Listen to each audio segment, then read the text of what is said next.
Recording in progress. All right, all right, it is 1:02 on November 28th. I will open this special workshop on regional flood hazard mitigation project awareness alternatives, or workshop or discussion. And I will I guess I'll turn it over to Dan Stinter, our county engineer, as well as Bill Jackson, our county roads. Actually, before I do that, let me just announce who's here. I'm sorry. We present our commissioners, Kevin Walker, Bill Winfield, Tricia Hedeen, Mike McCurdy, Mary McGann, and myself, Josh Hadler, as well as Clerk Gabriel Wojtek, County Attorney Stephen Stocks, County Administrator Mallory Nassau, Associate Administrator Quinn Hall. I will now turn it over to our floodplain director? Supervisor, I'm sorry, floodplain supervisor Bill Hulse, as well as Dan and Bill Jackson.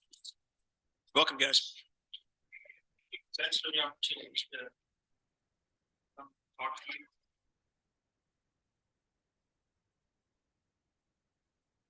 So Bill's going to take the lead here. Hopefully, we got you all that information. Yeah. Do we want to go through the document page by page? Do we want to just pull it up and ask a specific question? I personally skimmed through everything. I don't think I have a huge handle on it, but I have a decent understanding of what you guys are proposing. How do the rest of you guys feel as far as format goes? I think having a plan or summary of the general plan before getting into the specific project might be nice. So I don't think we need to go through it page by page, but I think that, you know, this being one piece of the bigger plan would be. Sure. So we went through the BRIC scoping grant process with Boston. They came up with in going through those, they picked the one that did what we wanted it to without any adverse impacts downstream. This project happened to be the only one that did what we needed it to without causing increased flooding downstream. So we went forward with that alternative. Last commission meeting, we went to go forward with that, investigate more. We got some better numbers. It's pretty much building a detention basin in San Juan County, taking the excess from the 100-year storm and dumping it into this basin. Other than that, it will stay an empty basin. There are some channel improvements that need to happen to protect other properties down in the city. There's a couple of choke points that get really tight, so we need to work there. There's a couple of places in the county that need some work. But pretty much this alternative drops the flows down to the 20-year event and allows the channel to be. Therefore, we're shrinking that floodplain in a lot of spots.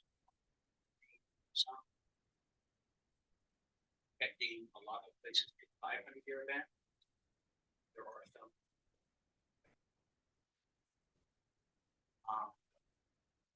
In moving forward, a lot of the numbers that are in the BCA are preliminary.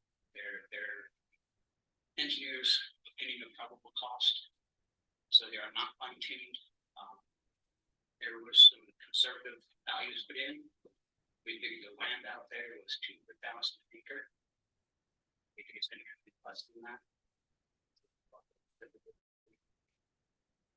A better figure for that. There's figures of 1.8 million for land acquisition for work in the creek, where we have to get easements. I think if we pitch it to the constituents, most of them, I've talked to the vineyard, talked to Josh Harris, who's across the way from them. they're both going to give us an easement. If it's going to get their property and they can leave. So I think we can cut some of those numbers down. I think the engineers, opinion and cost, I think there's a lot of things to look at. I think we get the final figures, I think they go be up. But it is a cycle project. Total cost for alternative 1A, so we can know what we're going for, which is a Lithium acquisition is 35 million, I believe. Round about, that would be at 75.25. 70. Summary? Yes. I thought it was. So you mentioned some of the alternatives would increase flooding downstream, and I've only looked. I thought that it seemed like the alternatives are mostly differing on the size of the basin. Is that correct? Or? No, the alternatives 1A, B, C, and D are all about the potential basin set. Whether it's with acquisition, without land acquisition, and 1,000 CFS discharge, there's 15 for CFS discharge. Okay. 15 for CFS discharge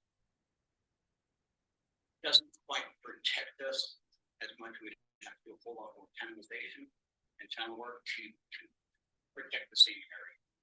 Okay. Making that basin a little bit bigger, be able to hold a bit more capacity, we're able to limit the amount of stream operation. Okay. But the discharge, that's the figure coming out of the basin once it fills up? Or? No, that's the stuff that doesn't get diverted. Okay. So, but I guess I still don't understand how that's, if we're diverting some of the water, how is it going to increase flooding downstream? Those 4 alternatives is actually alternative 1. Okay. With a couple of different options. Okay. The other 5 alternatives, 2 through 6, were all in the section between Stocks Drive, pretty much, and Spanish Valley Drive Bridge, analyzing that section. Without a detention, diversion. Got it. Okay. The alternative 2, I believe, was detention based on Stocks Drive, but that wasn't pursued because the area wasn't big enough to detain enough water, and it didn't help anything the rest of the way through. Okay. The rest of them were pretty much opening that channel, deepening the channel. One was making a concrete switchway, which was probably the worst. It just sped things up and wreaked havoc on Spanish Valley Bridge.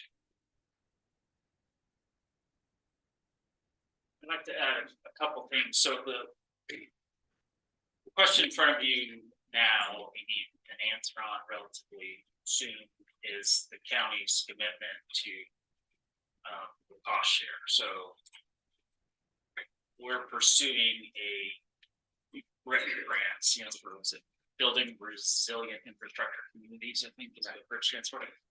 So it's a grant that's issued, that's funded by FEMA for building more resilient communities, essentially, whether it's not specific to flood mitigation, there's other hazard mitigation things that it also applies to.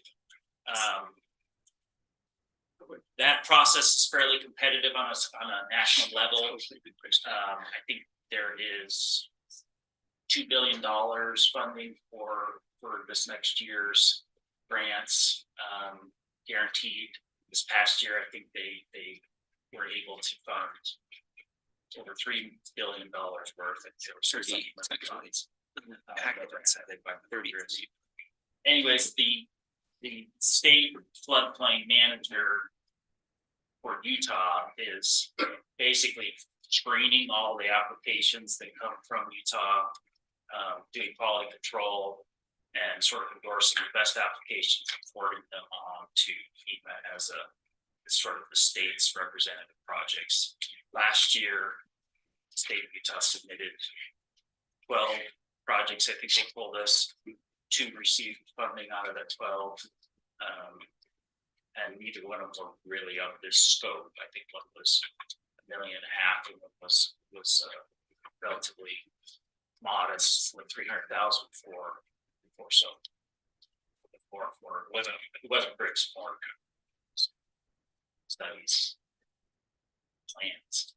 So anyways, this is definitely I mean, the chances of us landing this grant are very Let me say, not good chances. that being said, it's a lot of money. And we're pretty much have all the information that we need to put the application together. And we made the first review cut, so to speak, where they, the cost benefit analysis that I think Bill sent you on is one of the things that they really scrutinize. They want to see that you have a benefit that outweighs the cost by a certain factor over the lifetime of the project. The absolute minimum is 1. I think we came in at 1.89, I think is what your somewhere in information. there. That moves a little bit depending on what we ascribe to the land acquisition. So that's kind of a big unknown there. That's a big chunk, but that's like almost half of the project cost. Is like, and we kind of shot high with that assumption. I think it's quite high actually. We just ordered coordination with Sitla appraisal for what an easement for 55 acres on their property would become. So we'll have a more, and that was one of the feedbacks they gave us. They're like, these land values are such big components of the project. Would you base this on? And they're like, we want to see this part. So San Juan was also going after this grant. So San Juan in parallel with us, not against us. sort of. San Juan is pursuing a grant through the NRCS, which is National Field Soil Conservation Service, National Resource Conservation Service. That had a 2-phase approach. The first phase is underway, which is calling it a debris basin. It's kind of right at the south end of the valley where the road starts turning up towards Pat Creek, right off on the right. I don't recall where that major vehicle accident was. Yeah, right. Or so.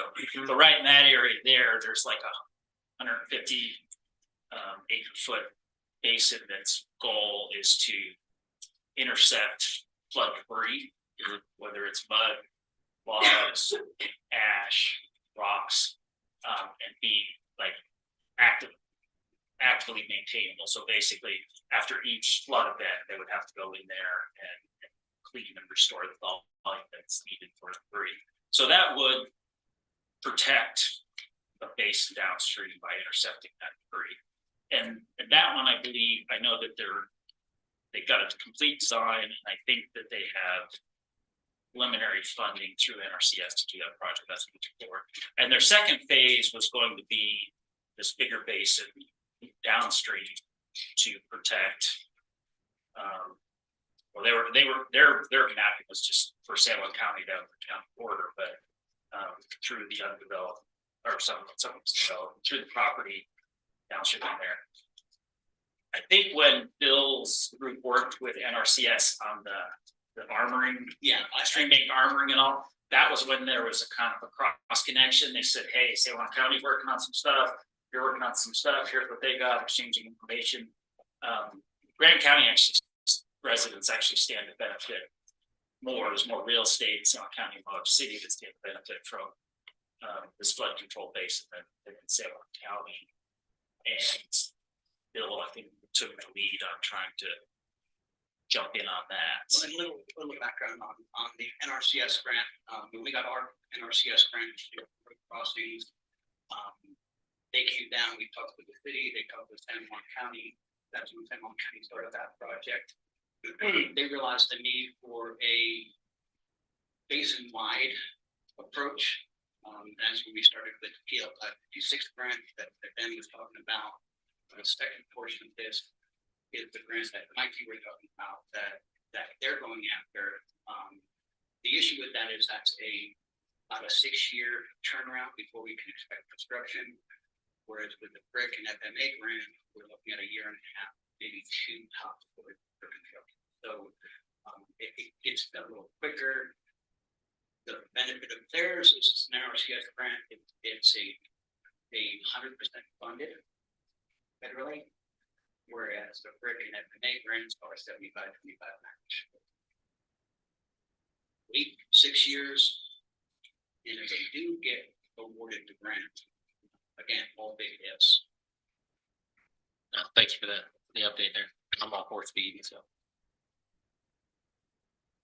And remind, so this is 25, what's the, if you mentioned the dollar figure, I forgot it. Right now, the preliminary estimate cost, I believe for alternative 1A is 35 million. It's, yeah, in your information, you have it at 33,142. And again, that is with Infinity. The numbers put together were conservative. We'd rather be over it than send it through. Okay, So, but and the 25% of that would be around $8 million then? Yeah. That's a large number for the county, I think. yes. And so one thing, yeah, that's really the big question. One thing to keep in mind is of that 33 million, about 13 is in easement acquisition, essentially. It says land acquisition, but essentially it would be easements all along the channel corridor, everywhere where we're doing channel improvements, ability to maintain those or get in and build up. The largest portion would be just upstream of the Keds Lake Cutoff Road, just such gravel pits. That's where the basin is earmarked. I think it's like 55 acres or so of Sitla land. Sitla is, I think they're mandated to, they can't just donate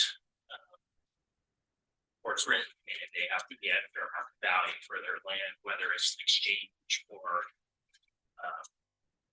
cash.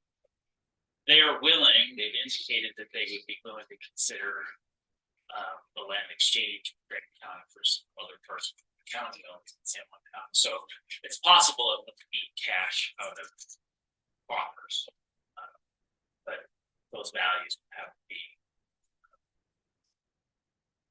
out and see how it all shakes out in appraisals. And then the San Juan County grant application you mentioned that was 100%. The disadvantages are it takes longer. You said, and it's only removing debris, or is it? I mean, how? So they were working with the NRCS on the debris basin, and then they worked with the NRCS partnership with Grand County and the city of Moab at 327 watershed on the PL 556, which is the detention basin. Okay. So it's a different route to the same basin, but it doesn't have the 25% match. Right, but it doesn't, again, it has no guarantees. It's a nationwide grant that covered again, and I don't know that right now they're including the channel improvements downstairs. One of the issues between the two programs is the NRCS funding projects are tied more towards watershed functionality as a watershed. You know, they're in resource conservation, so the target is the benefit to the ecosystem and the riparian areas and stuff like that. This one may not provide sufficient benefit in that regard to make it for that. I mean, it's eligible for the grant, but that doesn't mean it's what you rank out. The BRIC grant, which is specific to building resilient communities, this is right up that alley. So that's all about how many properties you're protecting from damage. So that I think the floodplain manager said that has a lot stronger chance of getting funded, but it does have the 25%. But so you're saying the BRIC grant is more likely, but I thought you also said it was a long shot. Okay. Okay. So the other one's like even a more extreme long shot, I think. I would think so. I'm not as familiar with the NRCS program. I know that their process is a slow process. I'm not familiar with anything of that magnitude that has been done in this area. There was some projects down. My hash trading post that was like $1 million and some other ones in San Juan County. So I don't know what the likelihood of that. They are well on their way to funding the BRIC base portion. Okay. That might be all that they get up. With that conservation side, this basin would go into those recharge calculations. The water wouldn't stay in the basin for very long, so it's not a total impoundment, and then you just let it evaporate. It's a situation where you have controlled outlets at different elevations. So there probably would still be like a 4-foot diameter culvert or something that conveys the base flow of the creek. And once that sort of exceeds capacity, it starts to spread out, build up behind this basin. And as the level builds up, you have another release point and another release point to make that maximum release throttle down to 1500 CFS, which is the recent floods over the last few years in Pat Creek in the valley. The biggest one right after the fire with all the ash and something, that was the vicinity of 2800, I think. It's hard to tell because it overtopped the gauges and stuff with the bridge up there, but somewhere in that vicinity based on stuff. So it would be less than that, be throttling it down lower than that flow. But the basin then would be able to drain out through that lower opening. It probably would take 24 hours. I guess my question was, we've had some other conversations about water rights and allotments, and when there's recharge zones, you're allowed more water use. Is kind of my understanding, and I was just wondering if this basin would play into those equations. Could. It could if we had like. Yeah. Okay. Have low. So if it's just sitting there dry, It's gonna be dry. yeah, okay. It may stay dry for 10 years. It may be full for 10 years. It could. Good point. So water rights for Pat Creek are owned by just a handful of users out in the valley. And they have a diversion where they can divert the full flow of the creek just below the Pat Creek Bridge. Their diversion and their pipeline and all that has the capacity for about 5 to 6 CFS. And as you know, the spring it got exceeded. Once the snow mountain kicked up, blew up the diversion and then they fixed this up. But so the water rights for Pat Creek for the base flow of Pat Creek are already taken, so to speak. But any supplemental flow, spring runoff flow or something like that may be fair game and basin then could be structured such that it captured all the flow, in that scenario, like flowing, say 30. Most of this year was flowing like 30 CFS. Yeah, I was more thinking groundwater recharge. Right. So I mean, you could spread that out, and that's very porous soil out there. That's really gravelly. So it would, infiltrate. That could be a component. That's not really the way it's structured right now, but that would be a possibility. Okay.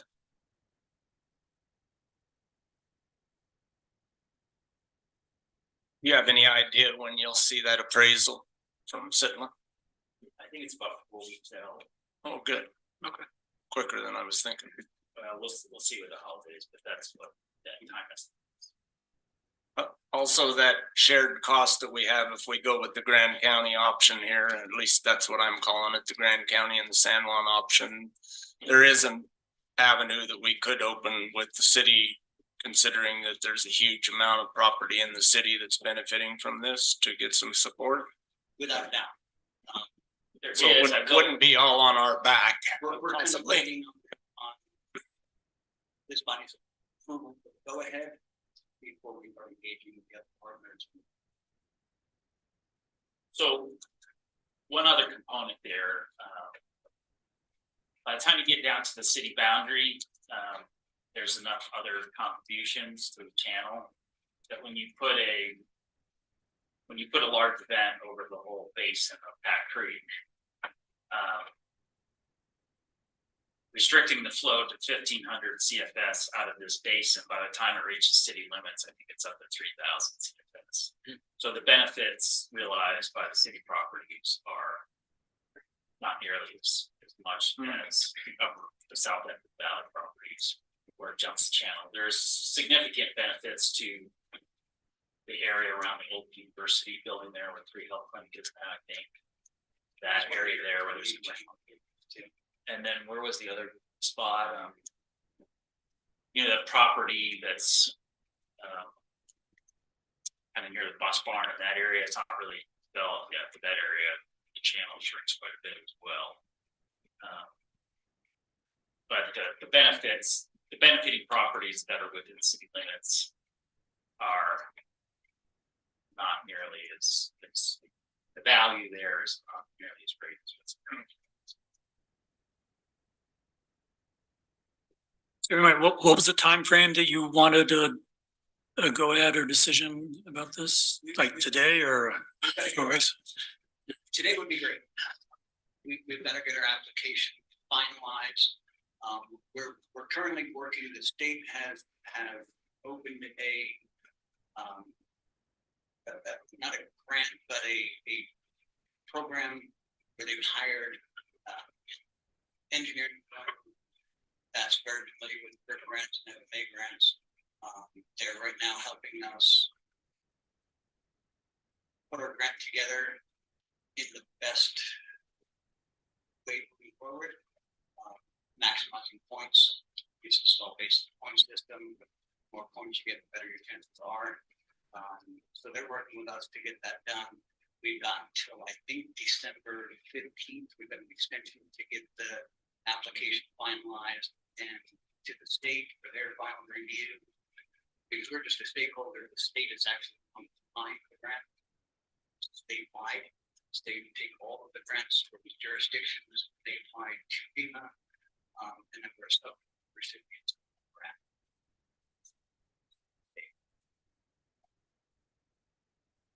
But the state doesn't pay the match. No, the drop dead date, Kevin, would be, I believe, late January. That application date, one of the pieces that's got to have is the body that's. I think it's more like 15th of December to get it to. Right. I mean, if we don't have that stuff to the state, but it's in process or there's a strong likelihood, they probably would let us proceed if it looks like, there's no chance of going forward. Okay.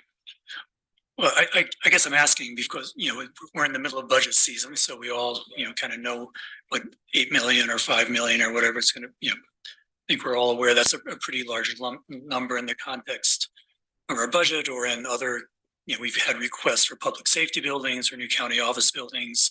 I think Bill had, what's the figure, Bill, for all the other $80 million of other flood control projects?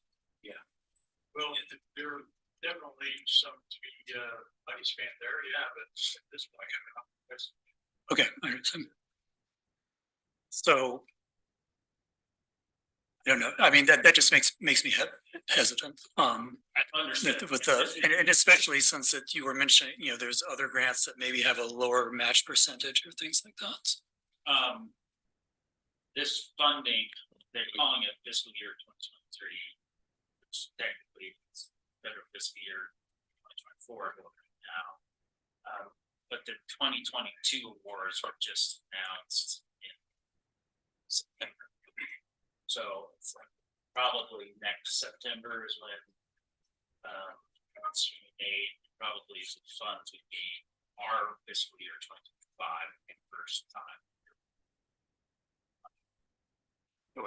But I have a question about it. If this were to come to fruition, what about ongoing maintenance and cost? Who'd be on the hook for that? So San Juan County has indicated that they would be willing to take on ongoing maintenance and completely on their thing. And SIVA actually has a strong preference for working with San Juan County. If it's going to be an easement on their land and they feel like it's in San Juan County, it should be with San Juan County. They're committed to doing it for this grant they're chasing. So if we can get capital money before them, they're still, they indicated that they'd be willing. So Grand County won't be, On the hook for much maintenance at all. yeah, we won't be taking that. Do we know project lifespan or estimated project lifespan?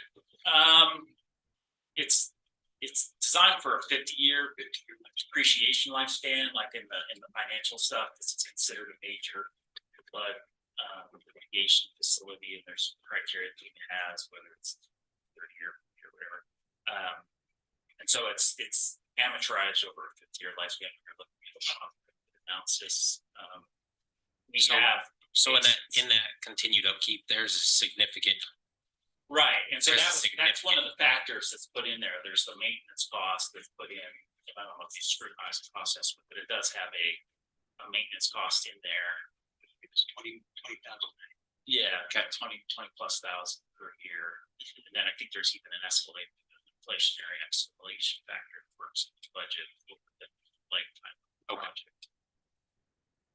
So yeah, there's significant costs To just upkeep. to that that's wrapped into this cost benefit. If we were awarded this grant, and at the time that we are awarded it, we don't have the funding for it, we could turn it down at that point, could we not? I mean, to me, it makes no sense to kill this, to not continue proceeding forward with the amount of property that benefits from this across the entire county and city. I don't know if anyone's turned down a BRIC grant that was awarded, but Well, I believe. I just don't think that the cost share should be a reason to kill this in my mind. I don't think contractually the county would be on the hook until there was actually a financial agreement. So if there was more, I'm sure there'd be a certain time period to accept the grant and enter into a contract with FEMA for match. Yeah, it was the same as the BRIC scoping grant. We got awarded the grant and paperwork. We didn't have to give the grant.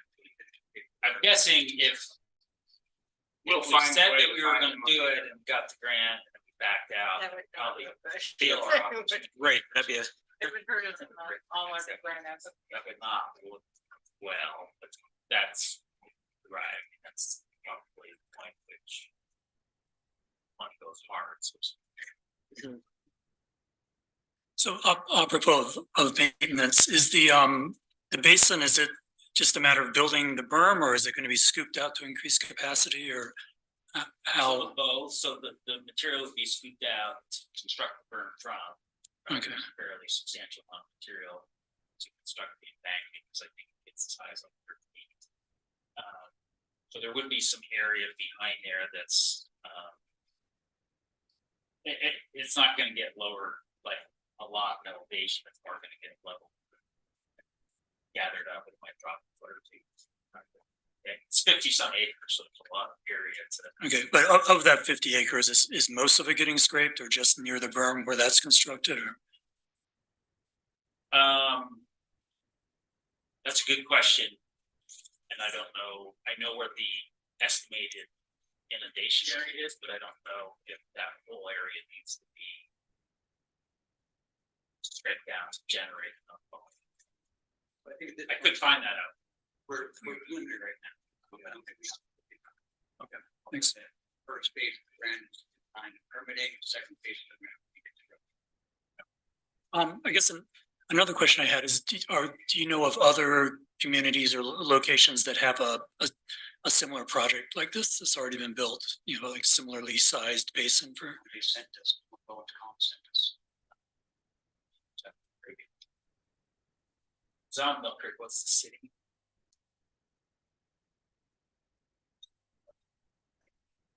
There is a project that Bowen Collins did, the presentation for BRIC grant, was the same type of thing, it was a big basin, canyon. Is this like a Mill Creek up in the Wasatch Front, that Mill Creek? Okay. That one did not get awarded this last cycle. Ones that have been constructed, I'm not aware of any that in at least Utah that are bigger than like 100 acres feet. And remind me, what's the volume of this one? This one is, I think it's 5,000. Okay. So it's quite a bit larger. And there's some BLM basins that are out that were done by I think they were done by the SCS. I think there's big movement to do a bunch of sediment control in the whole Colorado River basin. There's quite large basins like above Crescent Junction, out the Hills Road, also so, but at one time. Okay. But a project like this that's, intended to protect, homes, et cetera, downstream, you're not aware of anything of this scale elsewhere in the state or No, the region? other than I don't know what, so the one that comes to mind is what's the Jordan Hours, what's the one above at the top of the road? Seven. No, It's not your now, that's. Deer. Yeah, Riverbed. Deer Creek. Maybe. But does that have water all the time, or is it just for Yeah, diversion? all the time. Okay. But a big component of that was flood control for that. I see. That's a much larger one, but it also serves as irrigation, water and recreation. It's a fairly large. Yeah. Is it Deer Creek? Yeah. That one is the only one that comes to mind.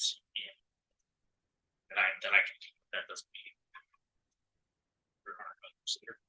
I'm familiar with one up in the Vernal area that's fairly sizable too, but more than 100 people. Okay, that'd be great. Thanks.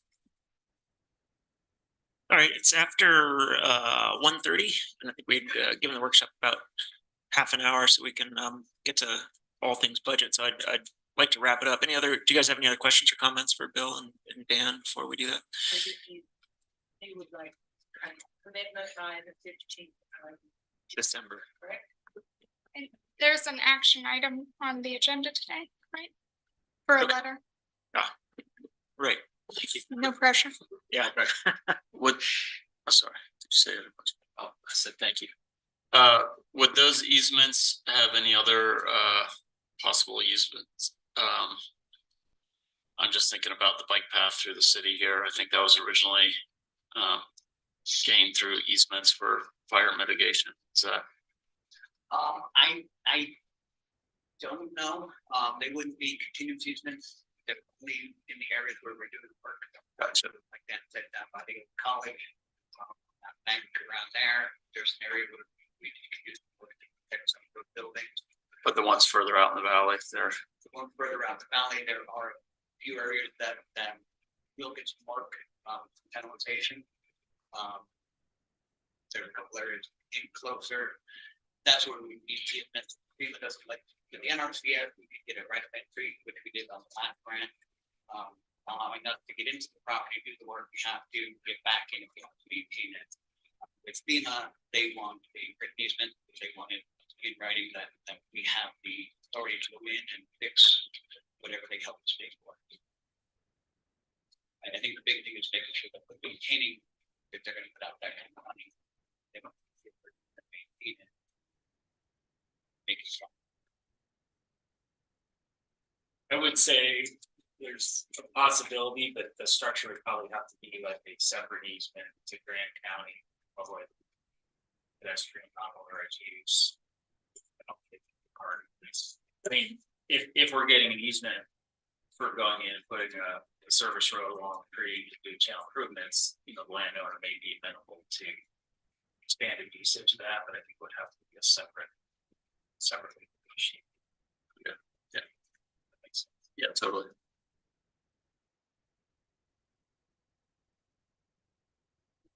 All right. Looks like we don't have any other questions for you guys. Thank you so much for the presentation. And all of the materials beforehand. Yeah, definitely. Yeah. Come back to the agenda item. That's later. And it is later. Yeah, that'd be after 4, probably closer to 5 at some point. Yeah. I think my questions were mostly answered. Okay. Looks like probably not. You can if you if you want to. Send you an email. If you aren't here, I'll send you an email right away. Okay. Thanks, Bill. Thank you, Dan. All right, I'll close that first workshop, and I will now open our budget workshop. It's 1:42. All present or are the same commissioners, electeds, and administration staff. Yeah, did I get read in? Sorry, Evan, and Commissioner Clapper as well. I will turn the budget workshop over to our clerk, Gabe Wojtek. Thanks, Chair. So we'll jump right into it. I'm going to let Renee go ahead and lead off the conversation today to bring up the topic of proposed new positions, reclassifications, and also just to touch on the concept of a cost of living adjustment for 2024. And so the goal for this section will be to, after y'all have reviewed the survey that you all completed and made your own responses to that survey, hopefully would come away through this exercise of a pretty good idea of which new positions and reclassifications have your support for approval for 2024. There you go, Ricky. Sure, perfect. Gabe took it away. I think really what we would like to see is some of the straw poll. I have the positions broken out by new position requests and then the reclassifications, and then also in the ones that ranked low, ranked medium, and then ranked high. So I will lean on you all on how you would like to straw poll those, but we can right into it. So the new position request that ranked low. So the ranking is out of the sum of 35 points. I have 5 for all of you, catch 7. And so those positions that fell below a 23, I put into the rank below. We can discuss this if you'd like. And then the average kind of falls in line with that. I do think the sheriff would like to maybe touch on some of the prioritization in his eyes. We can get to those if you'd like to discuss those right now, or we can hop into a discussion about positions that rank new position requests that rank lower. What do you guys think? I wouldn't mind hearing from the sheriff. I think that's going to inform everything else personally. I have a few questions to add to that. So. Okay. Yeah, would you want to come up here, Jameson? And thanks for coming.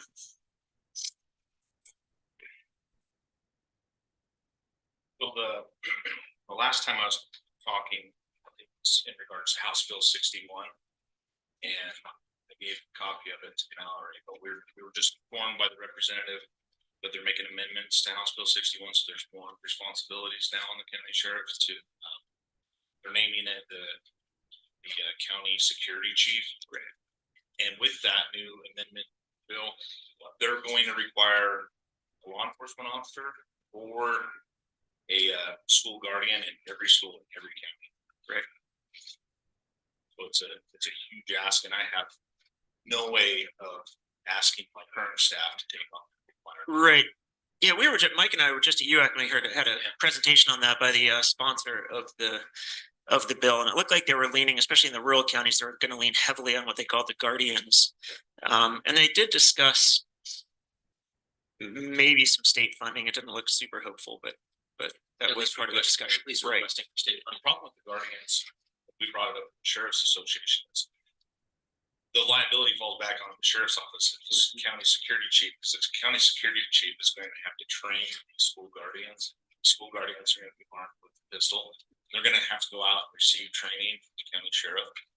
Well, what happens when that person is trained and they accidentally shoot somebody that was bringing a banana in instead of a gun? Now their responsibility falls back on this county security chief. So there's a ton of liability, a ton of responsibility.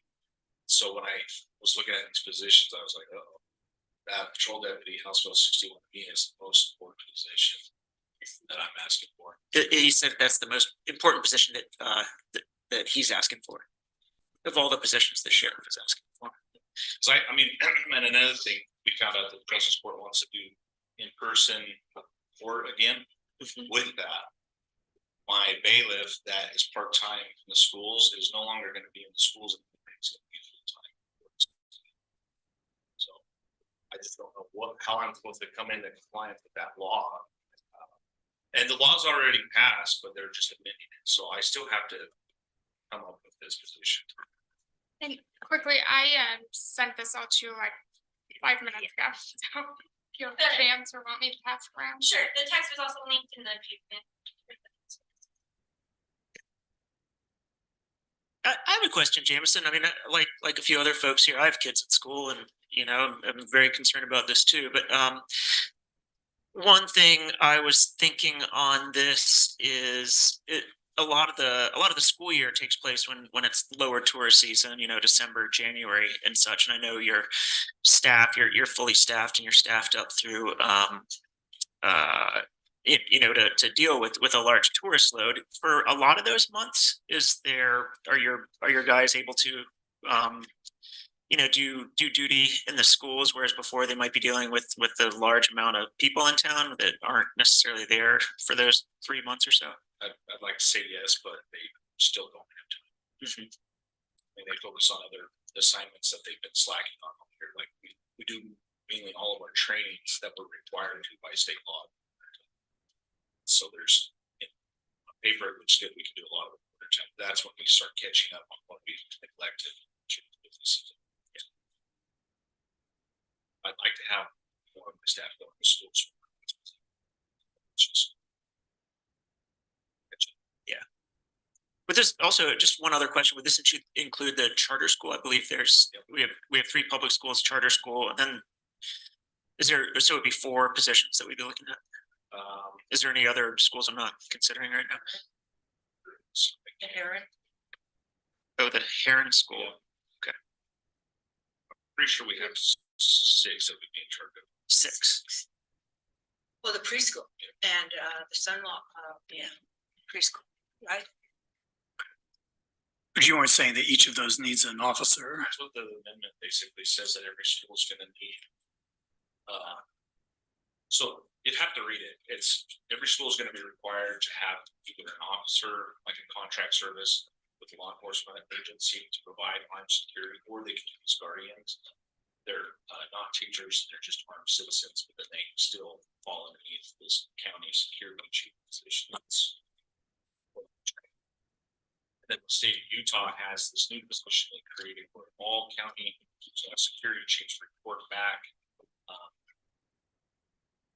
Yeah, and then there's one other requirement. If we get any new schools, they cannot be built until the county security chief signs off, because what's been happening is they've been building these beautiful schools throughout the state in glass.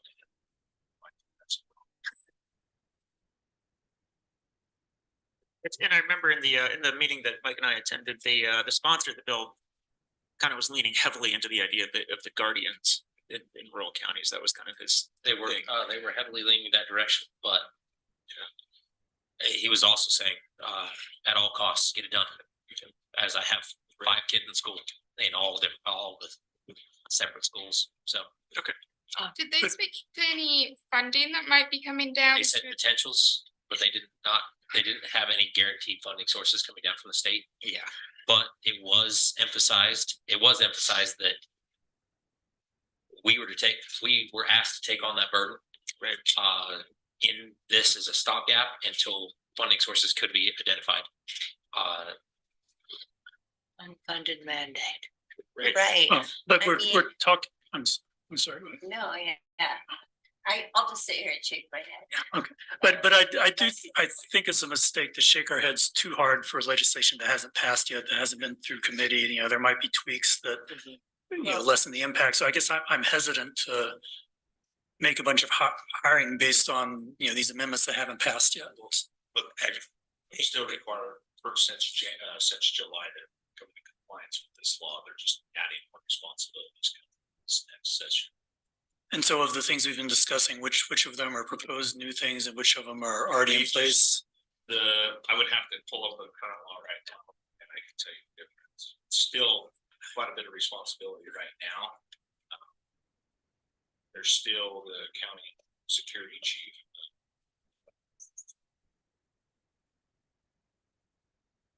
But regardless, this is the position that you feel is the most important of all your asks, Yeah. Jameson. Right. And Like I said, I don't know how I'm gonna do this with my current staff. There's literally every sheriff's office in the city of Utah is asking for the positions. Some counties are asking for both. It is frustrating that the state's not providing any money, but it is a law that's already been passed. That's the issue. Yeah, Mary. Just looking forward, it looks like this is something, an unfunded mandate. But also, do you know where, I'm sure the Sheriff's Association is working really hard to lobby for funding. Do we know where UAC is on lobbying for funding for this? I mean, if we could get a huge amount of backing to move forward quickly with the legislation and say, this, you're hurt, you're damaging small counties by mandating this and not funding it, and get the cities and towns, League of Cities and Towns, UAC, the Sheriff's Association, and each county actively lobbying for funding. Seems like a good proactive move. You have a comment, Bill? Yeah, I think there's definitely value in seeing if UAC is willing to step up and mandate for some of that funding, but what about the school district? They're in here with their hands out on a pretty regular basis from us as it is. I mean, and to see this ranked as low as it is really surprised me, because I think it was the highest on my list of rankings, and I really see it as a place of, regardless of the cost, we're talking about our children here and our grandchildren and your neighbors' kids and grandkids. So I struggle with that ranking number there a little bit, but I agree that we should be looking for some way to bring the state to help us, but also the school district, and also see what you act in there. I would just point out that the school district does pay for part of a city position, so perhaps they would do the same for us. I think they pay for a third Of the current position of his deputy? of a city police officer. We used to do the SRO for the schools, but back in like 16, we were so shorthanded, we basically had to give it up to the city, and then I see. took it over. So we'll be taking it back. It won't be two. So that would be a good question for the school district to see if they want to take that one. Instead of going to the city, that's not mandated, you go to the county security chief that is mandated by state law. That would probably be the best idea. That's something for them to discuss. Can I propose way to move forward on this discussion? Yeah, definitely. Could we maybe postpone any of the ranking of the sheriff's office position? We can get more information from the school district on this role. Also have Jameson maybe provide a ranked list of these positions and have a discussion item or discuss like the next. I don't know if it's I would say, and Jameson, feel free to correct me, but I think we kind of know the ranking right now. Yeah. But I do think if you all wanted to hold off, maybe we could also go talk to the school district. I don't know. This has been mandated since July, right? Yeah. Yes, I think the school district started paying the city in August. Okay. Time is of the essence, it seems. Yeah, Mary? I would say if it's mandated, it's in some ways out of our hands. Is something we have to fund if it's mandated. I know sometimes counties and cities choose to ignore mandates, but this is one that I think I did when I did my ranking. I didn't, realize it was mandated, but I don't even remember how I ranked it.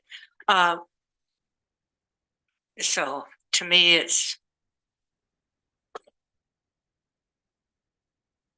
as distasteful as it is to be faced with an funded mandate, it's still something we have to swallow. I parallel as, sorry. I was gonna say, would it be helpful to look at the other positions and kind of see the high ones of what could be approved and see where there's flexibility or maybe where it makes more sense to plug this one in?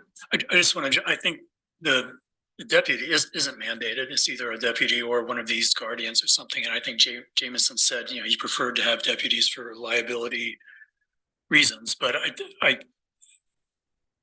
think there's a difference between, what the current law mandates, what some future law might mandate, what Jameson would prefer to do for, good reasons perhaps. And I think all of those are getting mixed together in this discussion. The county security chief's already on this, is that the county sheriff needs to appoint that position. You have to have that in place. That's the mandated part. The other part is we have that position. Let's say we have it, then the schools need to figure out how they're going to get an armed officer or an armed guardian in every one of the schools. That's on the school. This county security chief is to train those individuals to build threat assessments, collaborate, and maintain communications with each school safety and security specialist director in the county. They have to report back to the state. They administer the school guardian program. They ensure school construction projects comply with minimum safety standards before occupancy. So it's still a mandated position. It's that, and I hope I'm trying to clarify that. It's those guardians that will be upon the schools to figure out how they're going to mandate that portion. Okay, so we're not responsible for finding. We're not responsible for finding them, but this position over them is they find them, that they train them, liabilities back in the sheriff's office. Okay, and so this the thing at the top of the list up there, that's the safety. What did you call it again? County security chief is the law. Okay, so that's what that position is. Okay, thanks. And it's labeled as a patrol deputy because they'd just be paid a patrol deputy wage, but they would be this county security chief. And like I said, my plan was just to utilize our bailiffs in the schools to do this. Mm-hmm. Again, the court's going back in session. Okay, so the other discussion about guardians versus that's separate from this. That's okay. Thanks for clarifying that. Yeah, I didn't understand. Great. So how? Well, let's go look at the others. Yeah, well, I think we're gonna look at all the positions as a. Okay, Yeah. as a whole. Sure. Yeah. Okay. Right, now, James, did you appreciate Yeah, it? yeah, definitely. Thank you, James.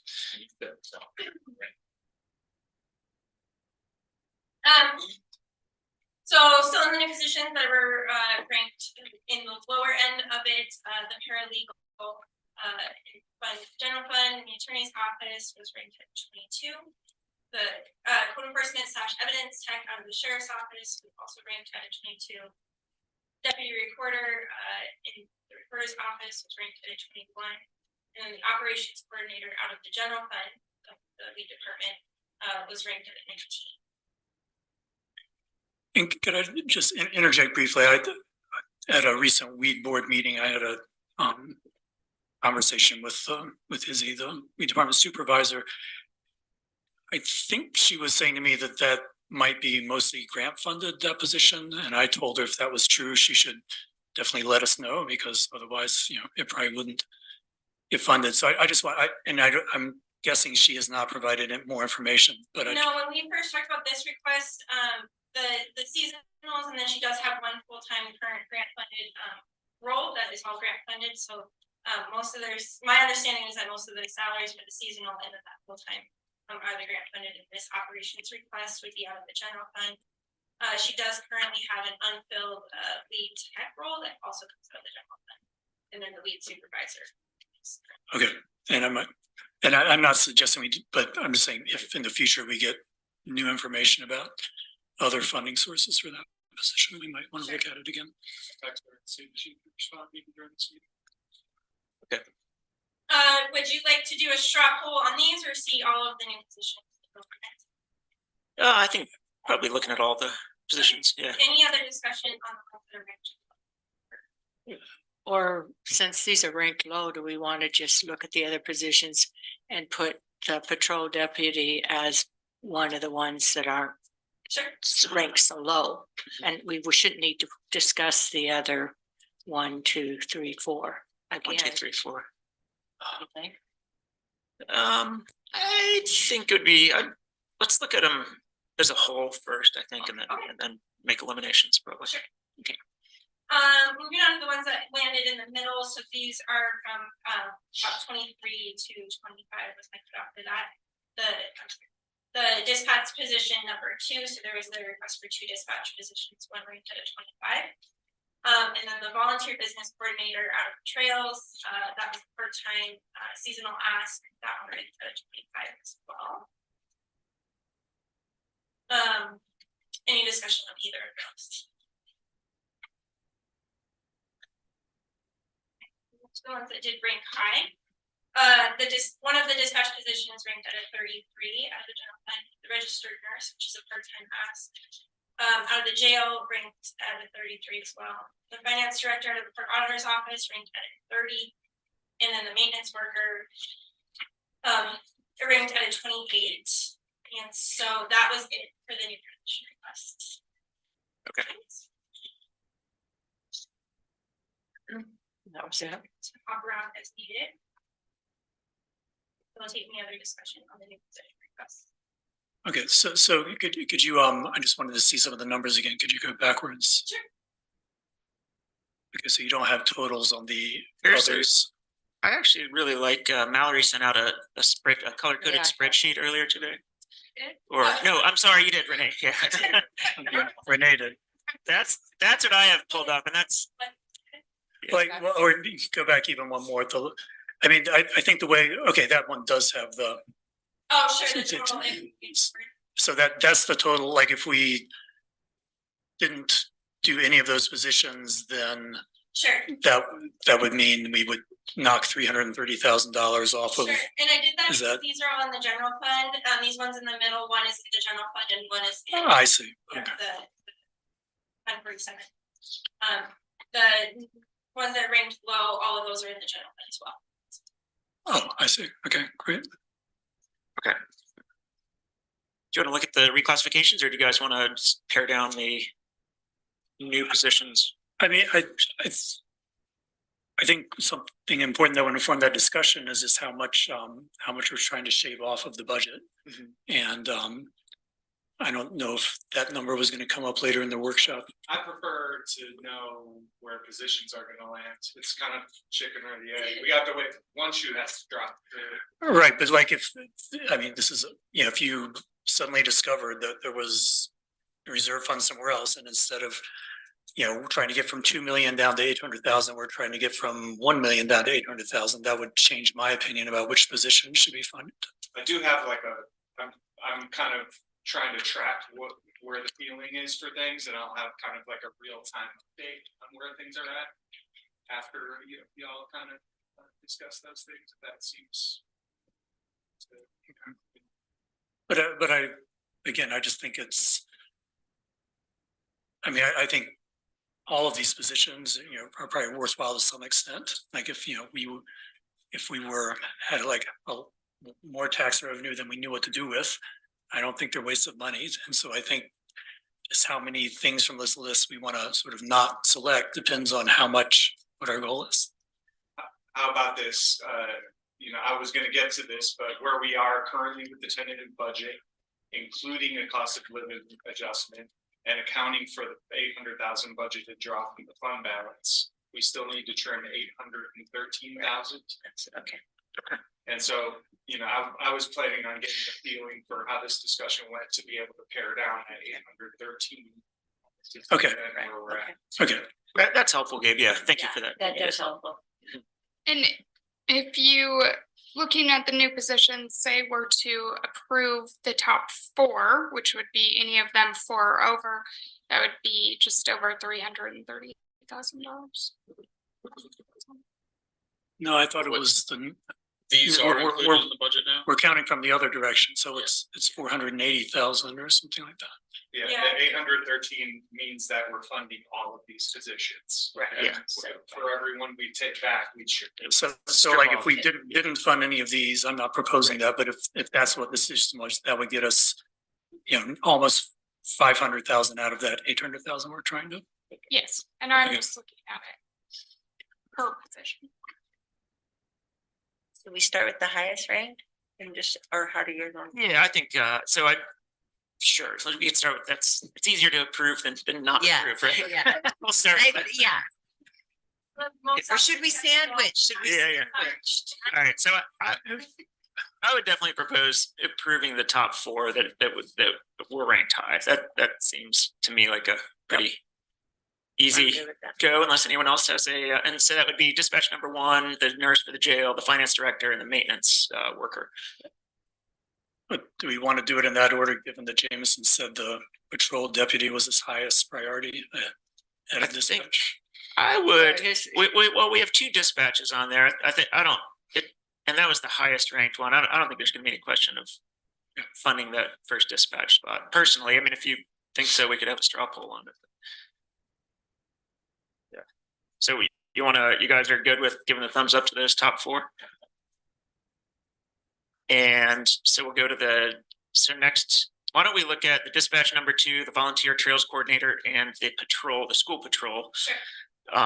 Since the school patrol ranked high, and we've just had a discussion about that. So the next three, Okay, so the two we see and one more that we're not seeing. right, now. Okay. yeah. So I think after hearing Jameson, I think I think I was one of the ones who ranked that school officer on the lower side after the discussions at UAC and some other things and thoughts about that. But I think I've been moved into the camp of approving that position personally.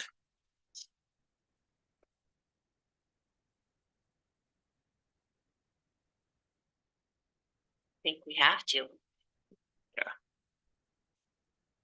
I would agree that. State legislature will step up to the plate. Yeah. And I think there were, it some sounded like there were quite a few rural commissioners anyway who were very upset about the fact that that wasn't funded. I mean, we have a ton of TRT. A lot of these rural counties don't. Yeah, it was a huge hit to some of those counties. Yeah. Okay, I so would hope so, and I guess we better be lobbying for that. yeah. So should we check that box, the school patrol? Anyone not in favor of doing that? Okay. So there's 5 positions. Volunteer trails coordinator, or do you want to talk about the other dispatch since that's still under the purview of the sheriff? So that'd be a second dispatch position. And that one ranked right in the middle.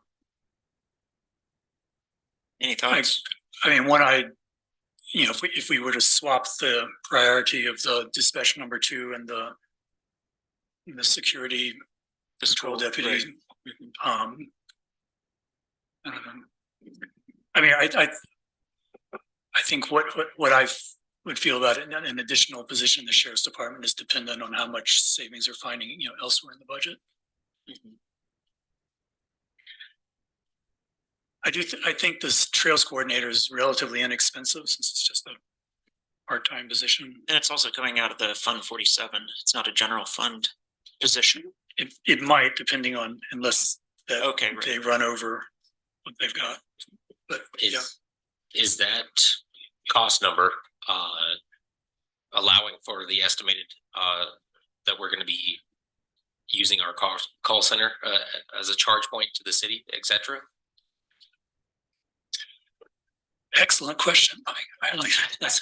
This cost is the total cost of the position with salary and benefits. I don't know what the I just know in previous talks we were looking at the call center. We're looking at. Yeah, I thought like 49% was going to be funded from other agencies. Yes, which makes it kind of a better deal than it appears. I think it's over 400,000 for among other entities. Other entities that use the call center or that use the dispatch. Yes, and that's based on last. Sorry. year. But I thought the structure was 49% of dispatcher salary and benefits.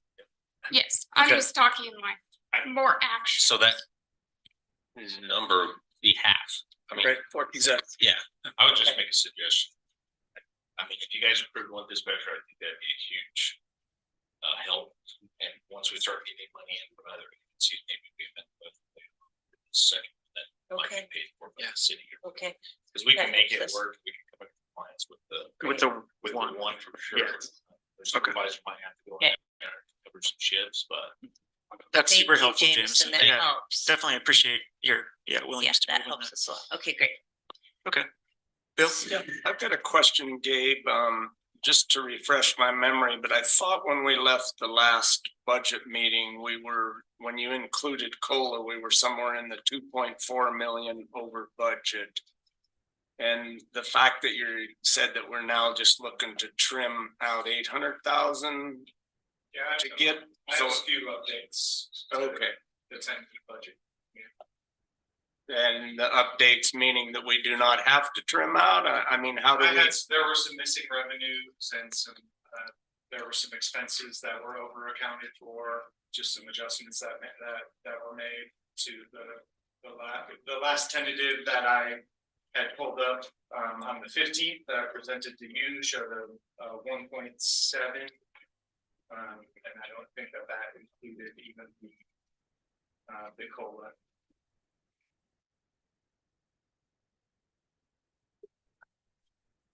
I could make a suggestion. You might want to look at the reclassifications right now before looking at adding more positions. Okay, so Sorry, I don't know if that makes sense. So you want to stop there and we kind of, And get a sense of what the reclassifications could Kind of, look like yeah, okay. before that's fine. X-naying or adding. Yeah. Alright, so we do have an okay on 5 current new positions. yeah, as of right now, we have a thumbs up on 5 positions. That's right. Sorry, which 5 were those? They were the ones they were the top 5. It was the Okay. dispatch number 1 Score, top one dispatch. and then the control deputy. for the school.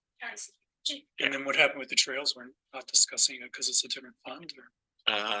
We haven't. I think there's something else to pop back after we look at the reclassification. Okay, so we're postponing discussion on that. Yeah, we'll come right back to it after we look at the reclassifications and see where we're at as far as money goes. Do you want to start with the highest ranked again? Sure. That seems to be the more pleasant way to go about it. Right. So the reclassifications that ranked high were the county sheriff, the general fund, that ranked at a 31, the commission admin office coordinator, out of the general fund that ranked at a 30. There has been an update to the special events program manager, special events projects program manager, asked originally it was a 2-grade increase in salary, or the department head has asked to drop that to a 1-grade increase. So that dropped it from about 8,000 to 4,000. 170. I'm sorry, 147. And that ranked at the 29th. The road foremen, there was also a ask to equalize that position to the current shop foreman, supervising the same amount of people as far as the road goes. There would be 2 road crews under this road. That ranked high at a 29, but that increase would be about $3,000. To chat about that one, that's out of Fund 21. The motorized trail ambassador, that one is the full-time motorized trail ambassador where there's the grant match, so we would only need to put the benefits for that position. That ranked at a 7, and the assistant economic development director ranked at a 26. I don't know, 16. Did total up the general fund reclassifications on the ranked highs. Move to middle or discussion now? I'd say discussion on the green like we did last time. I would be inclined to give the thumbs up to all those greens myself. Any contrary opinions? I'm curious about the motorized trail ambassadors. So is that grant ongoing? or are we proposing a new position that will cover their benefits for 1 year and in the future we have the full load? I believe the grant is for 2 Two, years. I think it's a 2-year grant, Um, right? Yeah, And it was also covering some additional things that they've already purchased. the vehicles, yeah. I can give more information, my understanding is that grant was kind of a readily available grant. But yes, if the grant stops and there's no longer any grant funding, we could either request the position to go back to part-time, or carry over the full cost of a full-time position. I would be comfortable with stipulating that in approving this position is just for the lifetime of the grant, and we're not signaling that we want to fund it, beyond that. I'd support that also. And then on the bottom, on the Assistant Economic Development Director, and Renee, I asked questions in an email of you on 3 or 4 different positions, and this was one of them. And I believe the policy with the county is that there's a 1-year probation period on new employees. This position has already seen a 2-grade step this year, and she's 6 months into her employment. So I think we're pushing the boundaries here to now give her another 2 steps, which would be 4 steps before she's even reached her probation period. So I'm a little reluctant to support that one. And that's even though this isn't general fund, but from TRT promotion, is it? That doesn't. It would open the door up to every department we have here in the county then that we're not following policy number 1 with the probation period. And I just think it sets precedent that I don't know if we want to get into. Well, just note that the assistant union director was a position that we had chatted about at the 2023 budget before that person was hired into the role. And that this would essentially drop, this change would drop a position from the department. We're not asking to fill a second position to cover that. And Renee, not that I know it makes a difference, but the pay increase that it's just made is temporary, right? Excuse me? I don't understand you. Sorry, it was the temporary. It was an interim promotion to cover the gap in Look, I guess I'm also confused. Were you saying that we had this lower level position and then we had an unfilled assistant DD director position? And then the proposal is to move this other person into the higher and then eliminate the low? Sure, so I can take it back. Let me give a little history on what happened in the beginning of 23 or what we had proposed for 23. We knew that there was going to be some changes required from the House Bill. Yeah, 416, yeah. And that we had proposed at that time for the economic development specialist role to move up to an assistant director role. And then we had also proposed that the admin assistant role would move into a program management role. We kind of held off on making the actual changes to those roles to see what happened with HB 416. With everything that happened there, we did not fill or change the roles. And then with that change, we hired an admin and gave them a temporary promotion to cover the workload of the department to the ED specialist role. This ask would just combine those roles into one and call it ED director, assistant ED director. No proposal for carrying over an assistant or the specialist. And then if it wasn't approved, would there be a vacancy that would be looking to be filled in that department?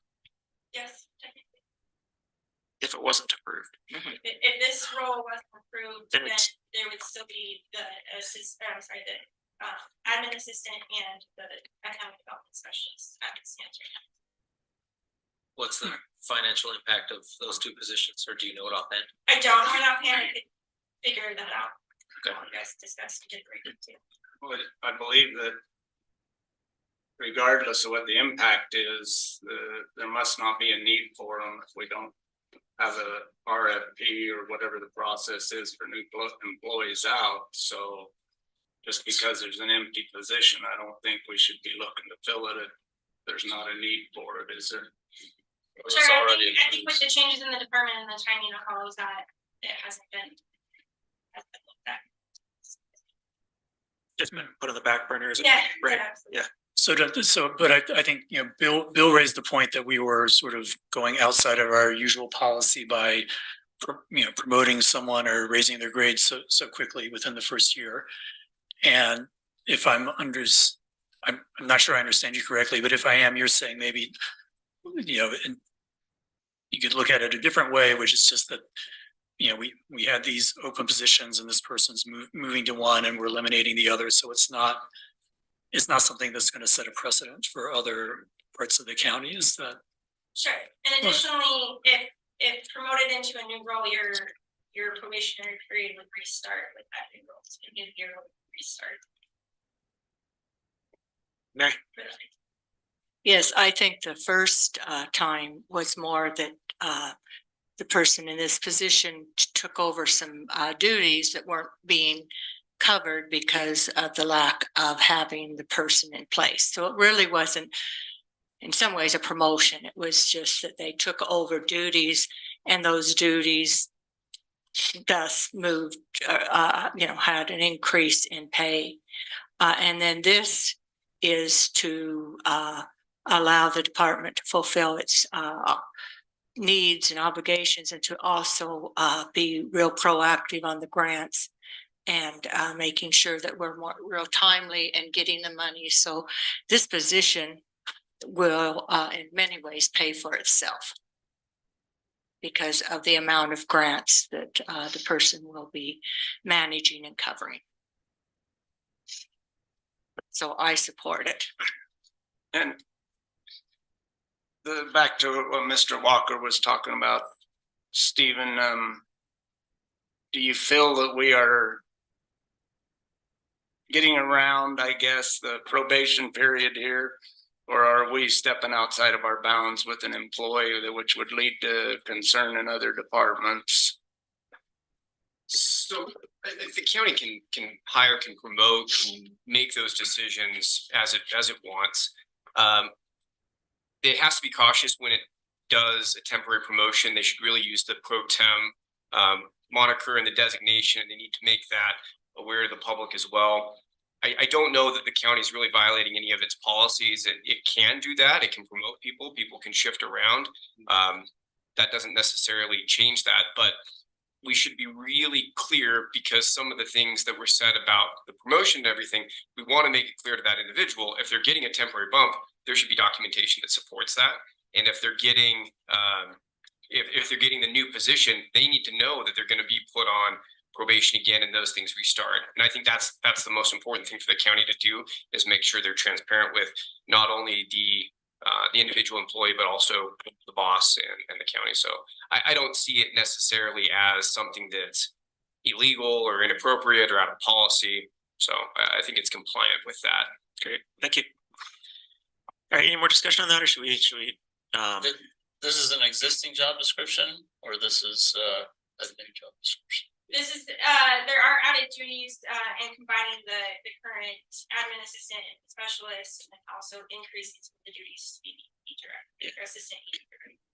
And this is a reclassification. It's right, not, it's it's not technically listed as a new position, because otherwise the county would be required to post it and notify it up. So since we have limited time, Right. Just propose that we give thumbs up to all of these, including the assistant ED director. Including Including ED director. I think I'm good with that, with the caveat that you already stated, Kevin, that motorized trail ambassador was based upon funding. I'd give a okay with thumbs that? up to all of these as well. Okay. Caveat. Yeah, with the caveat, sure. Evan, you got Bill? Yeah, and the special events is a smaller. Smaller ask, Yeah. Okay, so it looks like everything in green on the reclass I'm looking at your spreadsheet, so it's easier for me. But yeah, the 1, 2, 3, 4, 5, the top 6 positions: the county sheriff, the office, and yeah, public outreach, the special events, road foreman, motorized trail, and the ED are all good to go. So, do you want to? I guess we'll just finish looking at the reclassifications. In the middle of the reclassification, so this management giving classes to the seniors. That asked us to take it from part-time to full-time. That ranked at a 25. The emergency management director was asked to take it up 2 grades to the equalizing with the other leadership positions within the sheriff's office. That ranked at a 25, and then the film commissioner also ranked at a 25. And as far as the bus driver goes, I think there was some that position is hired. It's filled currently. Is that right? Yeah, okay. And it was hired at the part-time, obviously. Okay. Could it be reassessed down the road? Sure, if not passed today and if things are looking, I would say any position that's not passed today. Yeah. Still okay. Middle of the year, we could talk about it again. The person that they have in is fairly new, but an experienced bus driver. So I don't know that she wants to go. So. Great. So I guess I heard two different justifications for making the bus driver go from part-time to full. One was difficulty of hiring, and I guess that's not relevant anymore because we did hire a part-time one. But the other one might be that we have more need for the bus driver. I know when I was campaigning, that's one of the issues that I discovered while campaigning. I didn't know existed. Is a lot of people in the county really do depend on the senior sitter bus, and they get frustrated when it takes forever to get there or it's not available certain days a week. So,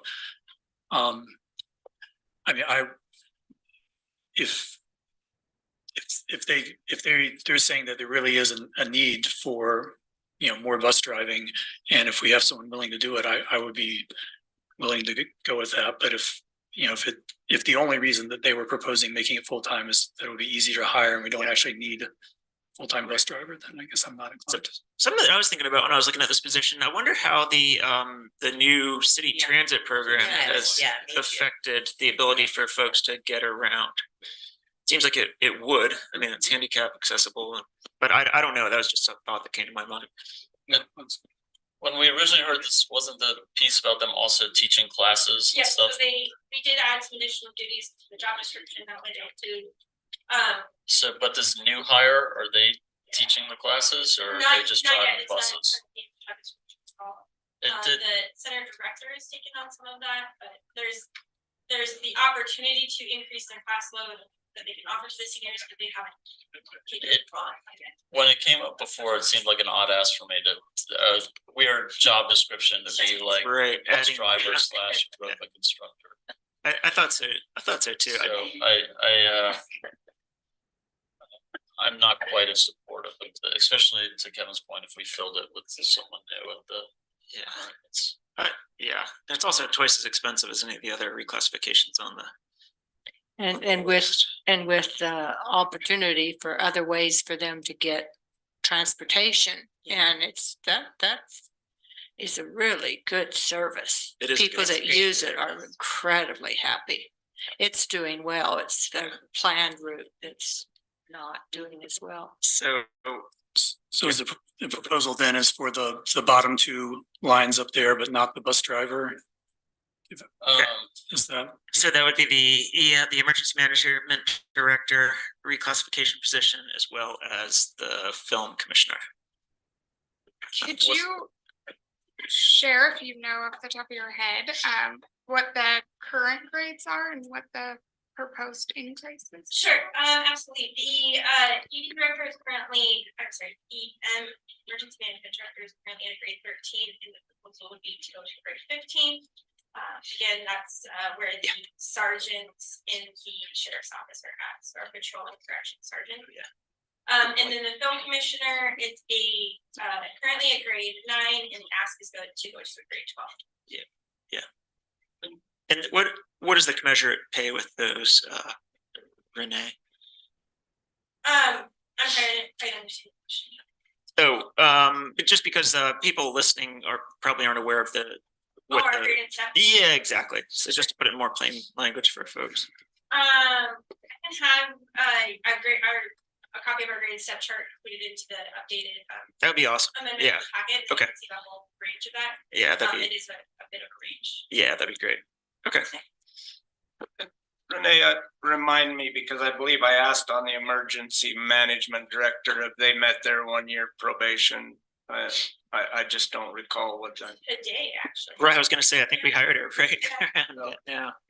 Today is the end of that.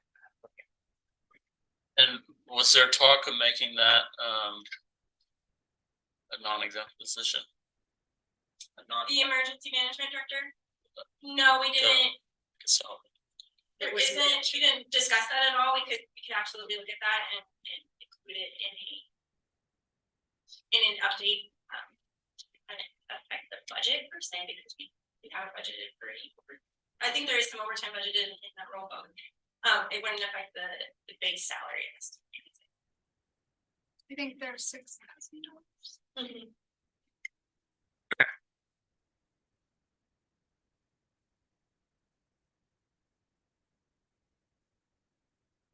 Do anyone have thoughts on those two positions, EM director and film, one way or the other? I guess I mean, my point of view on these is these reclassifications are much less expensive compared to new positions. I'm inclined to improve all of them, all the way down the list, unless there's a pretty good reason not to. And maybe the bus driver is more expensive and maybe just not even necessary. So I think we should skip that until we hear better justification. But I think hiring a full new position is expensive, but sort of treating our existing employees well is relatively cheap. And I think we get a lot of benefit if it's going for someone that we've already hired and we think we're doing a good job. They're doing a good job. So. Right. I'm also in favor of supporting increases to those bottom two positions, but I was kind of wondering about the jumping 2 grades or steps, or if one would be more appropriate. Yeah, It's more of a question than a statement for me. Yeah. Are they both 2 grade steps? Yeah, what would it look like if we did only jump 1 step for both? And you're talking the EM director and the film commissioner. Yeah. Yeah. Would it be roughly half of that? Yes. Okay, roughly half.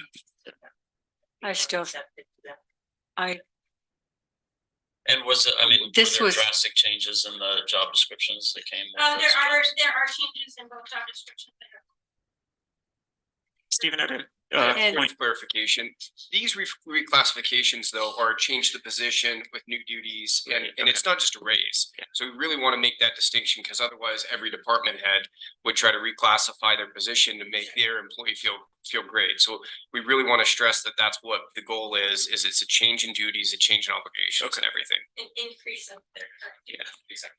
And this is a recommendation from the department head or the person. So to me, they've analyzed and compared the grades to others and they are equivalent to the other positions that are at that grade. And that's why they're asking it to be moved up 2 grades as opposed to 1. We don't have all the background to analyze how much grade they should be moved up. Yeah. So I would tend to go with what is recommended. Because they know how much more of their duties they've been requested to take on. In the compensation data that I was able was included in that big spreadsheet with the position requests in the updated redline job descriptions. The only one that was kind of hard to find compensation data was on the health commissioner. But the ask for the 12 also would equalize it with the assistant AD director and the current assistant marketing director of the same department. So the film commissioner would bring their salary up to the same as the It would put their grade at the same as the current. grade, right? Yeah. Yes. so that means the same as Sky and Melissa, does that? Okay. I I think I'm okay with those two personally. I am. Any other thoughts? Anyone want to weigh in? So it's a yes. I don't think but it doesn't matter. Okay. I mean, if the whole. A yes on the bottom two, a no on the full-time bus driver. Yes, I think so. And then the last two are the trail ambassador and and then the library positions. The trail ambassador, again, out of Fund 47. Yep, and the library request out of the library's fund 72. The trail ambassadors ask is to just tier the trail ambassador, so there is a bit of an increase in the duties for the trail ambassador too, as they be supervising the incoming trail ambassadors as they go out. That one ranked low at a 24. And then the heads of service roles, the library director has noted that that role is no longer serving in a supervisory capacity with the current assistant director in place. So that asked us to go for that service staff to be assistant.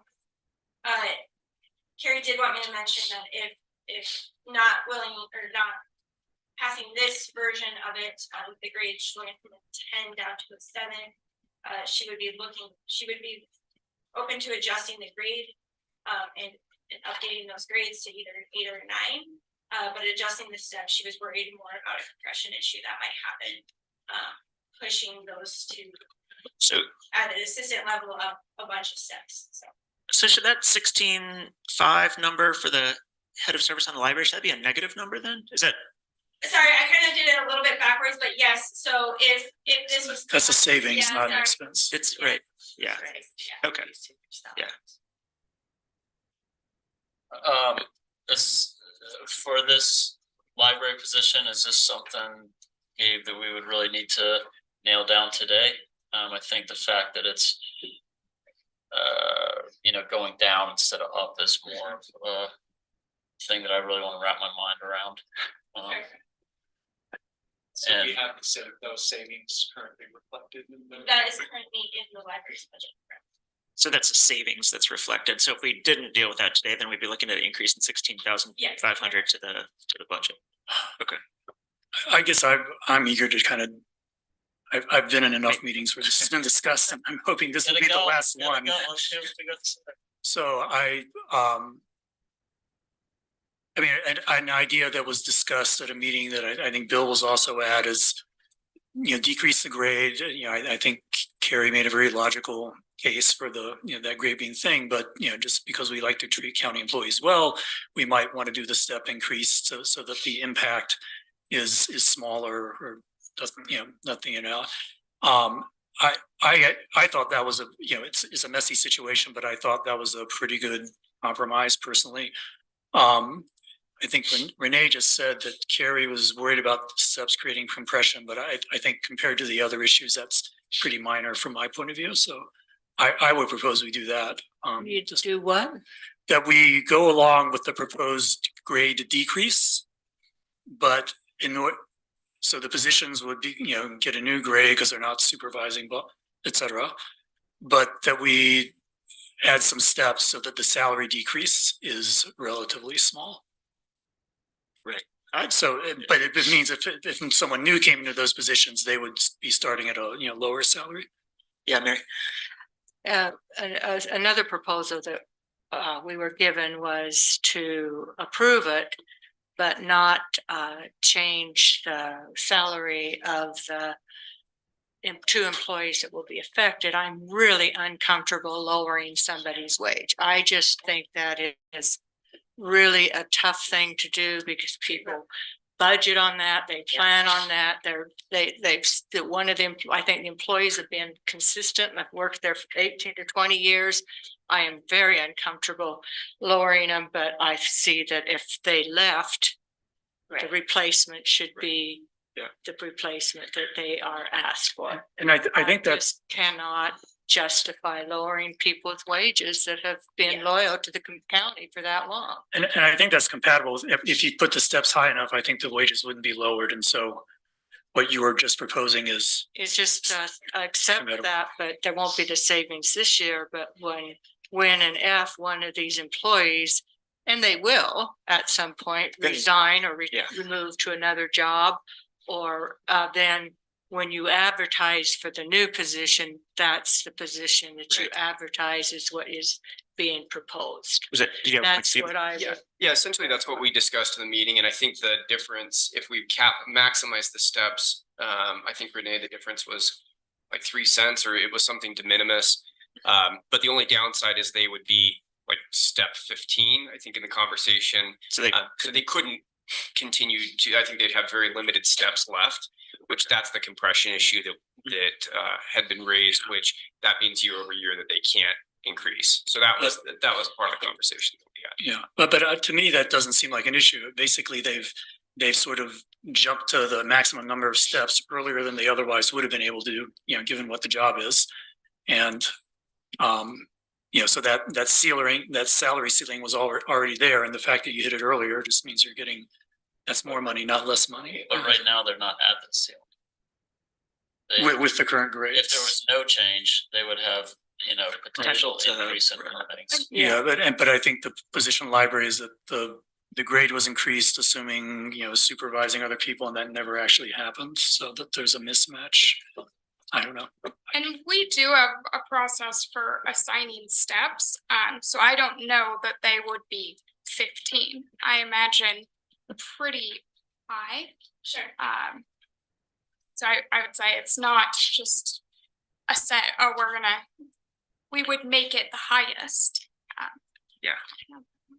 The problem I see with that is that when they resign or move on for whatever reason, well, then the person who is hired would be hired at, it seems like, then the savings would be nil. There would be no savings in the long run because you would hire the person that was hired at that step. No, I think with new hires, they start with low steps. Reset. The steps reset with a new employee. So it'd be a significant savings if someone came along with less experience. I was missing a step. Yeah. In my thinking process. I'm okay with that solution if it keeps their salaries at the. I think the simpler one is to just wait until they keep the employees where they're at. And not mess with the steps, and then when they resign or leave, then we advertise and replace them with the type of that position that is recommended. I just think that's cleaner and respects the employees more. So leave them with the title of head of services, or change it to assistant. I think that's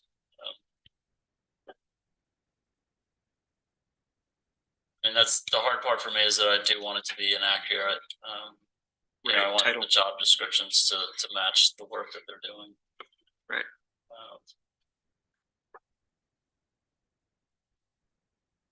Yeah, it's a sticky one. Yeah. I think Kevin's original suggestion to bring them up to the top of the steps seems the more appropriate one to me. So lower the grade and raise the steps. Keep their right, and that would make a raise the steps. So I'm open to doing whatever. Yeah. I agree with Mary that we've got to respect these long-time employees and. So I'd like to. How many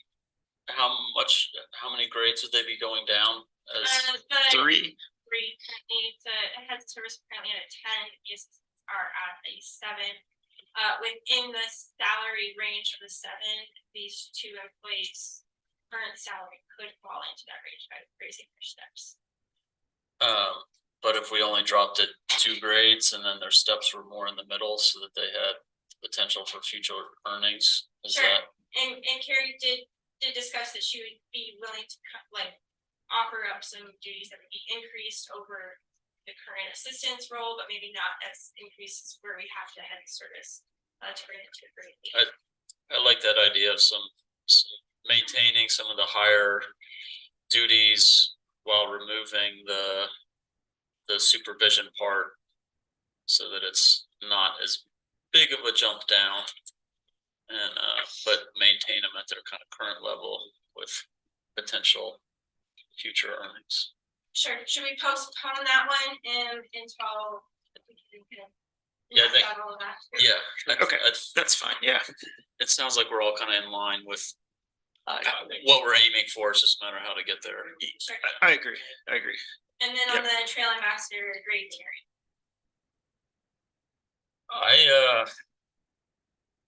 I can see some value in it. I'd be supportive of that personally. How many grades are we talking here? It's a 1 and a 2 grade increase. So currently all of the trail ambassadors have been in a grade 4. This would put the ones who are grade 1 up to a 5.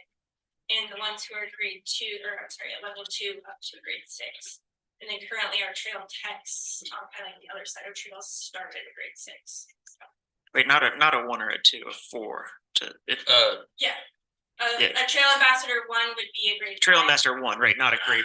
Yes. Okay, that's what it came across as a grade 1. Sorry. Right. Okay. So is this for more than one position?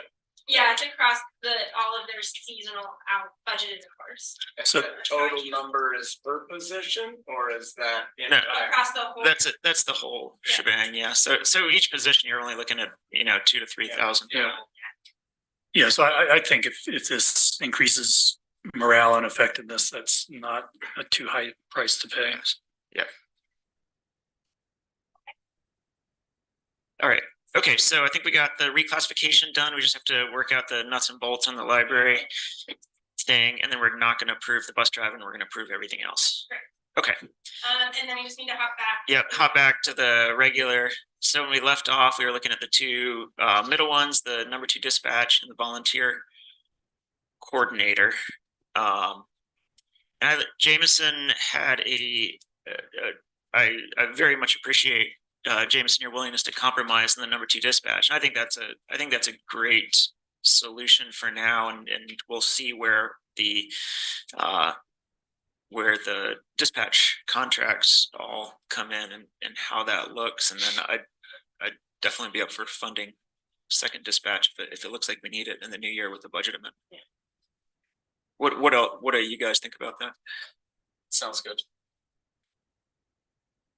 So I guess I'm unclear, what is it that we're moving the school officer to the dispatch number 2 position? Well, that we've already approved the school. Yeah, the school Right. committee Yeah. got hired. Okay. Yeah, that's good to go. So we're going to not Yeah, approve. and we the did dispatch approve too. dispatch number 1, so this would be the second dispatch, and we'd wait for the paradigm to play out this year, and if it looks like it's heavily needed, then we'd be able to fund that position sometime in the middle of the year. And then where did we land on the volunteer business coordinator? The volunteer trails coordinator, so we haven't landed yet. Nice segue.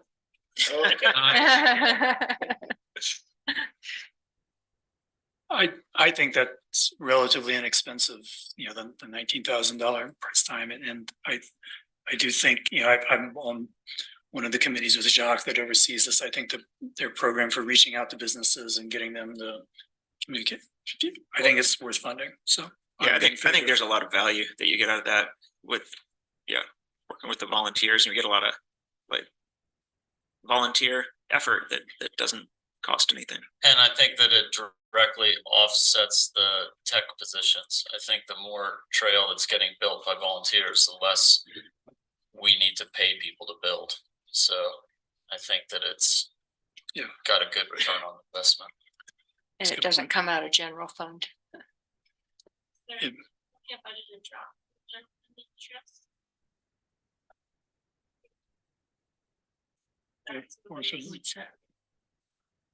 Oh, yeah, coffees. If we could drive the grader, could we take volunteers in the road department too? There's no bumper seats. Good luck. Yeah. Hard. All right, so do we have a majority thumbs up on the volunteer trail coordinator? I'm not super receptive to it, but Okay. I like Trish. Myself, but- I don't know how much, when you say business coordinator, I don't know how many of the businesses are really looking forward to. Again, Well, it goes beyond just outreach to business. That's just one part of the program. yeah, So I'm lukewarm on it, but Yeah. it isn't anything I'm gonna battle over. Yeah. Okay, so we have 3 positives and 4 lukewarms. Looks Or like, in between, I think. It's all right, not that much money and it's not general fund. okay. So let's call that good. Alright, and then the last slide is just the rank flow. We already approved the control deputy that is going to be updated to the Yes. security chief. So then the rest are the paralegal, the code enforcement, the deputy recorder, and the operations coordinator. Okay, so we've already put the ones we haven't approved. We've already put the dispatch number 2 off the list for now. So we take it out of the budget. We also take the bus driver out of the budget. So that's roughly 135,000, right? Sorry, what were the components of that 100? Oh, I'm just looking at, so the dispatch number 2. Oh, okay, that's what I missed. Right, it's at 92.5 basically, and the bus driver at 42, so.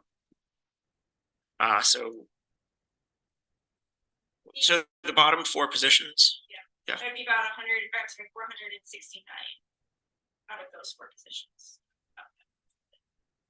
Okay. So that would get us roughly half. 369. Okay. Those positions. So those positions with the 2 that we've already taken off the books would get us about halfway where we need to go. A little more than that. I think more like 62% of the way. Okay. 62%. Did we get a answer to the question about the weed position being grant funded? Not a clear answer. I asked her to tell everyone with the understanding that information might not be available in time. Okay. Okay, we can, but tentatively, we're saying no to that unless we get some clear, impressive information about the weed position. That we might reconsider.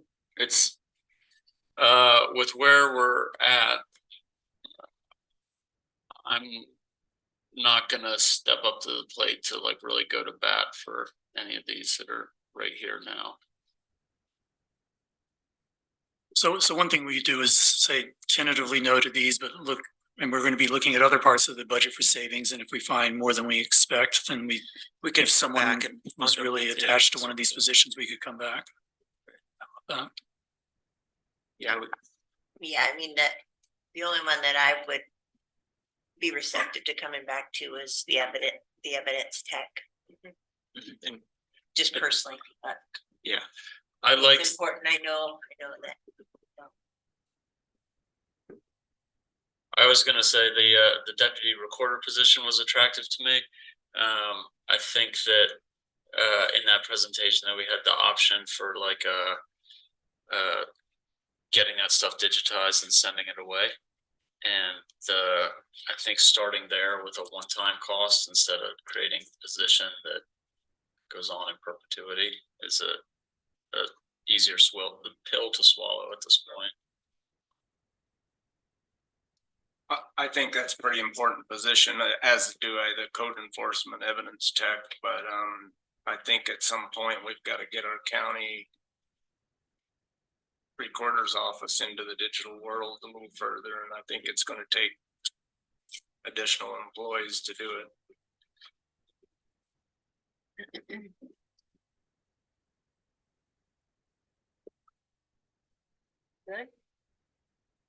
I was just gonna say we have about an hour to Right, go yeah, and a good. whole lot to talk about. Yeah, I guess I see value in all these positions, but I also know that we need to get to a number, and I think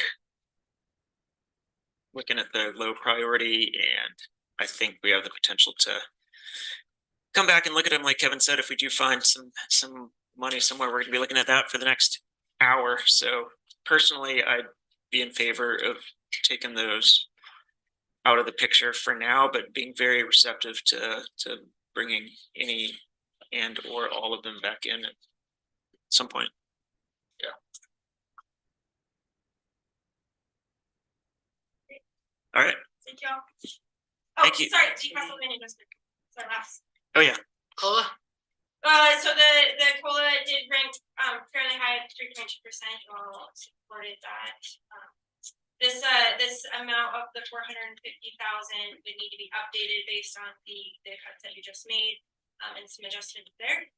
So it would not exceed 450, but do you think Gabe included in that final 800 number of cuts? So. Is that right, Gabe? Okay, gotcha. Yeah, I think I mentioned at one point when we were giving out raises, the possibility of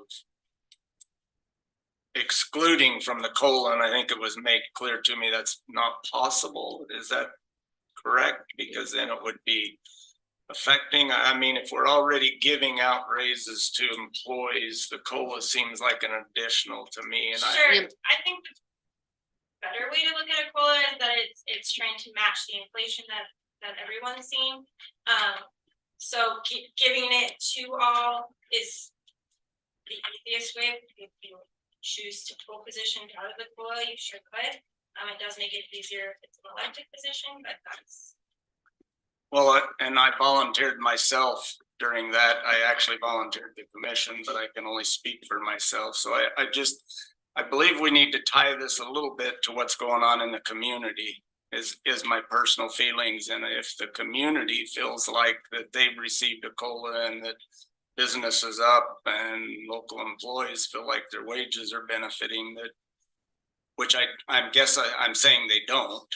Currently, we're seeing more of a downtrend locally, so I think that we need to consider the fact that we're tying ourselves to our community would be my advice when it comes to that, and that's my. When you say ourselves, are you talking about us, just the 7 of us here? Well, I'm talking in general. Or the whole county? I mean, we affect this community up here when we decide the promotional advertising needs to be cut to 25% of what it was in 2019. We're affecting our community members, and I'm trying to tie this COLA to the community is what I'm trying to do. So, and I know we'll discuss some of those other things when we get into the budget further, but I'm definitely saying that I don't need a COLA. Right. You can go from there on the rest of it. Go ahead, Mary. I, from what I understand, it was not that we were giving people raises, we were giving them more duties, and those duties reflected in more salary.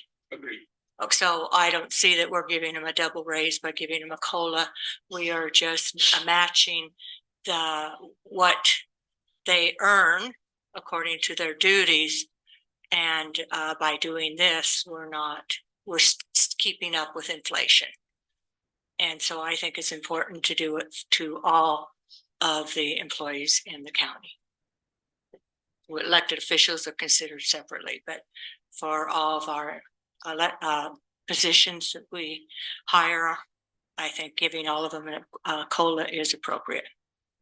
I'd be in favor of giving all the county employees a COLA for sure, and I'd be happy to talk about elected officials differently. Yeah. Like Bill, I'm yeah.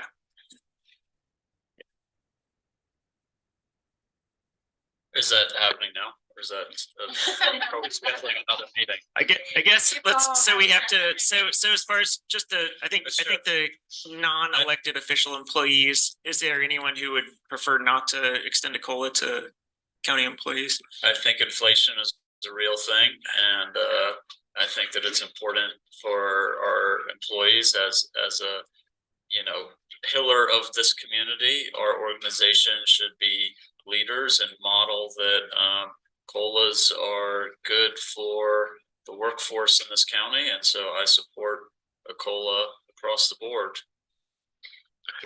I agree with Evan. I think, I mean, if we think some of the salaries are too high, I'm open to including elected official, salaries. I'm open to, cutting the pay or whatever, but I think except in very unusual circumstances, I think we should always try to keep up with inflation. I think that, that's the last thing I would change, but if we think that some salaries are too high, I'm not opposed to reducing them, including commissioner salaries. Right. But I wouldn't want to do it via the COLA. I'd want to do it as a separate discussion. I'm not against giving county employees, the COLA. Yeah. I'm against what we're doing to the community. And that's what I'm trying to tie here is that we've got to look at this community wide. So as we move forward, we've got to start looking at what we're doing to other employees that aren't directly under our umbrella. Okay, so we're all in agreement that non-elected county employees will receive the 3.2% COLA. Okay. And I'm fine taking electeds out of that. Yeah. We have to vote on elections separately anyway.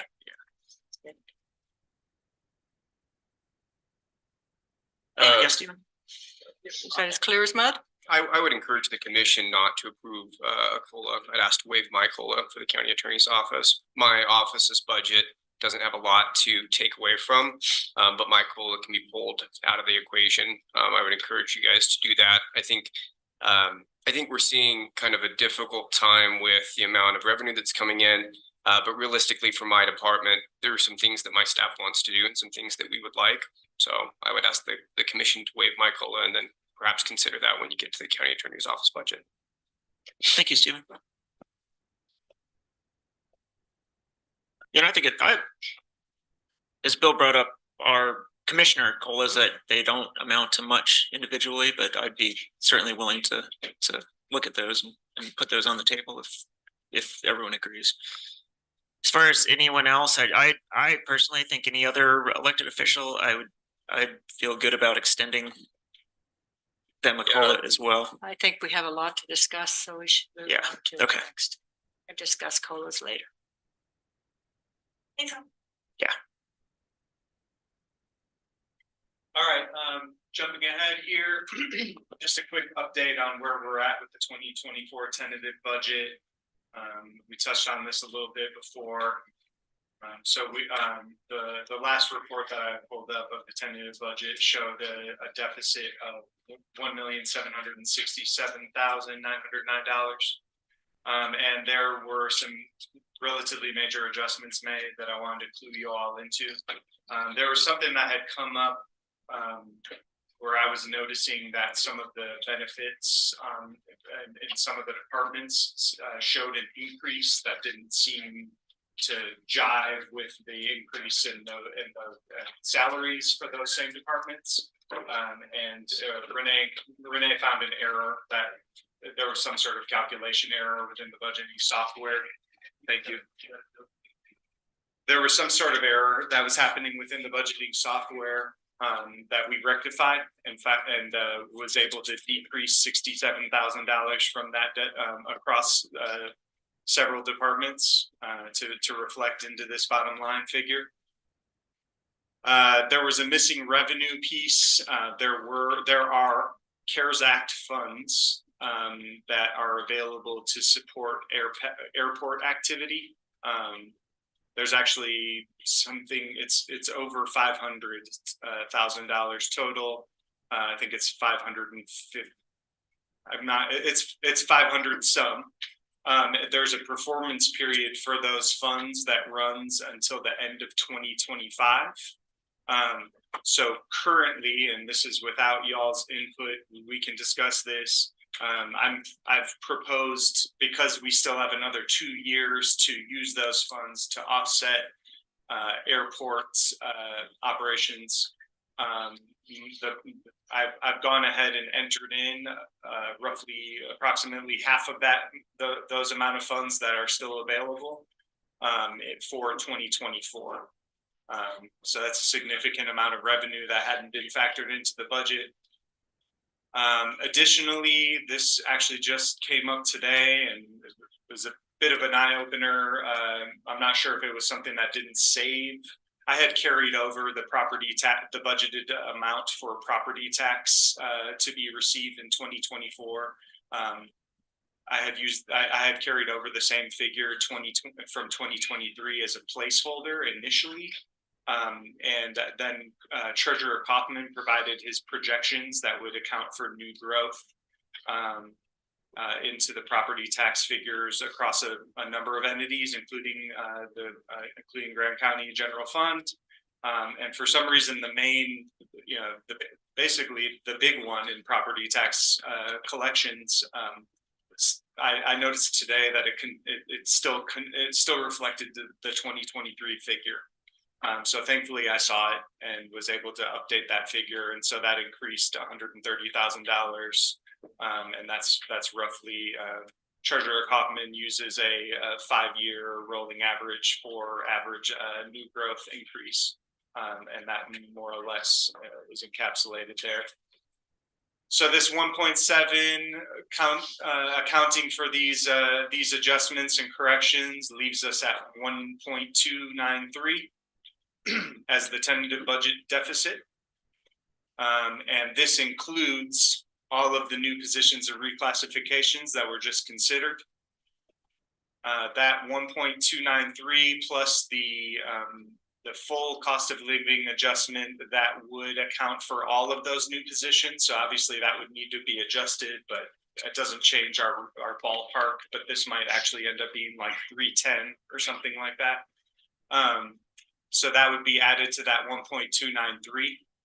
And then for the purposes of this exercise, 800,000 would be subtracted from that overall deficit to account for the budgeted draw from the fund balance, leaving us at 813,170, which is the number I quoted before we started the new position exercise. As a result of the discussion you all just had, there's this, I was just keeping track here in this little sheet there, but it just shows the savings based on those 5 positions, and then that reclassification that were denied at this moment, giving us that 501,411, bringing us into the remaining deficit to trim at this point from general department cuts, seeing how we've already trimmed from new positions and reclassifications after today, and that's 311,759. Administrator Nassau and I have identified over $500,000 in potential cuts across all departments. Some of these are more straightforward. Many of them are quite painful to departments. So I don't necessarily, it's, in case of many of them are more like in case of emergency cuts, but we went through the exercise and I don't think it was a bad thing for all department heads. And I appreciate their collaboration across the board and understanding the situation that we're in and identifying, anything that exists in their department budgets that can be considered above baseline operations and maintenance. Of course, there's a lot of departments that are striving to excel and constantly increase their service to the public. But I wanted everyone to bring it back down to at least maintaining the current level of service as a starting point for generating potential cuts. Of course, these numbers reflect the specific revenue projections that are currently entered into the budget, which is the sort of 0% growth model. I think it's not exactly that at that point in the agenda topic, but we might get a little bit flexible with that, the topics as they're ordered in the agenda, given the time that we have. But I think it's appropriate right now to just jump into that conversation about revenue projections and how different revenue projections as prepared by the consultant affect the general fund. And so this middle column here called mid is what's currently entered. If we were to go to what the consultants described as a conservative approach, which showed some varying degrees of negative growth, it was relatively arbitrary as compared to the aggressive, which was based on more of an analytical approach and a long-term growth trend. But you can see here, if we were to drop down to a conservative revenue projection model, we would have another almost $400,000 to make up in this deficit. And the aggressive, again, these aren't mirrored in the way that aggressive isn't the same, is relatively more large compared to mid than conservative is less, if that makes sense. So that's why these numbers are so much different. So anyway, you can see that. I know that there was some comment, there has been some Commissioner Winfield has discussed sort of taking another look at that revenue projection and what is selected. I know Commissioner Clapper also mentioned it. I think it would be good to just move forward at some point, preferably now, with a consensus, or maybe not a consensus, but at least a majority opinion about what we can just plan on moving forward here. And before I open it up for discussion, one last thing is I was almost certain that we would have November receipts by now, but it's pretty wild. I'm sure we'll have them in the next 2 days. But the November receipts haven't hit our PTIF account. I must have checked it 30 times today. So we will have an updated projection, certainly by the budget that will be presented next week. That will sort of make some, I don't generally expect a 1 month of receipts to alter the projection in such a massive way, but I could be surprised. So as far as the revenue projection goes, any conversation, discussion at this point? You were saying that the mid is just a zero growth projection. The conservative was a arbitrary. Yeah, it's like I mean, the mid is 0% is arbitrary as well, in the sense that it's just picking a number, just because it's zero. Conservative, I think, was -3%. It wasn't across the board. There was some. But it's just another dart toss at the board. See. Right, if you see this column here, yeah, it's not actually just a flat -3. You can see here the percentages that pertain to the different projection models. And then you said the aggressive was based on trends since 2017 or something? Yeah, I believe so, that AAGR, average annual growth rate. But that is, of course, to what degree he accounted for the pandemic. I believe he did sort of correct for that to a certain degree. Takes out 2020, but I believe it might go back even further than 2017. But yeah, I would appreciate just moving forward if there seems to be at least a majority on this, what we have currently entered, rather than shifting from it. That would, help us sort of keep this target in place. And you're saying you'd like to see it move forward using the mid? That would be my recommendation if I had to give one. Well, clearly, I think I've been concerned throughout this. I do know that November numbers came in on TRT, showing that we're down 16%, and I agree 1 month isn't enough, but I want to be real careful that we are not using a mid or zero growth just to balance a budget here, that we're looking at this correctly here. The fact that we probably are in a downtrend now, I believe TRT was down 5.1%. 2022, 2023, it's down 4.4% plus or minus a little bit. So I just think we've got to be real careful moving forward. I certainly lean, and I know that I might be the loudest voice, but I lean towards being conservative here with our number. I plan for the worst, hope for the best, but I lean towards that conservative. Our graph's been going down. I mean, almost a total of 9% over the last 3 years. I would rather see the down trend that we are following measured off instead of the mid. And cut more services to citizens. I don't like it, but that's where we're at. I'd rather plan for the worst. I'd be wrong. I'd rather be wrong and us have more money, but. A lot of, we're not really cutting. We have people that are asking to increase services to the public, so we could possibly just continue on with where we're at currently, rather than be cutting anything.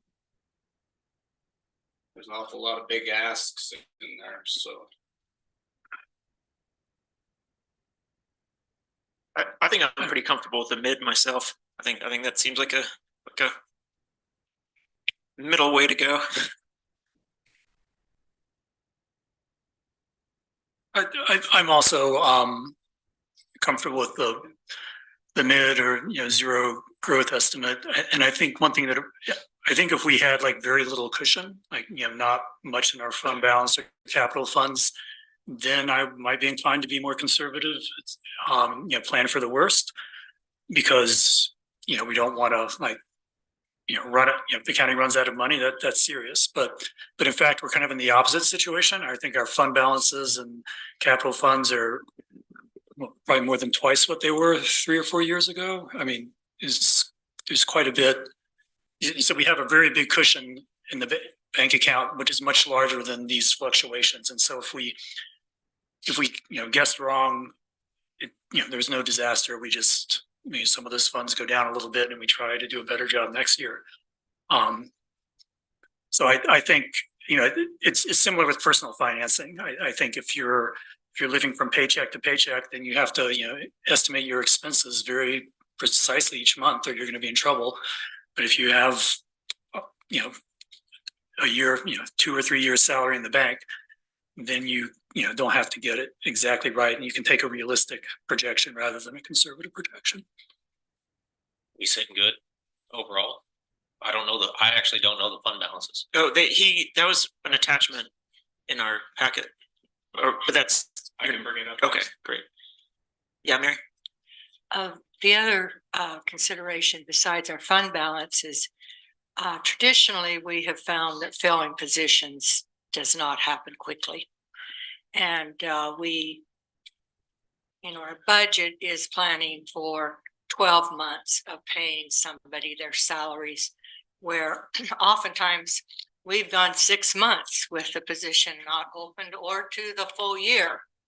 I mean, and so that we end up not spending as much money on salary as we expected.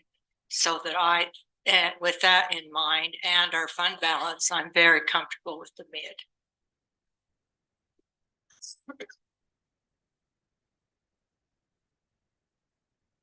You guys looking at me? I'm also comfortable with the mid. I think all the years that we've been doing this, the revenues typically come in a little higher than expected and the expenses typically come in a little lower than expected at year's end. So even the 0% feels a little conservative to me. So I'm comfortable with the mid. That's 4. You can get a word in if you want.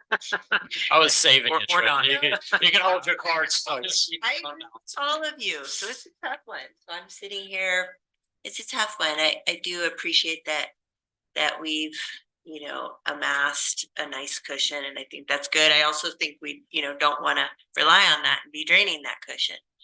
And I do think we're struggling a bit. Yeah, I respect all of your opinions. I'm gonna sit here. That's it. It's tough.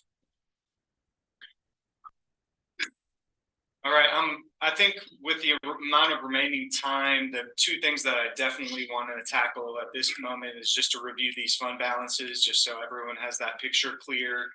This document is updated. What's currently in the agenda packet does reflect this exact document, but it is different from what was in there. There was some adjustment, a couple of small adjustments that I thought. Nothing like, I don't think too substantial or really changing the general picture. And then I want to get into some of the decision points. And so we can start getting into what trims that you all want to see right away or some other lingering decision points. And it seems like that's about all we'll get to today. Which is fine.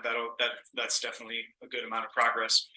So to give you all a feel on this last column, projected to end 23, where we see these fund balances coming in.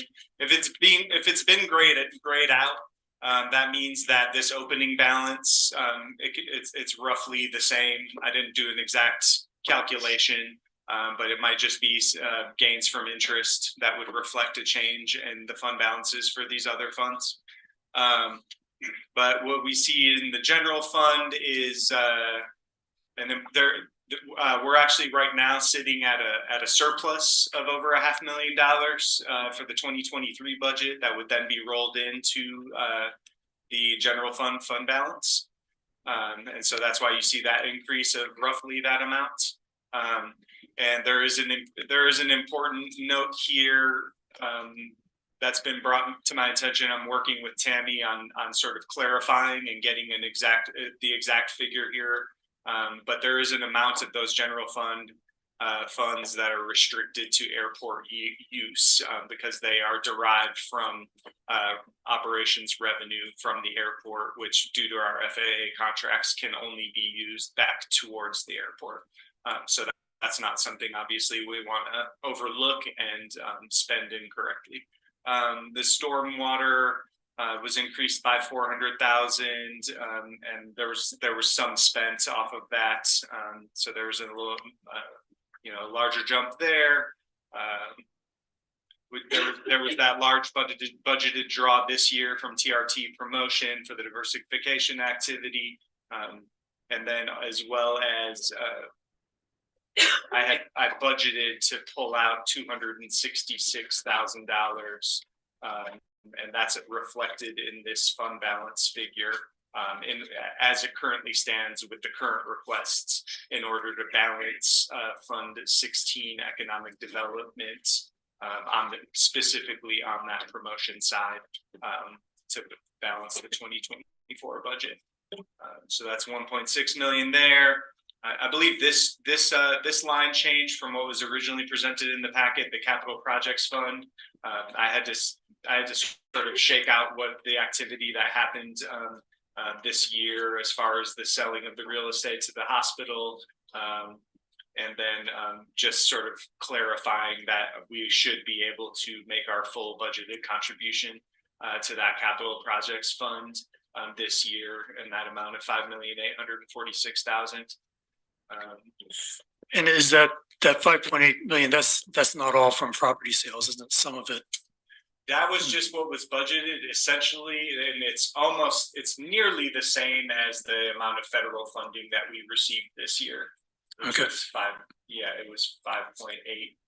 Yeah. Yeah, it was very, very, very close. So it's almost like we can think of that money we're able to sock away in full this year as a result of the federal funding that we received, LATCF funding. Yeah, and I guess I just want to put out, I don't think we've ever had a full commission discussion on what we wanted to do with the LACTF money. Right. Yeah. I think Chris proposed to put it in capital, just knowing that we could take it out of there if we came up with other ideas. And I guess my worry is that without explicitly making a decision, we're going to sort of regard that as money that can only be used for capital projects. And I think, there's the range of things the county spends money on is broader than that.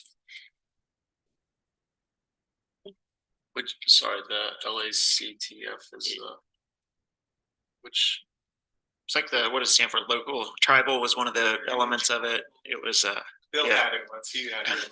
It was 2 funds, 2 years. We were funded 2.9 million, give or take a few dollars. Right. And it came about because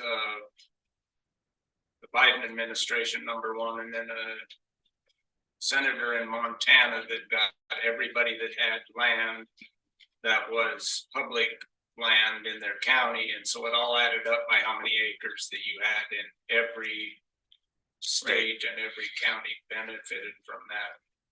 And so these are just the funds, and it was paid out twice to Grand County, to all of the counties, 2 years in a row.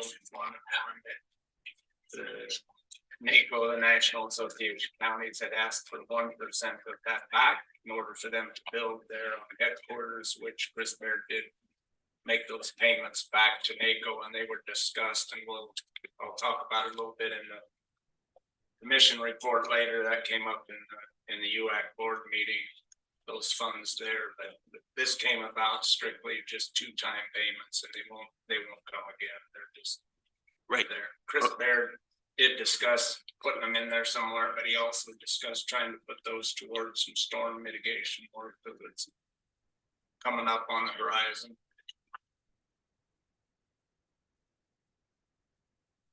So yeah, that just gives us a picture, we consider the airport restricted funds. Somewhere, upwards of 9 million in the general fund balance. Somewhere around 12 and a half for capital projects. And that's what I'm showing at this moment. And I guess the point is those 10 or 10 plus 12 numbers are pretty large compared to, the uncertainties in our sales tax projections. I think it's.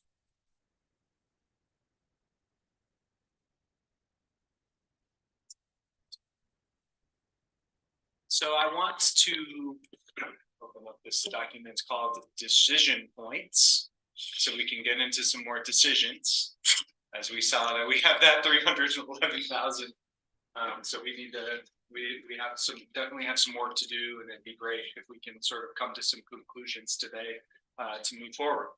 And so I'm gonna invite Mallory to chime in whenever she would see fit.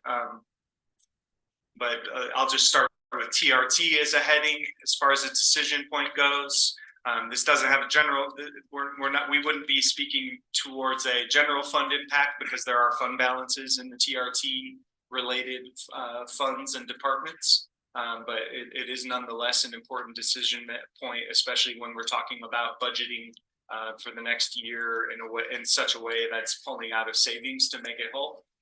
And so more specifically, there's that rec film and convention piece of TRT promotion. That's 1/5 of 1/3, and that goes to support a contribution to the active trails and transportation as well as the film commission. Currently, because of increases in that particular department, that particular activity, there's a budgeted draw of 279,448. And so I bring that up. That money is there in the fund balance, but that's not going to be there in perpetuity to pull out of. Is basically what I'm saying. So I think it's important to bring it up. And the same goes with the TRT promotion budgets. There's a current budgeted draw of 158,282 from the fund balance to make it to bring it to balance in 2024. And there's we'll just stay on the TRT piece. The county fair contribution is up to 110,000 from 50,000. And there is also a community event grant component that was held in and kept in for 2024 in the tourism promotion side. And there was some question as to whether an increase in the county fair contribution would be potentially subsumed by this community event grants piece. I can't speak specifically to this program. I'm not sure if it was used as a critical support for the summer free concert series held at Swanee Park, or exactly what that number is tied into, but that was just a thought. And then there of course is TRT mitigation, and so not only in regards to a potential increased allocation to the solid waste special service district, but also I know Commissioner Walker has expressed there's that 400,000 roughly in fund balance in that mitigation fund. And so there could be, and the thought was posed that maybe potentially that fund balance would be used for any variety of qualified expenses. Do you have anything to add, Mallory, about anxiously waiting, getting to my cuts. One thing I would add, I don't know the appropriate time, but Mike is here from solid waste and he has a few slides. I don't know if it makes sense to have him present that now, or if you guys want to wait until the end of this conversation, right before the actual commission meeting starts. But I do think there's some important things to sort out in the next 30 minutes. Well, I guess I had some questions about what you were just saying. So if I'm understanding correctly, we've got $400,000 of TRT mitigation money from this year that we haven't spent and we haven't put into the general fund, is that? It's been built up. From over the years, that 400,000 that's in that TRT mitigation fund balance. I think primarily due to the fact that we always project out the end of the year. And then oftentimes that comes in, especially lately, comes in a little higher and that's just built up at that point. I see. Okay, so it's not, so it's that for, yeah, I guess you just said it, it's accumulated over multiple years, it's not just from 1 year? Because we intend to exhaust that to. That's what I was gonna say, I would think we would try to exhaust it each year, and so why wouldn't we exhaust it this year, like, but if you're saying that it's more of a one-time thing because that's leftovers from multiple years. Yeah, it could be looked at as a lucky rainy day fund or. I guess I would regard it as, equivalent to our general fund balance, it's money we can spend if we need to. Yeah, Mary.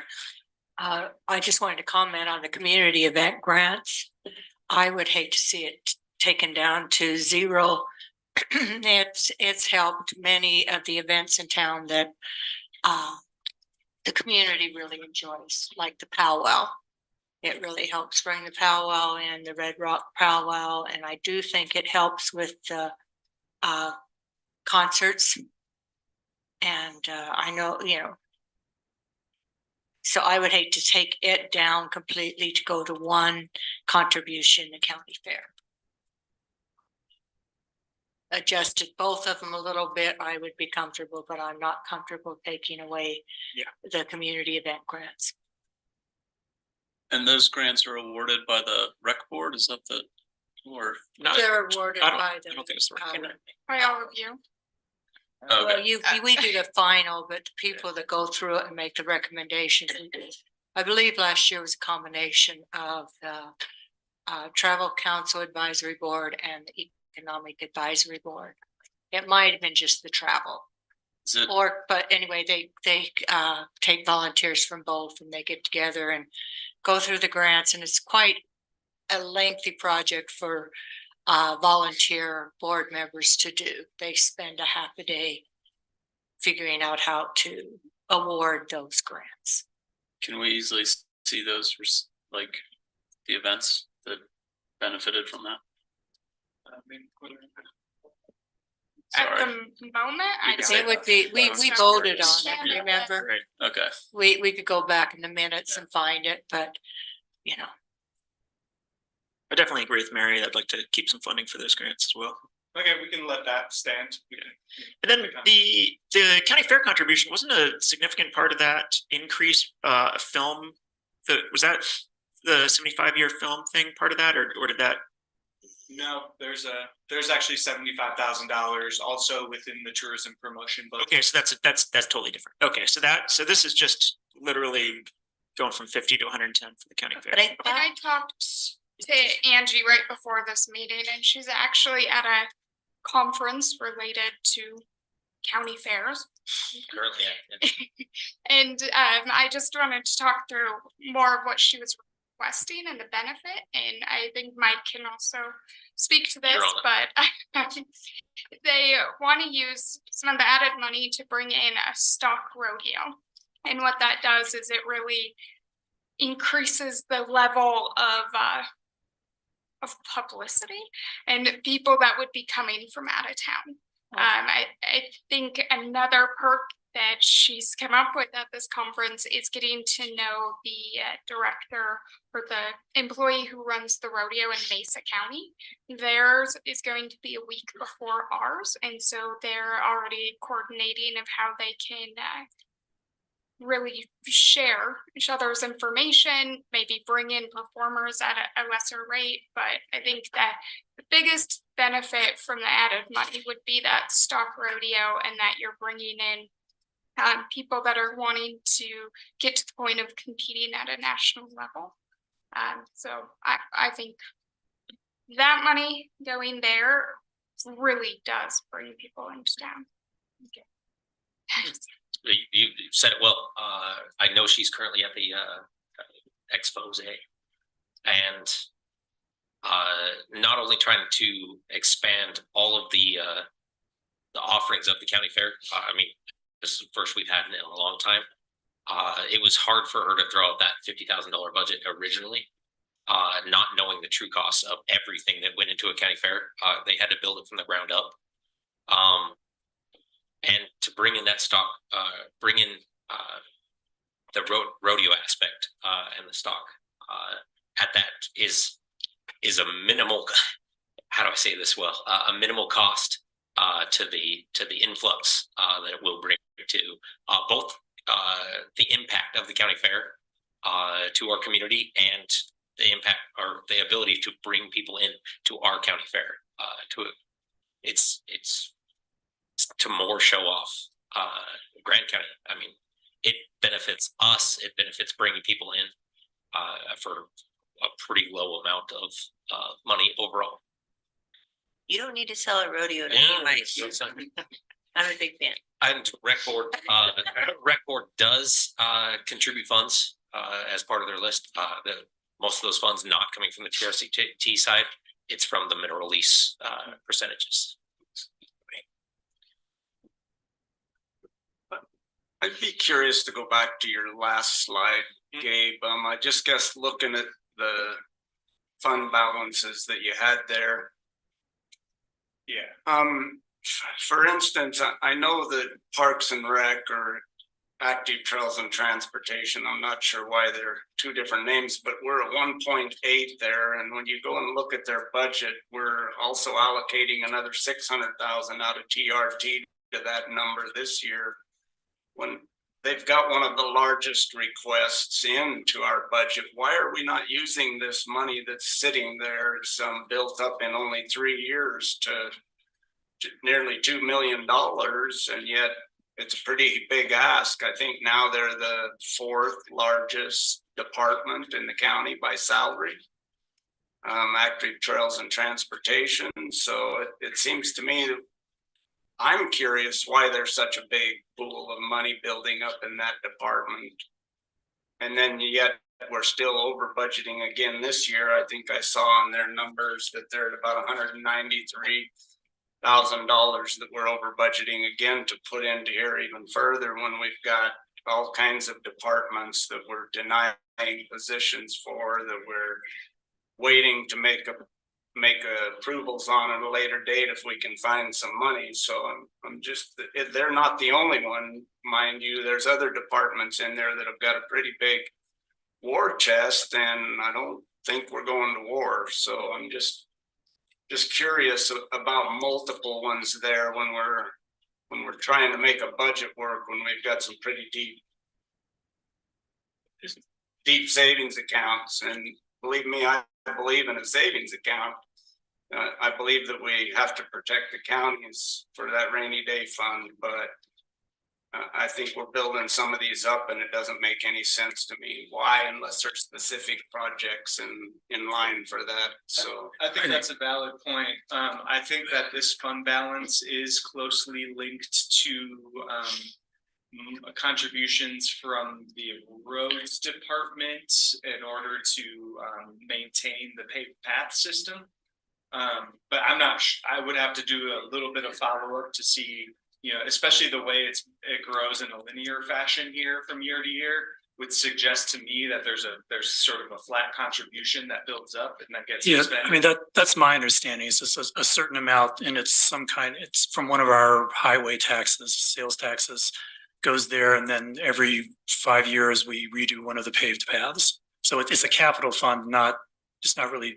I saw the paved path fund when we went through our budget meetings, and I think there was spent like $4,000 a year in there, except for 1 year, maybe it was 40 or 50. I don't remember the number, but I guess I think it's a good. My point is still there, is that we don't need to be sitting on that large of a fund for basically a division that's primary goal is to educate us on how to pack out our, for lack of a better word, food. So I think that we've got to start looking at some of these funds, and instead of pulling out of the general fund and increasing the size of our budget, that they start covering some of their own costs. But I think that's money that can't be spent on those things. I mean, it's money from if I'm remembering correctly, it's from a transportation sales tax, and it can't be spent on most of what, it's a very narrowly earmarked fund. We could probably send it to the road department.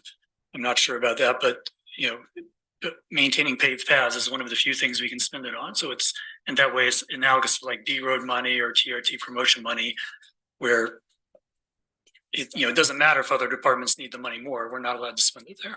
Well, we've got the bike path that we're all working on trying to get accomplished can be, I mean, if it's a paved path, why, I just think that some of these funds that are building up seem like an awful lot of money. I think Bill Jackson. has something. Yeah, please come forward, Bill. Yeah, and I was more on the parks and trails and rec, but I just maybe some clarification if I can. I believe it's $400,000. It does come from the option of transportation sales tax. Does come into the road department budget. It's pulled out of there and gives to active transportation and trails. As far as I know, it's not being spent on paved path maintenance. So when I do a project, seal coat the paved path, crack seal it, I just generally deal with those larger projects. It comes out of the paved path maintenance budget. That's totally opposite or different than active transportation.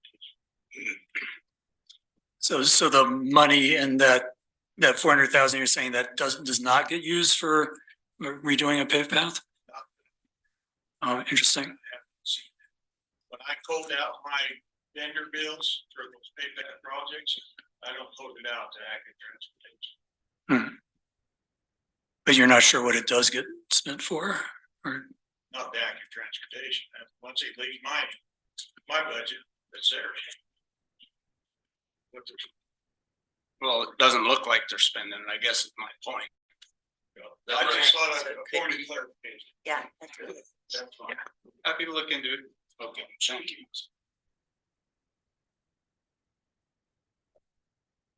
Mallory, I guess, before, let's see. Is there a desire by the commission to see these budgeted draws softened a little bit out of TRT promotion or out of the rec film convention? Maybe I would throw out the idea of that potentially this draw being reduced by X amount or to X amount, and vice versa, and the same for these, as a way of managing that. Or do you all want to see more closely what is behind those budgeted draws and sort of or should we just leave it be and move on? Can you make those larger? Yeah. Thank you. There we go. I think for promotion, in the past, we've been bumping up on the limit of what we can keep in the fund balance. So we've tried to been, looking for ways to draw more out of it. So I certainly don't need to scrutinize that one.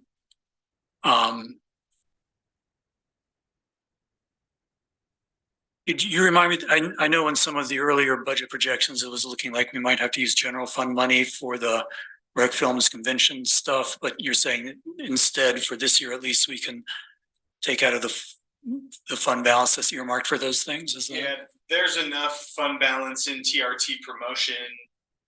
We would have to go back and just sort of earmark every year based on what how the statute read. But I'm relatively certain we have at least $600,000 out of the promotion fund balance that could be used for rec film convention. Okay. And would that be towards salaries or just other projects and such? It could qualify for either of those. I'm a little hesitant to fund salaries from a fund balance, but if there's fam tours or other kind of things like that, they're one time. I don't want to kind of up a budget now and then next year have to turn around and say, oh, never mind. Yeah. I agree. Makes sense. Okay. And then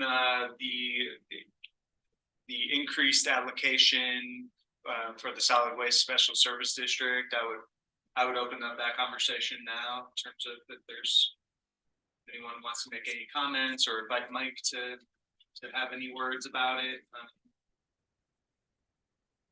Why don't you come up, Mike, just in case we do have questions? Yeah, that's a good idea. I don't know if this is considered a one-time ask or ongoing. Yeah, that's probably the big question. And I felt like just a couple years ago, we bumped up, but maybe my memory escapes me. It felt like a couple years ago, there was a fairly large ask, like we bumped up their allocation quite a bit. Am I wrong on that? I can't remember. I can't recall. I just felt like It was bumped up, but it wasn't, I can't remember. It was like from 60 to 70. And it wasn't huge. not. 400. That's what I was gonna say. Yeah, I thought it went, and is it a one-time ask? And if it's not, then yeah, we've gotta. Hash it out. As far as the increase, can I say I would never come back to you? I'm not gonna try to mislead you. But it is a one-time increase to try and get a hold of things. Okay. I know you guys are the commission's being pulled in many different directions, with limited funds. I read the paper last night, several people, entities are talking about tax increases. We are not a taxing body at this point. We been 400,000, as far as I know, for several years now. I don't know Yeah, how far. it has been. But if we could pull up the slide, I could show you a few things. Some of it is the basics, with the wage balance, the fuel increases. Tourism is a direct cause of more trash. That's why we're included in one of the funding for the TRT funds. Next one, please.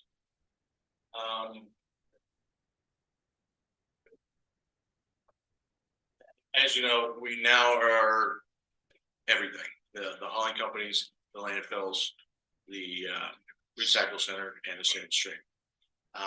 What we try to hit upon is that what we're trying to, because tourism does affect how much we have to do, how much we have to haul, how much we have to bury. It's a direct, I wanted to draw that line, a direct comparison. And we try not to, these additional costs on the locals, on the county itself, but coming from those funds if all possible. The next slide, please. This was just an example. We just pulled 3 years worth of fuel, just going to the landfill. This is just taking trash to the landfill. Has nothing to do with anything that's changed in the last couple of years. An additional $80,000 in fuel alone. We didn't go into how much more the expenses were for repairs and replacements and whatnot. I just pulled one figure to show you. You've heard it from every department, the wage wars. We have a limited pool here in Moab. CDL drivers make the pool even smaller. CDL drivers that want to haul garbage makes the pool even smaller. So we try to keep our employees year round. We have to. The training, the retraining is just kills us. The productivity goes down, the hours go up. So it's important that we keep these employees year round. We don't have that option to see you in 2 months. It keeps coming every day. A few of the things that we might put some of this additional money to. When I was here earlier, I mentioned Klondike has a very shameful scale house. We definitely need a water truck to keep dust down at all of the landfills, especially at the Moab one, because it is so close to new residential dwellings. And then something that's been on the CIP board list for years now, I guess, is the road improvements to the Klondike landfill itself. It is a county road, or at least, I don't know where it exactly ends, but at least initially it is a county road. They do need upkeep. We do have semis going on those every single day. Snow, sleet, the whole shoot match. It would be a lot safer if we eventually did fund that upgrade. But the next slide is what I want you to see. That is our sad little scale house out at Klondike with our luxury bathroom facilities. That scale house is actually blown down at least once. It's got a small generator. That is the only place that our employees, that we have 2 or 3 out there 8 hours a day, 5 days a week. That's the only place other than the equipment that they have to get out of the weather, to eat their lunch. I'd like to do better. So that would be a huge thing of a one-time of that addition that it would go towards. Were those bullet points on the slide before, were those in order of preference? The scale house and the water truck? Considering I don't know how much we would really come away with, the scale house is the lowest and probably the most important for company safety, company morale, just doing better for our employees. Long term, the road upgrade is definitely needed, but a $250,000 one-time increase isn't going to do that. And that's on the CIP list, you know? Yes, it was there when I got there and it's still here. Is there other grant opportunities for the vehicle, the water truck? Do you know? Other grant opportunities. I can't say I don't know of any specifically offhand. We did apply for the EPA grant that was available this year, but we made it to the semifinals and did not qualify. So we are looking elsewhere, the CIB, whatever grants that become available.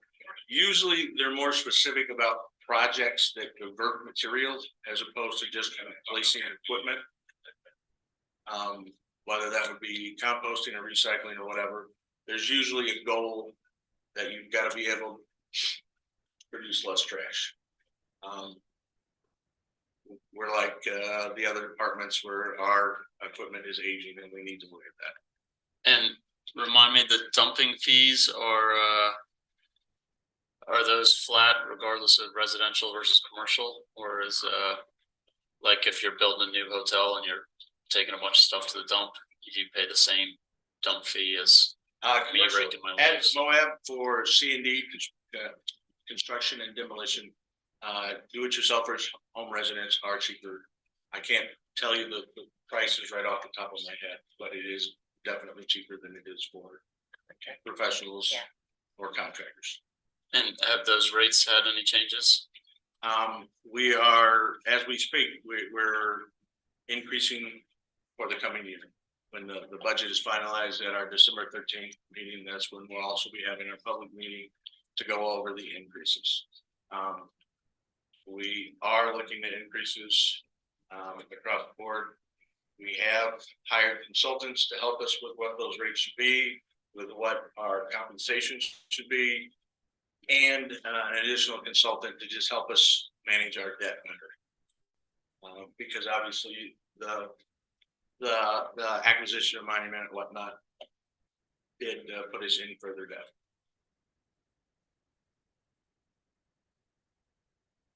Okay, we're getting down to the nitty gritty time wise. We only have 5 minutes before our commission meeting starts. Dave, was this additional already in there, or this is something that we're looking at adding? I didn't already include it, though I had already made mention that, you know, that it might have been more appropriate for me to include it and then, you know, one or the other, but it is not currently entered in the budget. It's only at 400, which has been the contribution for at least the last 3 years. And if we kept the contribution at 400, but then wanted to contribute 65 towards a scale house or something, would that, it was like specific towards one thing? Is there a place in the budget for that to fit? It could come out of the TRT mitigation fund balance, that 400,000 plus that we have. Okay, but if it like went out for proposal or whatever, and they're like, this is what we got, you know, if we're committing towards a certain project rather than just like general operating. And I would also point to the fact that, and you may very well know, of course, being on that board, but EMS made a request. I'm not sure to what degree TRT mitigation dollars. I do think that there is some qualification that they have towards EMS, so perhaps an equal type of contribution could be made their way as well. Because I believe their request is associated with more with one thing. Yeah. But they can. Pass. Like with the scale house or the water truck or the road, I mean, what's your, probably the water truck would be my guess, but I'm guessing again. If we could only have one, Yeah, that would be. I personally think we need the scale house the most. The most benefit and community impact would have to be the water truck. Okay. I'm backing up, but in general, you feel you need a little bit more for just operation, not just capital projects. You just, Exactly. right, yeah, your fuel costs are up, yeah, okay. We're not just talking about it. And so remind me, how is the district funded in general? So there's the 400,000 contribution from the county that we just mentioned. And what are the other sources? Whatever revenue we make at scale houses, as well as some mineral lease funding. Okay. And so is the idea that the fees cover like the garbage collection from people's houses, but the county's trying to cover the cost of the landfill? Is that the logic, or just? Well, ultimately, the county has a responsibility on the landfills. But being I believe it was called an enterprise fund, we're supposed to fund ourselves and just get by. And it does not allow for long-term planning real well, such as, you know, $800,000 bulldozers, things like that.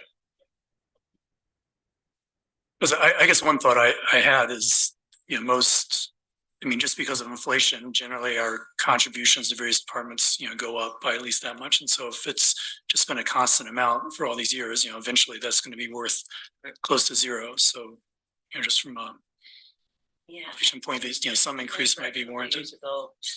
Changing that contribution by quite a bit. That's my memory. So there was a recent big increase. Yeah. Remember we got, It was 3 or 4 years ago. Yeah. It was I mean, a while ago. around. It's Yes, that's right.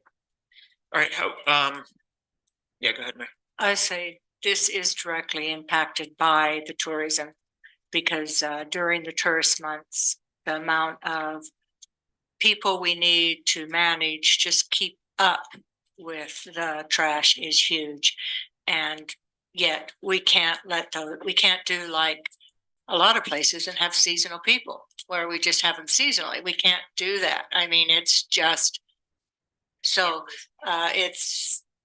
so we can't, like other places like the park services and such, they can the weed department, the mosquito department, sand flats, they can do a seasonal thing, but not when you have to have these skilled personnel that they have to have, especially the CDLs. I mean, that is such a big deal. We are working closely with USU to get more people, and we help pay for people that are working with us to get their CDLs, but we have to be competitive, because would you rather haul Pepsi or would you rather haul trash? I mean, you have to be competitive. So I would like, yeah. Okay. Yeah. So The full ask, the 100K. I think for 1 year, that would be good.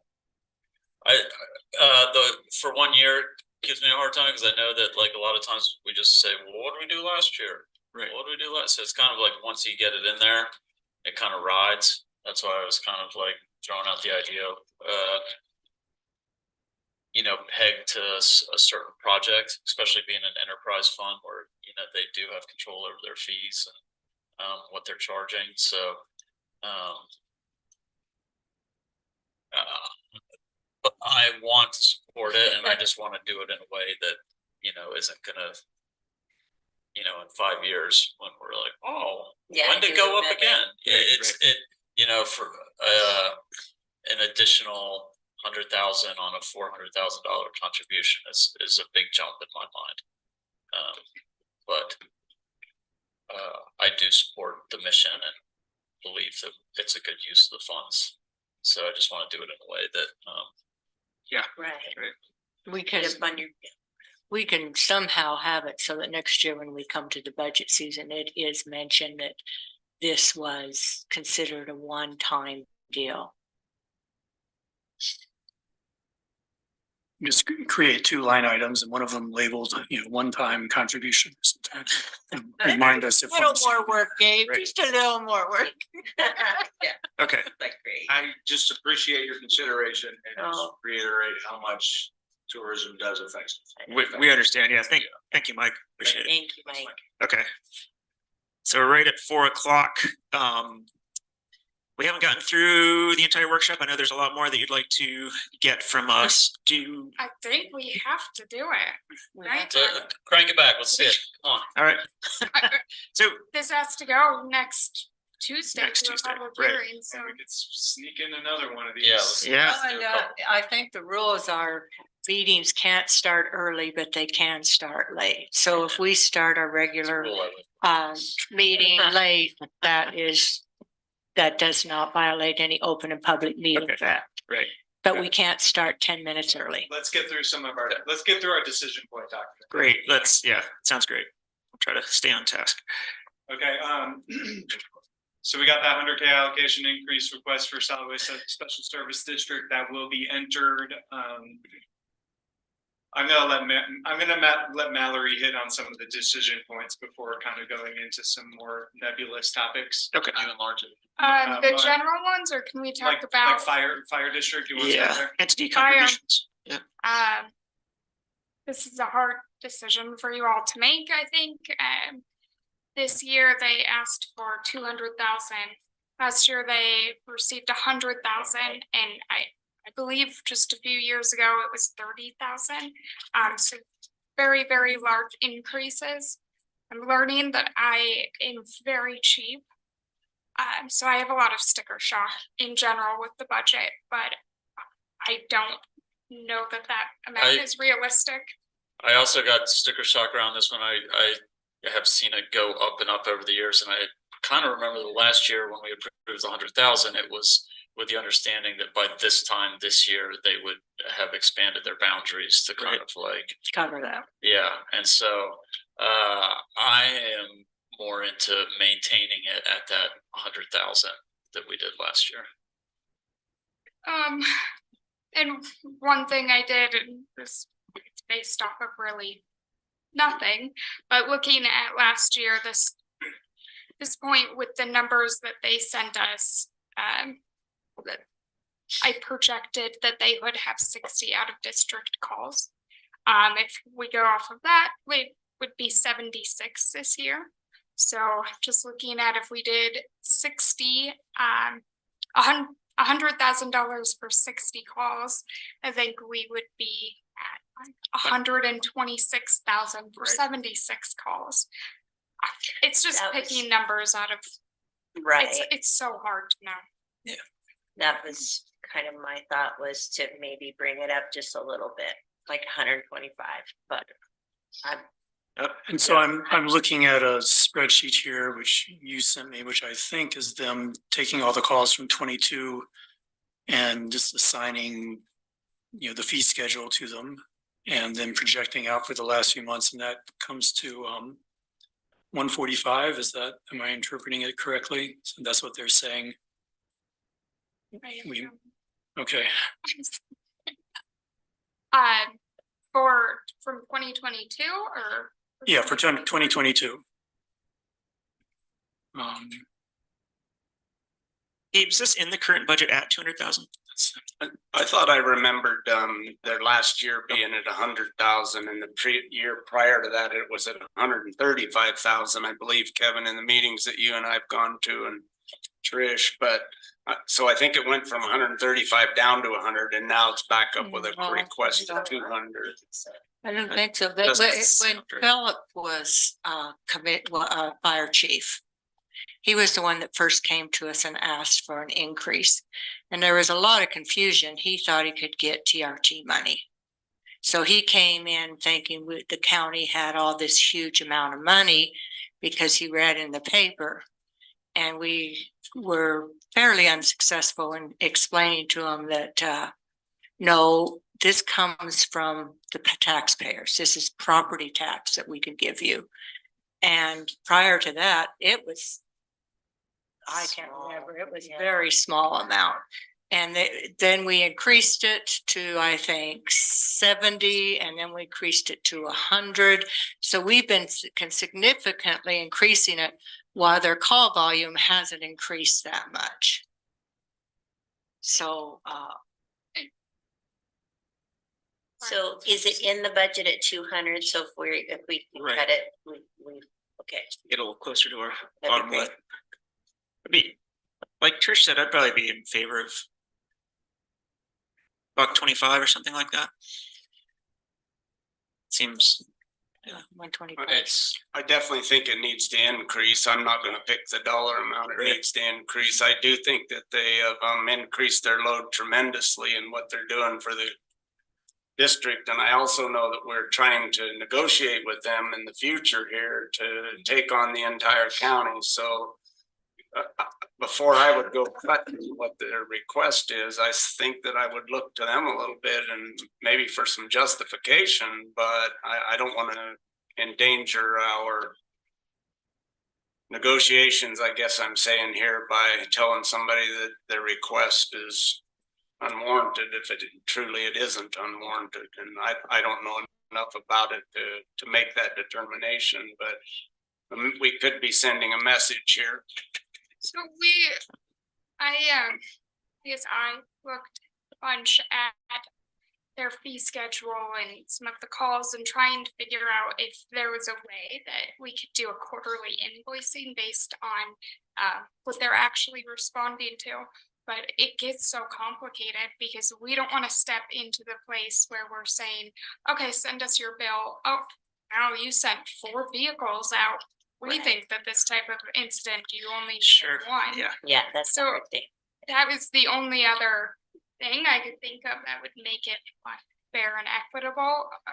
I don't know. I mean, I think increasing it and making it really clear, like we're obviously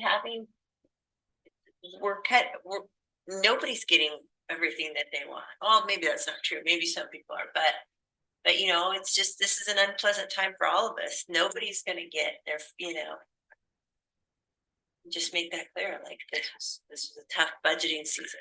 And so we increased a little bit to respect, you know, what you're doing for us, and we'll see where it goes. And I did tell Kathy that we were getting a huge amount of requests and that there was no way we were going to be able to fund everyone what they requested. So I think they've got a heads up. Plus I told my husband who's on the commission. I do. I'm not necessarily endorsing this, but I'm looking at the cover letter that the fire department wrote with this fundraising increase in their justification. And I think the main thing they did is they looked at their overall budget, and then they looked at what percentage of that was, out of district calls. And that worked out to either, 260,000 or 270,000, depending on how you did it. And then there's also, I don't know if the spreadsheet was attached or something separate, but there's a spreadsheet that kind of estimates that if we had done like an a la carte, fee schedule for 2022, it might have come out to 146 or something like that. I agree with what Bill said earlier, that we are engaged in talks with them, and this isn't just purely a budget request that affects other things. And so I don't know where that leads exactly, but I just wanted to second what Bill said there. I think, you know, part of the issue though is that they're their own, you know, they can set their own tax rate. And they have recently hired a lot more employees and have, you know, upped their taxes by a pretty large percentage. And so that makes, you know, the out of district calls cost more too. So we, you know, I think a lot of the increase is just them choosing to have more firefighters available and that kind of thing. Paid firefighters. So, you know, paid as opposed to, you know, shifting from a more reliance on volunteers to more reliance on full-time staff. I do think we should do some kind of increase. You know, I would consider 150 also, but I'm not gonna throw a big fit if, you know, it's only 125, though I do think it will probably sour relationships with them as we continue to discuss, you know, transition, you know, them expanding the district so that we can become more financially disentangled from them in the long run. So.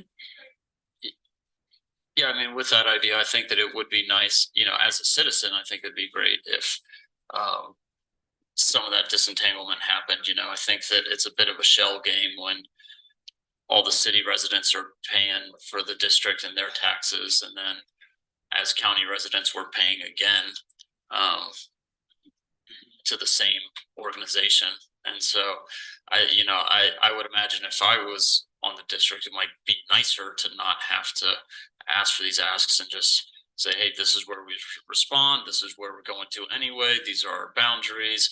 These are our costs, you know, and it's not, you know, as a citizen, we're not paying them, you know, once through the city and once through the county. And so,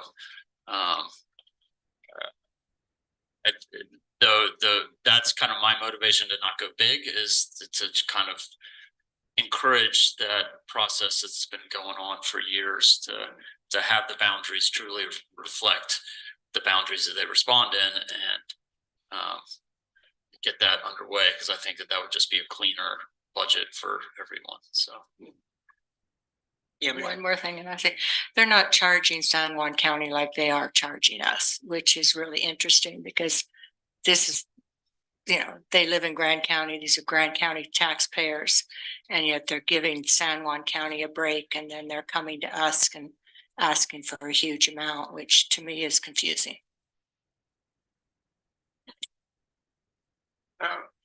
I don't know. I mean, I understand transitioning to a more full-time fire department because their district does stretch quite a ways. And I, for one, am not interested in a less than adequate fire department if they got to be called to my house. So I'd be real careful trying to cut costs and comparing what the San Juan County pays. I don't think that has anything or any value here. What we're trying to do is establish something in the future where they cover this entire county for us. And so I'm with Kevin. I think we want to be careful with the message. And I think that,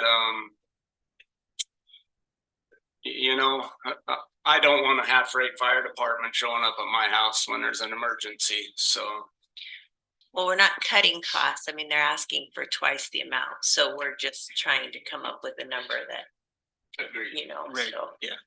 So the numbers that have gotten thrown out have been 125 and 150. Are we comfortable with somewhere in between those, Mike? I'm with Kevin on the 150. I'm fine with that. Okay, I'm good with it too. Let's do 150. Okay, next.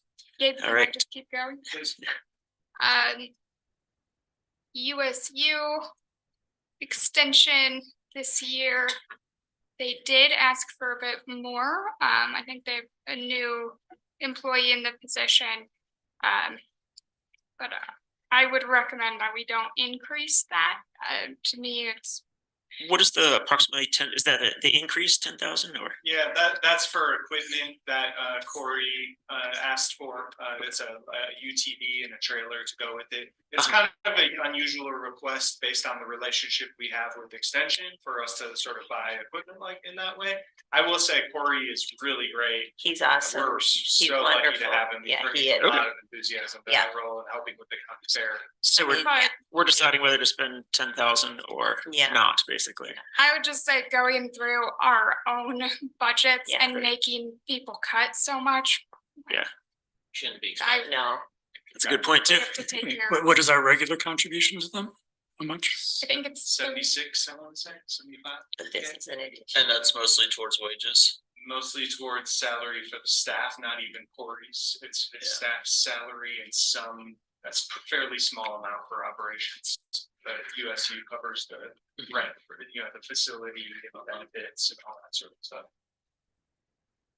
I'm good with no. I think the equipment kind of sets a new precedent than what we've been doing in the past, so.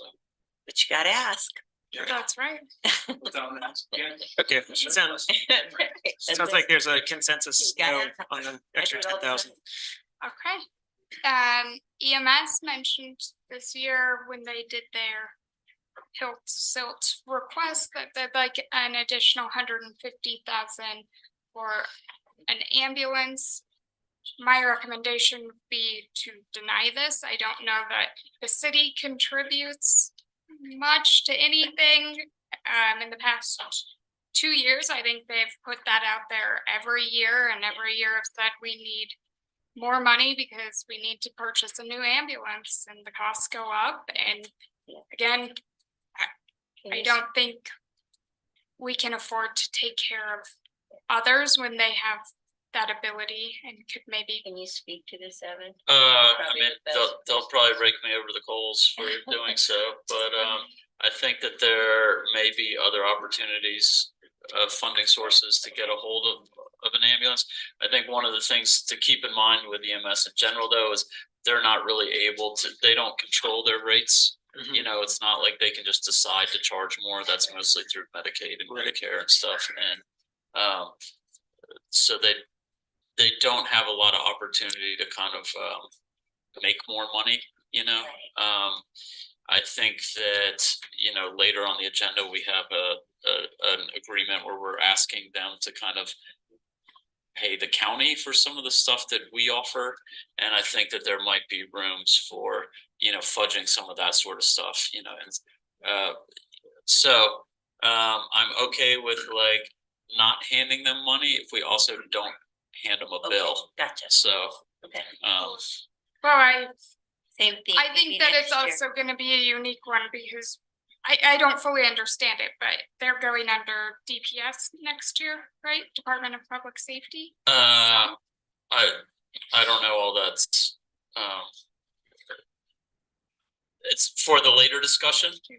Well, I think it's in a way will be part of the later discussion because I think it almost their ability to do certain things will be limited because they will be. Yeah, I think that's kind of part of for this particular item. As much as they would love to have it, and like I said, they'll probably rake me over the coals. I don't think they'll be flabbergasted if we don't approve it. They're not going to be like, "What the hell? Didn't see that coming." They are looking for other funding services.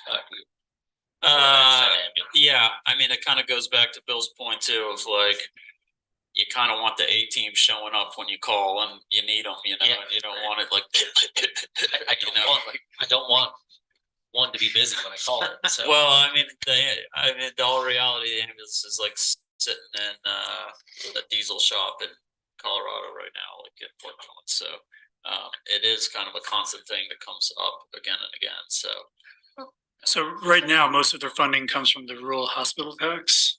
Yeah, so it's through sales tax and services that are. Okay, because I mean, this has come up before, but most counties that charge that tax charge it 1%, you know, which is the max allowed, and Grand County elected to only charge 0.5%. So there's an extra 0.5% of, you know, healthcare money that we could collect through sales taxes if we wanted to. And I think if our places like EMS or the care center or, you know, whatever need more money, the logical way to do it is to work on doing, and we've been saying that to them for at least a couple of years. And I think it's their responsibility to kind of take the initiative and help do the publicity and paperwork we need to, if we're going to raise that. Where does this money come from? I'm sorry, I didn't mean to. Where's this request coming from? The money, Gabe? I mean, is it out of our general budget here, or? I think that this, unless I, after review of statute, potential, the TRT mitigation fund fund balance could be used for that purpose. I'm not 100% sure on that, for something like equipment especially, but otherwise I think it's safe to say that it would be a general fund. But if it was mitigation, then that would just increase our general fund by the same amount somewhere else. So I mean, mitigation money is Not if it was out of the savings, out of the fund balance, I guess is what I was saying. But it's still kind of disagree with taking even away that. from the sheriff to pay EMS. Yeah, I think is a general one, if it was TRT. I see. Right. All right, ambulance, everybody. Gabe, can I go out of order here? Please. So I sent you all something just for some significant plans. Some of our employees probably never want to see an email from me again, but another round of sticker shock. So I went through and I identified some plans that I think we desperately need and a few that we don't. And I'll start with what I don't think we need. And I did inform them all that I would be saying this. So I'd say the first one, we'll go with planning and zoning. They requested $80,000 for a general plan compilation, formatting, design, and that would include a consultant preparing renderings and illustrations for the future land use plan. I really probably drove Elisa crazy asking for clarifications because I think how I'm reading what she's saying is that we have to spend this money at least for illustrations for the future land use plan in order to approve it, in order to amend the land use code, in order to look at a density bonus increase. I do not think that that is required. I think that is maybe best practice. I think that would be great in a world where we had money like that to spend. So I struggle with this one. Didn't our whole general plan cost about 100,000? Our whole general plan was 60,000. Oh, so less than the ask here. Yes, and Am I gonna have a chance to speak at any point? Yes. Okay. Like soon, sorry. Is that who is that, Elisa? Oh, I'm sorry. Yeah, go ahead. Yeah. If now's a Well, good time. whenever Mallory's ready, I didn't want to interrupt. Yeah. No, you're fine. Go ahead, Elisa. Okay, Please. so the general plan actually was done in-house. If you're talking about the future land use analysis that we spent, I think it was around $60,000 for the consultants that were out of Washington, Seattle. The SCJ consultants, they did their future land use analysis and the deliverables were not complete. They kind of told us what we already knew. So I've been working with that. We also have a general plan that was done in-house by John mainly. It had a ton of gaps. It's not finished by any means. The future land use plan, at this point, we do need the consultants to finish it, to get it over the finish line. It is imperative. We're at a point with my staff, like me, is I'm the only one working on this. And I put in a lot of hours, many hours.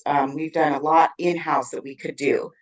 But at this point, we need at least, I could say we could maybe cut back on the 80,000 request and go to 40. And that would cover just the future land use, the chapter 6 of the general plan, which is the land use chapter. That would cover revising the chapter 6, incorporating the future land use plan into that. And it's not just illustrations, it's like, it's more of the urban design skill set that we need the consultants to help us advise, make recommendations on, and bring a version of the future land use plan back out to the public that we can present at neighborhood workshops to finally get everybody's buy-in and adopt a plan that everybody can, I mean, not everybody, because it won't ever be everybody, but for the majority that we can get consensus on these huge changes that we're proposing for future development in the valley. It's going to affect housing, transportation, water. I mean, land use chapter of the general plan is the most important and critical chapter, and it literally trickles down to everything in terms of growth and development for the next 10 to 20, 30 years. So that's what I'm advocating for. And I appreciate that there are so many other budget needs and really important things. But I'm just saying from my perspective, I won't be able to finalize this effort in a way that's like, that really is like something that could be adopted. It's just, it's just not at that point. I've done all the mapping I can do, but I don't have the drafting skills to pull off the rest of it. Oh, I guess, and I know Kevin's gonna say something, but my question is just, can we move forward with good enough? Like, can we really not make changes without hiring a consultant to create a plan that, I mean, maybe it helps with some public engagement and getting input, but is it crucial when we need to make budget cuts? But I'll let Kevin. Okay. She said. I had a question. Oh, I'm sorry. So you're saying you would be comfortable with, you wouldn't be what you wanted, but 40,000 as opposed to 80,000 would work for this year to at least get chapter 6 completed? That's correct. Yeah, and the 80,000 was going to include more of a comprehensive revisions to the rest of the chapter to bring all of the entire document up to the level of quality that the chapter 6 land use is going to be, and fill in some of the gaps. Like we have the transportation chapter, which does not align with the Unified Transportation Master Plan, which we just adopted. Those are not in alignment.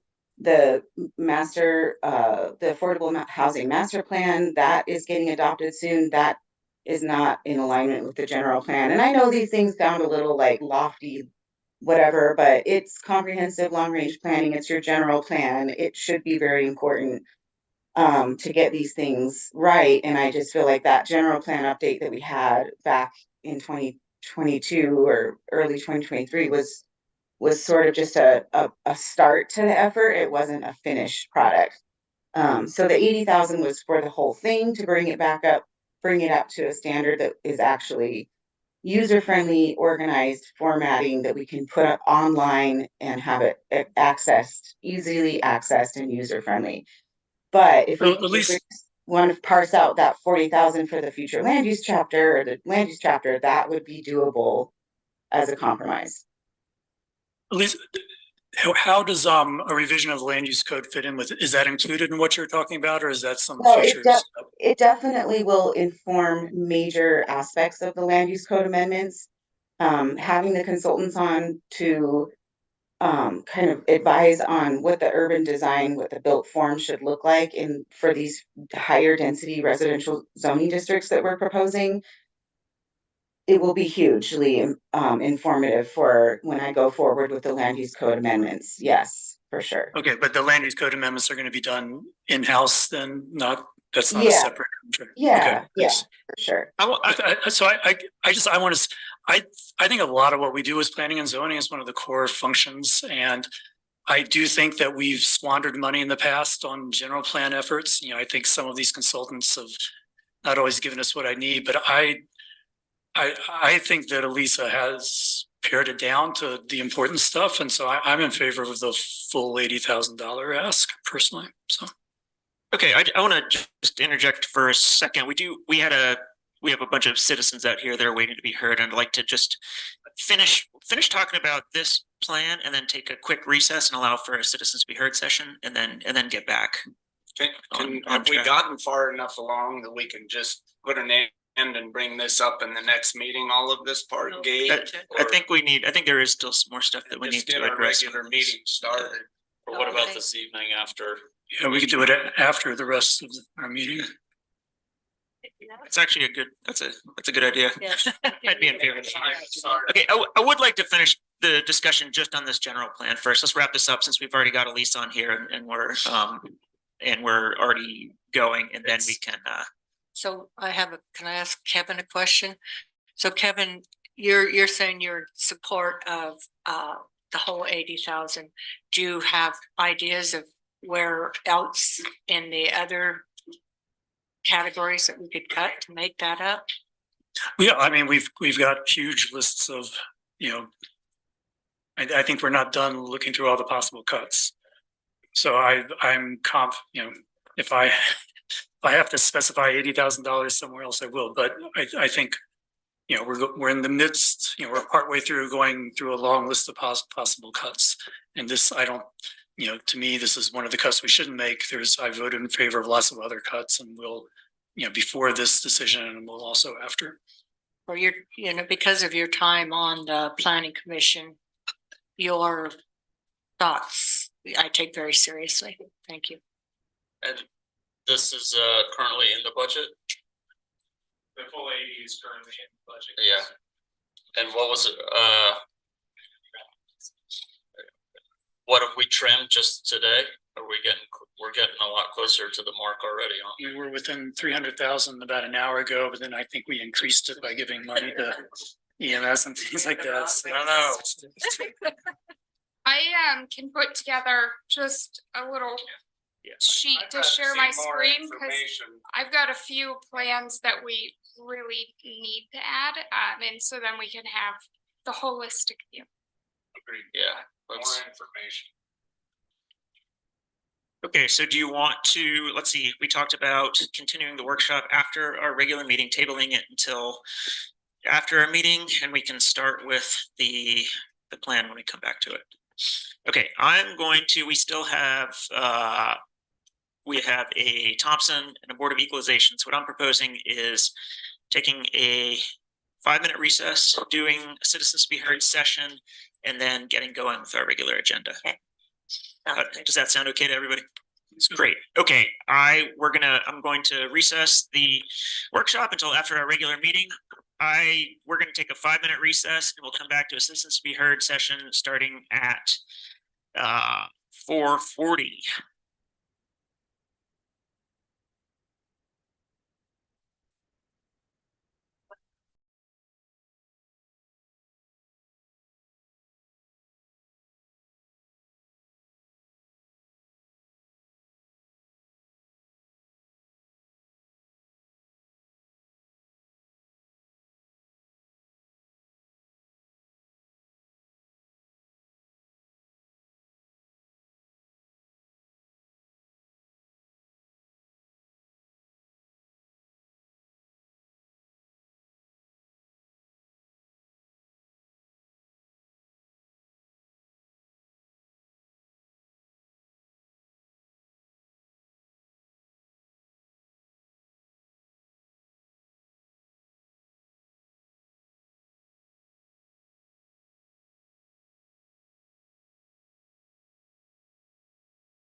Gotcha.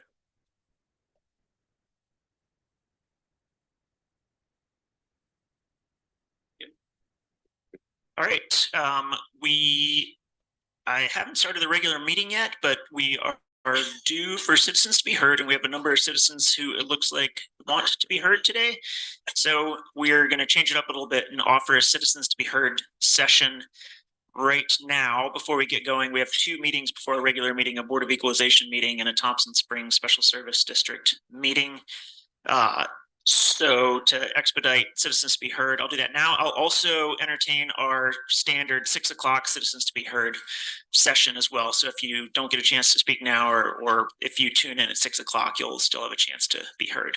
So with that said, I'll take just rate with citizens to be heard. If you're in the audience, raise your hand and I'll invite you forward. I'll give you 3 minutes to speak. Please start by introducing yourself. And then we'll also go to citizens to be heard on Zoom. And on Zoom, just raise your hand or unmute, and I'll kind of go back and forth, but I'll start with a couple of people in the chambers right now. I have a gentleman in red come forward.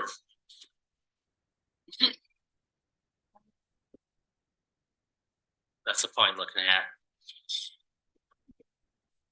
My name is Kent Dalton. I am a 5th generation person here. My family was actually at the 7th home in Moab. We've had land on the mountain since then. I own a home there right now. The elevation on my porch is at 10,000 feet. So everything you propose is going to affect me drastically.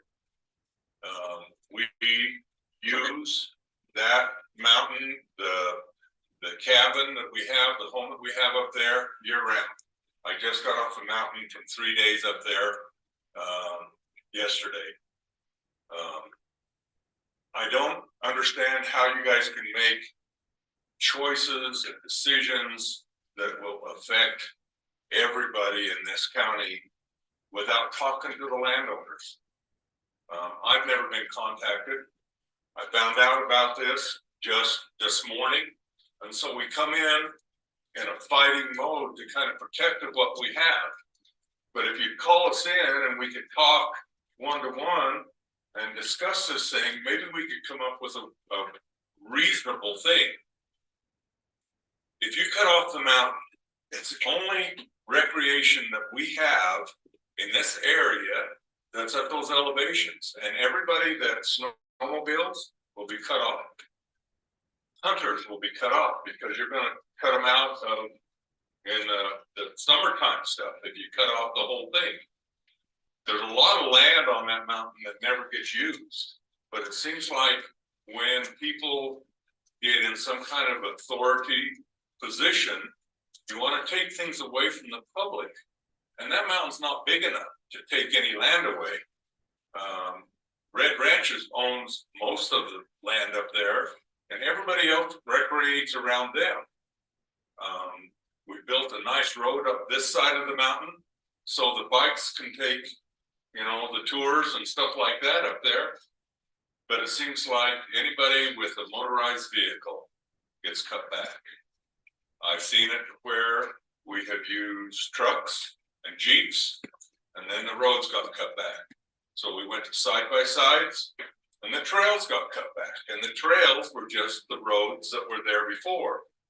And now that's not good enough. We want to take and cut off everything motorized. I don't understand how this can work. And I don't understand how, when the public has a deadline for comment period, but the county council can ignore that and still comment on what's happening. I don't understand how that works.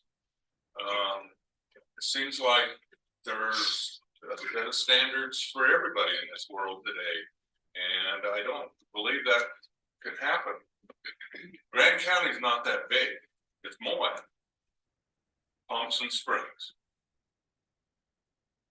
And we've all got to live in this area together, and you're whittling it down over and over and over. The BLM just cut out land to where we can't access some of the canyons. You're wanting to cut the mountain out. We don't have anywhere to go. This is all we have. strongly advise you not to do that, to look at it instead of just across the board say, we're gonna close the mountain off the motorized vehicle from this elevation up. I don't think that's a good plan. I think you need to step back, look at what you're outlining here, talk to people, not under these circumstances, but maybe in some kind of a planning meeting, and come up with something. I understand how people have come to this area and ruined part of it. I'll admit that. It was come look at us, come in, enjoy the country, and then all of a sudden we got all these problems. My family, when we started in the 1920s, we timbered, we ran cattle, we ran horses, we lived up there all summer long. I remember when I was a youth, we went up 1 week after school got out, and we come home 1 week before school started. We lived up there. We hunted, we fished, we recreated. I believe we took care of that land very, very well. I just don't see the need that we need to keep downsizing everything we've got. Thank you. Thank you. Anyone else in the chambers like to come forward? Just raise your hand. Jason? I like to lock chairs. Thanks. Okay. Cool, bro. So I'd like to comment on the on alternative D that you guys are proposing from the winter standpoint. I like to snowmobile in the winter in those souths. And it's a great place to snowmobile, but there's not a lot of area up there. Alternative D, if you look at the DEIS, it limits drastically the area that you can snowmobile in the south. Most snowmobile in the south happens between above 9,000 foot, about the 9,000 foot level above is about where you can do it. And everything kind of below about the 7,500 foot level is open for winter recreation, but that top area where it gets the snow is closed according to alternative D with the winter management plan. And so by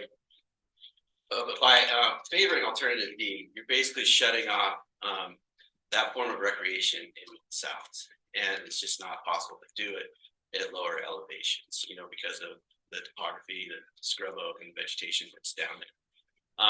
So I would like, that if you guys are, shooting for having a supplemental DEIS, that things like winter recreation, are open and are part of that, that it takes into account, those that live in this area that recreate up there. And then as far as summer recreation and the dispersed camping, I hope that you guys look at that alternative D, because a lot of locals do use dispersed camping during the fall seasons, during hunting seasons, stuff there. And I think when the Forest Service came up with trying to limit dispersed camping, it had to do with, with the people who were camping long term in these areas and the impact that it had on it.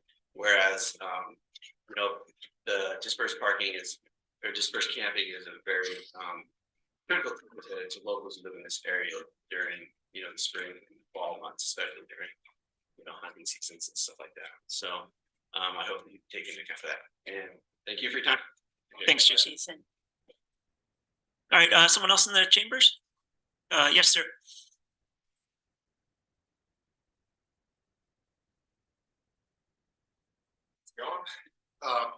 I'm Louis Bale from Madboro Power Sports. We're the only licensed power sports dealer service shop in basically the Moab Grant County area. So we were looking at the proposal and we see another issue that we didn't see addressed, which is the economic concern. And then also basically what we do is we actually help service all the government vehicles. So the Rangers, BLM Fire Department, search and rescue, all which have specialized vehicles which are used to help, in like emergency situations such as the fire that broke out a couple of years ago, search and rescue with the 6-wheeled Ranger that can only get into certain areas. If these trails are limited and access is limited, it'll limit our income, which will limit our ability to help maintain these services. The majority of our income isn't actually from maintaining that specialized equipment. It's from out-of-state commerce and locals. If the trail access is limited, there'll be less of that use of vehicles, which will limit our business. So from our perspective, we'd like to see what the county feels would be the economic impact.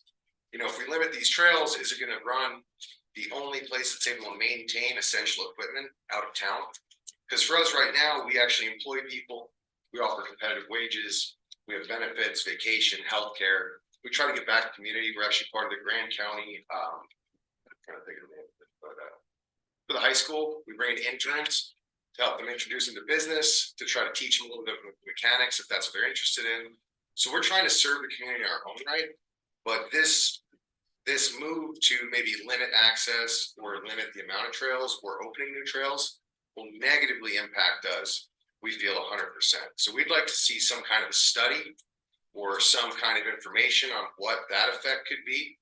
Considering LaSalle's are right on the Colorado border, we have so many people that come over from Colorado to us, which brings in money, which a lot of is hunting, which is UTV, ATV, motorcycle access, recreational trail use. So to us, we completely understand all of the recreational aspect, but we see another economic and then civil service side of this, where if there's no one to maintain search and rescue specialized ambulances, what impact does that have on the community for hiking, rafting, climbing, boating, whatever else is going on? Because even though we seem like a power sports place, there's a lot more that encompasses our scope than just riding on trails. So we really would like to see the council kind of pursue that aspect and maybe come up with other options and try to see what we can possibly work out to see if there's a way that we can still survive here economically. Because considering that you'd have to basically go to Grand Junction to get parts, service, basic things like oil filters, it would really put a stress and strain on the community. As it is, we struggle to put most of the government and county equipment first. And like I said, for us, it's, you know, the winter aspect. If there was more winter recreation like snowmobiling, it would give us more income, which would give us more ability to create jobs. We can give back to the community more. We're always involved with fundraisers. You know, we sponsor Red Devil Sports. And like I said, working with the high schoolers, trying to bring them in and give them exposure to jobs and the outdoors and power sports recreation. And then on top of that, we also like to consider the, you know, the physical aspect that a lot of these things that are motorized are sports. You know, maybe not a UTV just going the loop road, but closing single track trails or snowmobiling, they're very physical activities that some people, instead of going to yoga or the gym, use as their recreation to stay healthy.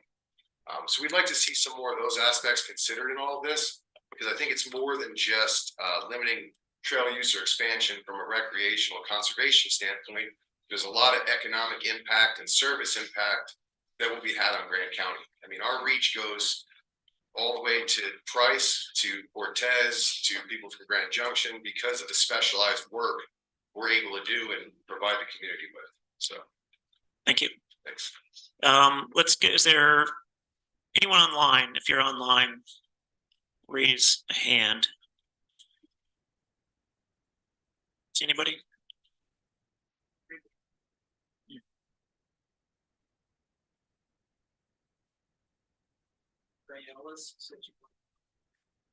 Is there a McCrae Ellis online that wanted to be heard? If so, unmute and you can speak. I'll go back to the chambers then. If there's anyone online, just when the next person is finished, just raise your hand. Yes, ma'am.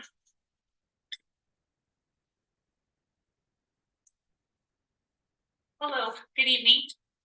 My name is Lexi Dalton. I'm actually Kent Dalton's daughter-in-law. As he spoke to you earlier and explained, this mountain is very important to our family. Our family has property up near Dark Canyon Lake. If you've ever been there during the summer, it's our solace. It is our home. But additionally, we utilize this property significantly in the winter. And if you love Dark Canyon during the summer, you should see it in the winter, because it really is a special place for us. There's been a few comments about various things, but I'd like to just maybe provide a different perspective on how our family utilizes this property during the winter, especially. We access our property using Geyser Pass and also LaSalle Pass. So if any motorized access is limited to those areas, it completely impacts the way that we access our family home on the mountain. It is a cabin, and I know that sounds like a recreational space and that we're using the mountain for recreational purposes, but it's really so much more than that. It really is our home. We spend many holidays up there, snowmobile and pack in everybody, dogs and kids and everything you can think of to spend Christmas together as a family up at that cabin. We go and get our Christmas trees and drag them out. We hunt. We do all those things year round. It's not just in the summertime that we can access it easily. We utilize every chance we get to be able to access that space in the winter as well. So I just want to provide that alternative perspective. And I would really urge you, I know you've got this letter drafted to the Forest Service, but I would really urge you to reach out to property owners in that area and maybe get that perspective, because I think there's so much focus on recreation and we automatically think of tourism along with that. But again, this is our home. It has been for generations, and to limit our access to that during the winter would significantly impact our family. So thank you for your time. Thank you. Yes, sir.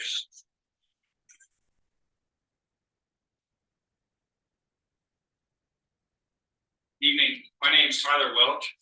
I was born and raised here in Moab, and my family's been here forever. They own a cabin up in Willow Basin as well. It's at like 9,200 feet. I recreate up there regularly, summer and winter. I take my family up there. We do sledding, and like I'm just coming at this from a personal perspective as well. So I'm just a huge fan of maintaining access. I'm a combat veteran. Like, we all pay taxes, and we'd all like to enjoy access as much as we can within a reasonable mind space. But I'm not super familiar with what your proposals are, but I've kind of gathered a little bit thus far. And 9,000 feet definitely is kind of silly for snowmobiling access for sure. I backcountry ski, I telemark, I put skins on. I'll snowmobile into a place and I'll find a peak that I want to go to that I deem to be safe and skin up it and then custom turns back down it. For me to just do that on skins from, you know, a parking lot would be massively different. It'd take me multiple days. You know how it is. We all work a job, and it's difficult to take a week to go play out in the snow. And if you can snowmobile half the way and go up, rest, and same with the summer aspect. So my wife and I own a motorcycle dirt bike tour company as well, and I spend most of my summer up there. I'm actually like really stressed financially throughout the summer because I hardly have any income, and I use those mountains regularly to go up and access on the Sitla tracks, and I use the Forest Service roads for access as well. And we pay a permit to Forest Service and Sitla. And I think any type of reduction on that would negatively impact, you know, our business for sure. And we also have like a really limited source of income in this valley. It's all pretty much tourism based. You know, there's not a whole lot of money coming in through other sources. So it's great to be able to have options for mountain bikers, climbers, hunters, fishers, motorcycle tour companies, you know, all the hut-to-hut mountain bike companies running those trails all the time. And any type of reduction would negatively impact us for sure. And also, like, I know Moab was stressed this summer. There wasn't a whole lot of money coming in. So any type of further reduction makes it harder and harder for us. So, I also fully like respect Cliff with respect, and like whatever he's suggesting, you know, is probably a good thing to lean on from the motorized community. So, Thanks, Tyler. thank you. Anyone back online that had their hand raised? Checking back in with that.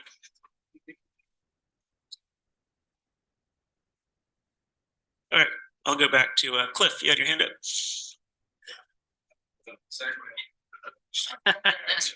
I'm Cliff Kuntz, Chair of the Motorized Trails Committee in Grand County. And also, you probably know that I direct right with respect to nonprofit. I'm I'm gonna talk about the land management plan, as you might guess. And first, I want to thank you for delaying the agenda item on this. You can blame me for being after the public deadline, but my understanding is that cooperating agencies can do so. In terms of the recreation opportunity spectrum, I think it's largely misunderstood. I want to point out that since 1986, current plan, 90% of the national forest has been zoned motorized, yet all the single track and the cells and half the roads roughly have been closed to motorized use since then. So motorized zones are obviously friendly to non-motorized recreation. In fact, motorized zones in terms of the footprint on the ground of these routes are 99% non-motorized. I realize that the sound can carry. Also, the non-motorized zones would now be 100% non-motorized thanks to new standards and guidelines in the draft LNP. So quote balance doesn't require that half or anything like half the forest be in a non-motorized zone. All the draft's action alternatives, B, C, and D, zone as non-motorized almost all of the mountainous part of the Moab Ranger District. You know, the part lower down with the Indian juniper woodland, it's just not a densely forested and mountainous experience that people are looking for to beat the heat and everything else. Steeper slopes are not a problem for a well-designed motorized trail. In fact, they help when we have a rolling contour and side hill, make it easier to drain water. The denser forest of those higher elevations also helps dissipate noise. And of course, we have electric vehicles coming online, certainly over the course of this LMP, which might last 20 years, but it might last more like 40, which is how long the current one is going to last by the time this is all said and done. Ride with respects reroutes in the Abajo Mountains have proven that motorized track can be enjoyable for non-motorized uses. It can be sustainable. It can be of no significant cost needed for maintenance, and the upfront costs of construction can be covered by the state OHP grants. When it comes to trails specifically, the last 37 years have proven that our whole community doesn't need any more restrictions in LaSalle's by and large. We need more trails in terms of the quantity, the quality, and the variety of trails. The boundaries of these non-motorized ROS zones, as well as the recommended wilderness areas or RWAs, needs to be far enough away from the routes to facilitate properly designed reroutes, as expressed by your own staff people. Remedies to major washouts oftentimes require some lateral space. Fire breaks, which need to be much wider than the roads themselves. Parallel trails, which need to have a little strip of trees in between them to provide any kind of trail experience. So I'm more than halfway down here. When it comes to wilderness, smaller parts of the forest, like the Mount Gill RNA, can certainly be set aside for preservation-oriented management, but recommending wilderness areas and managing areas like wilderness in the meantime is simply not needed for the sake of non-mechanized recreation or natural resources. The wilderness-like management not only prevents consideration of motorized and mountain bike trails in the future, which of course have to be fully vetted through their own environmental assessments, but it prevents the management of more developed hiking trails. It prevents logging as a tool that's cost-effective and lower carbon footprint than fire for reducing fuels, preventing those most catastrophic high burning fires that scorch the soil, promoting understory growth for wildlife, reducing the tree density to increase the water to the aquifer. So back to recreation, and my last point here is that in terms of the range of alternatives, all the action alternatives are dramatically more restricted than the current LNP. And so there already is a wide range of alternatives. And in fact, all of these alternatives, the action alternatives, are more restrictive than recent LMPs I've seen in other national forests, such as the Ashland.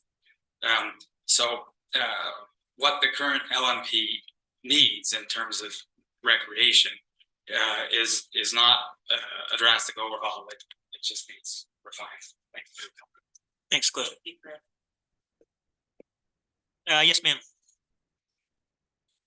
My name is Brittany Ellis. Thanks for letting us come to you and give you our concerns. I too have property on the mountain that my ancestors so sacrificed so that we could do that, in which our cabin sits at the higher elevation as well. My family are avid snowmobilers, and I've been really grateful to have a place near our home, so we don't have to travel so far away, to give them the opportunity to learn to ride and then to also become, better. And the higher elevation is what we need. I have to agree with Jason that you can't really do snowmobiling on the mountain as a recreation at the lower elevations. It's very difficult. The machines aren't able to cross those paths unless they're on a very specific area. The vegetation in those areas do not meet the needs of snowmobiles. I would just, I think a lot of points have been already brought up. I'm sure you guys can go through and see all the things. I think it's really important that you understand that maybe you don't snowmobile, or maybe you don't access the mountain the same way that all of us do. You need to keep in mind all the other people who do and recreate. It's really important to us in our livelihood here. We sacrifice a lot to live in Moab, our jobs, our families, all of those sorts of things. And it's really important that we have an area where we feel like we can go and we can also enjoy our time in our area. And I think it's important that we also know where our responsibilities are as a council, how much input you have may make a difference in the Forest Service, and hopefully all of our individual opinions also do. But I think you need to also look at all of the people who actually use that. I mean, you may not ever be on a snowmobile, you may never go that high of elevation and not feel like it's really important. But when you do those things, it is important actually. So I would hope that you would consider not considering alternative D, especially because it really is not the best plan for the rest of us. Sharon, I appreciate your time. Thanks, Brittany. Back to Zoom, anybody, or? Okay, anyone else here? Last call for Zoom public comment, and I'll also say that we will have another public comment period in an hour at 6 o'clock.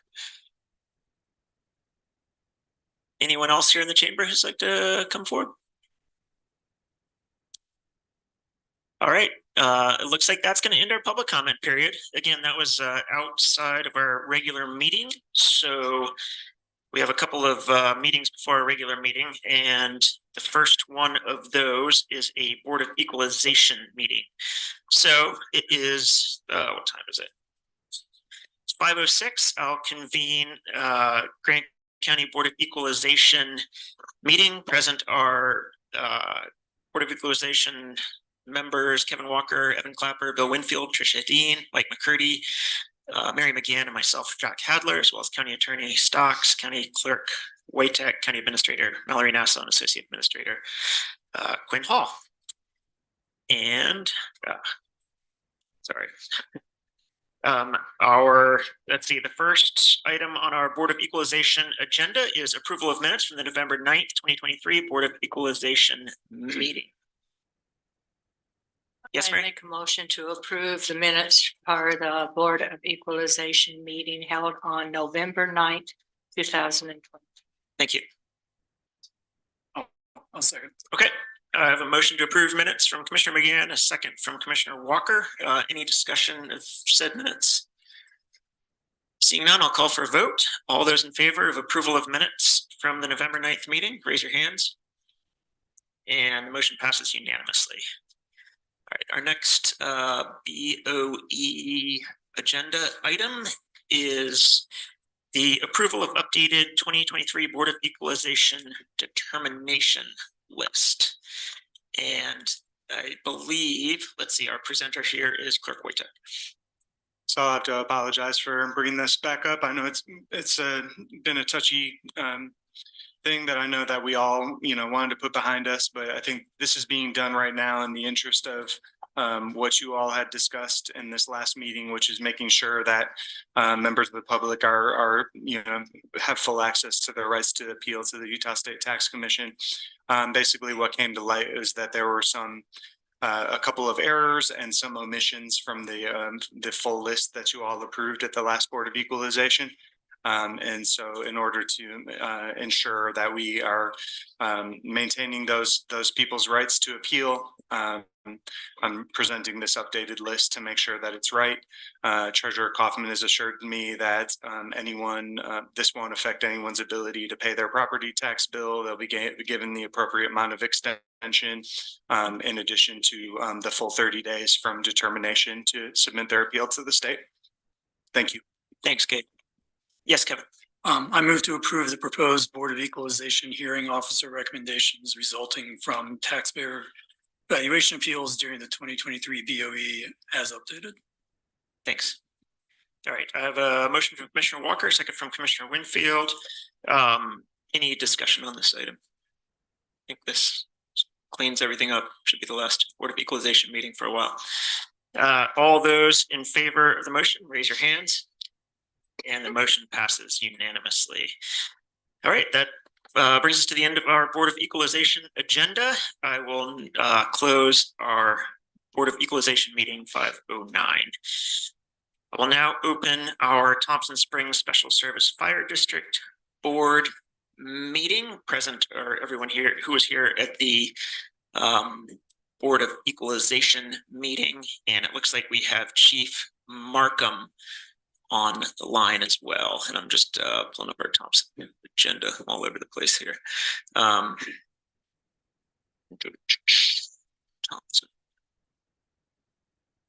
And let's see on the. So I've got one. Yeah, I got it. So on our Thompson agenda, first, we have a consent agenda with approval of meeting minutes from the October 17th meeting. And the second item on our Thompson consent agenda is approval of bills. Total bills in the amount of $371.62. Total payroll in the amount of $1,791.92 for total bills and payroll in the amount of $2,163.54. I move to approve the consent agenda as presented by the chair. Thanks, Kevin.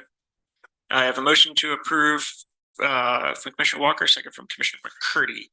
All those in favor of the consent agenda, raise your hands, and the motion passes unanimously. We are now to our general business action items. And the only action item we have is a presentation and adoption of our tentative 2024 Thompson Springs Special Service Fire District budget. And for that, we are, Gabe, are you presenting that? Well, Chief Markham will be able to speak more specifically to any details regarding it.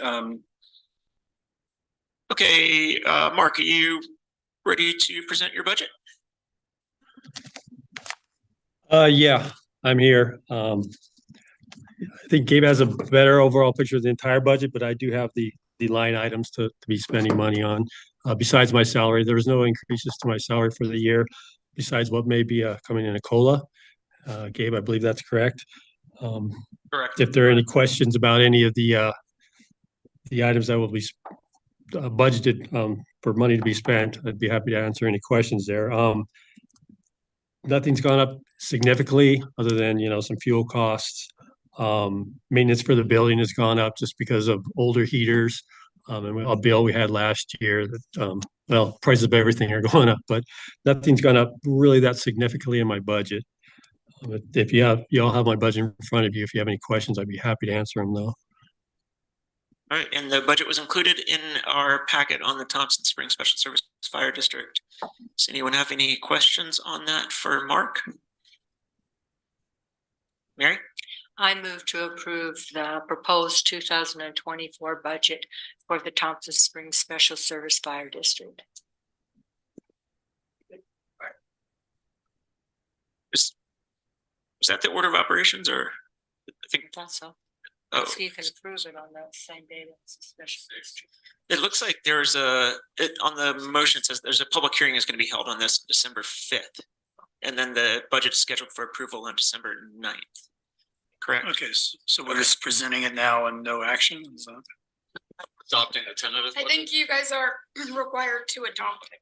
Yeah, okay. To adopt that tentative, okay. Okay, is that the motion that Mary just made, or? Oh, to adopt the tentative, oh, proposed, oh, okay, I'm sorry. Proposed and tentative. All right, I guess so, that's same so there's a. synonym. Sorry, Mary, I totally blew that. Okay, so there's a motion on the table to adopt the proposed budget, and then this will come back to us for a public hearing in a week. And then on the 19th is when we would do the final approval of the budget. Okay, so I have a second from Commissioner McCurdy. Got that straight. Any further discussion about the budget? All those in favor of adopting the proposed budget? And that passes unanimously. All right. Back to our next item is the fire chief's report. And you're on, Mark. Okay, I'll make this quick. Within the last month, we've had 3 incidents out on I-70, 2 rollovers and a vehicle fire.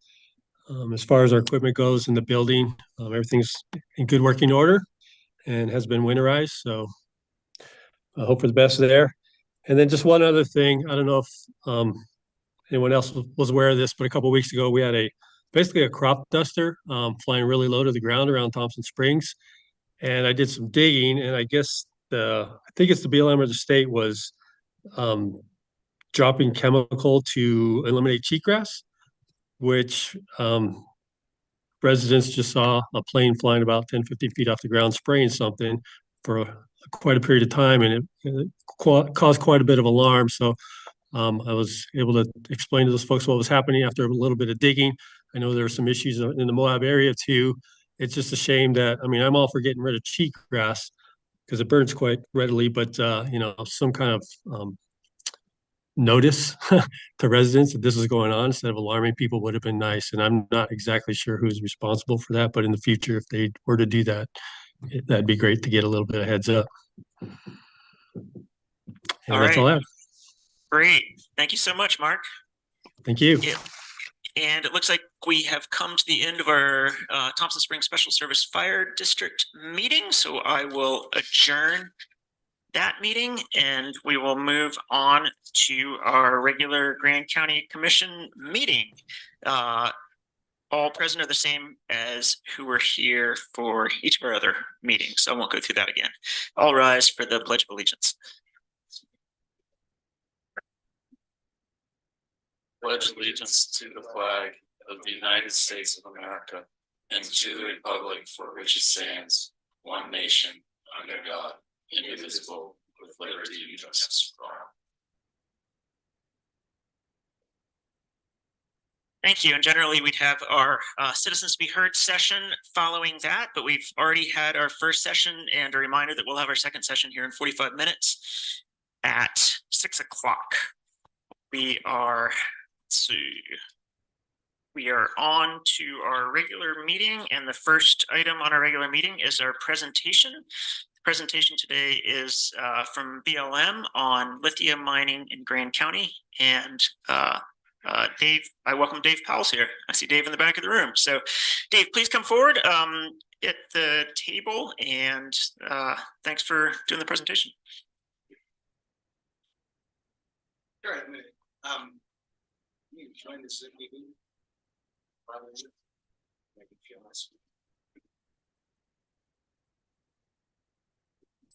You already have the link for the Zoom meeting? Or you? Okay. So what are we waiting for? I think he wants to share his screen. You can share. Sure. On the sound, I'm not in. Oh.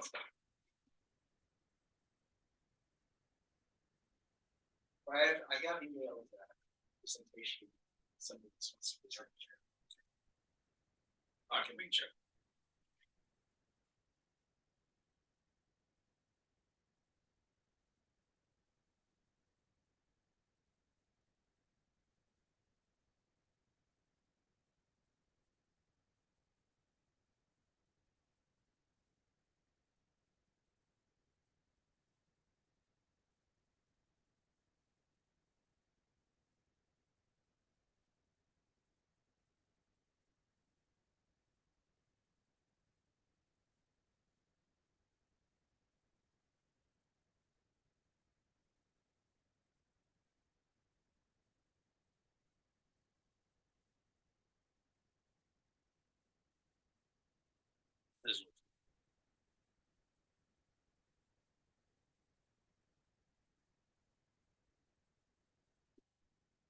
go to the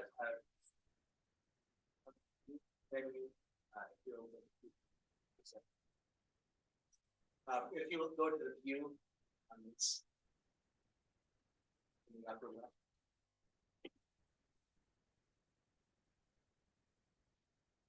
And full screen mode.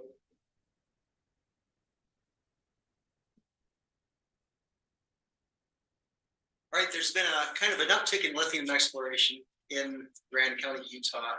The first proposal we received were in 2017.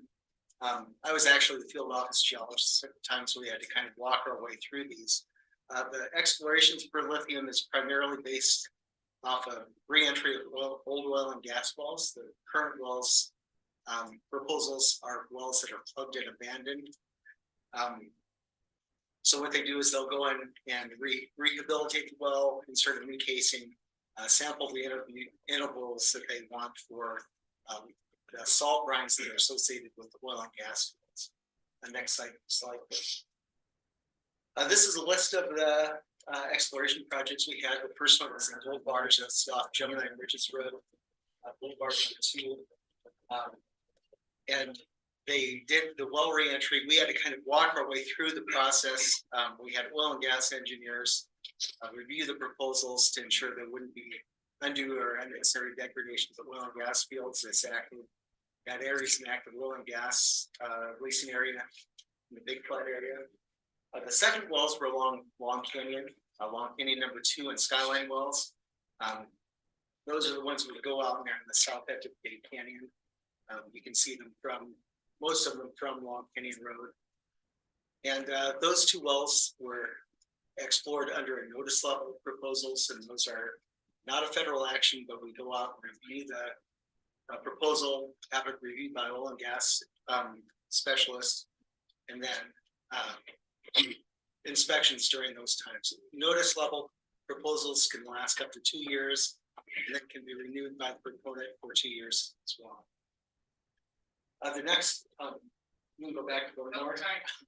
The next proposal that we had was from American Potash. American Potash was bought out by another Canadian company that renamed itself New Tech Lithium.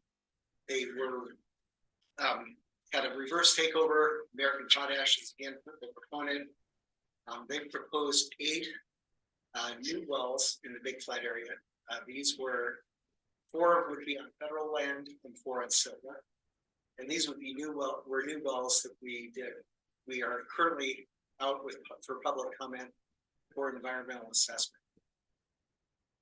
The next proposals that we received were from Pan American. They are formerly voltaic minerals. This is for a proposal that was in the intersection of Highway 313, right where it turns off to Edwards Point State Park. And it is well, it's just down from resources. It's also a well re-entry. It requires an environmental assessment because it's a large archaeological site. Could also potentially have water resources.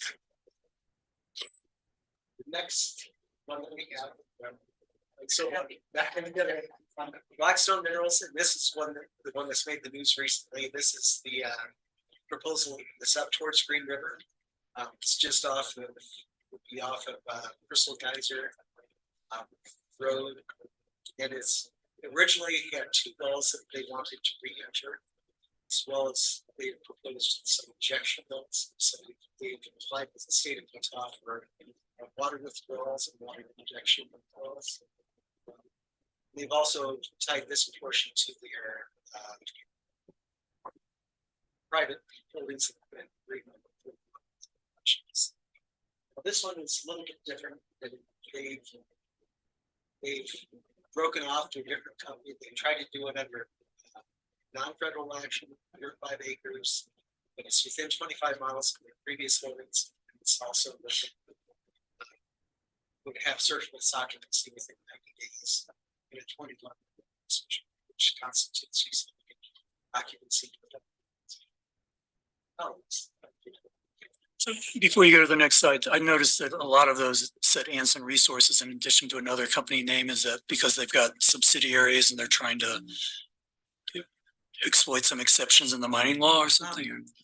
Yeah, there are some split off companies. They worked at initially different blocks of mining things. They are so looking at these, we do believe it's connected action.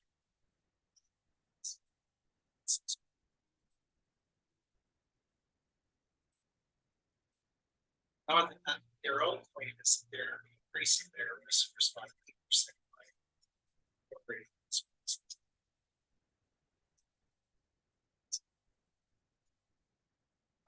This slide just kind of shows Moab, center map. You can see Green River, then you can see, if you're looking at the topography, there's a large valley. Next slide, please. This is roughly the outline in red of the Paradox Basin. Paradox Basin is the middle rich area. It's downdropped in the Moab area. And basically goes from just north of Green River down to the Paradox Mountain, Colorado. Major mineral deposits that are associated with this are a lot of the uranium mines in this area. Whiskey Valley copper mine, historic manganese mining up towards Green River. And the lithium mining are associated with brines with gas. The Moab field office has 900 oil and gas wells. Moab is tourist destination number 2, are mineral rich. 900 oil and gas wells with 750 approximately.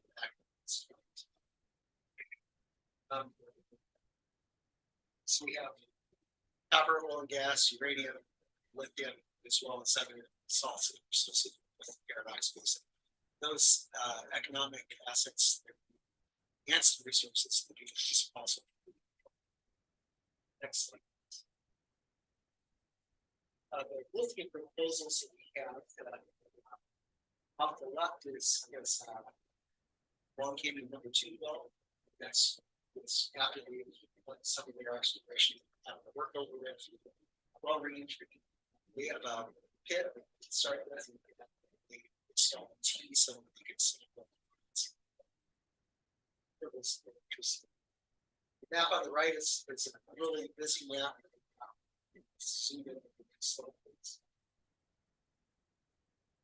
Looking at proposals in the Big Flat area, so this is the area that's just north of Canyon and south of the Sky District, associated with entrance to Denver's Point State Park, as well as lots of dispersed canyon locations.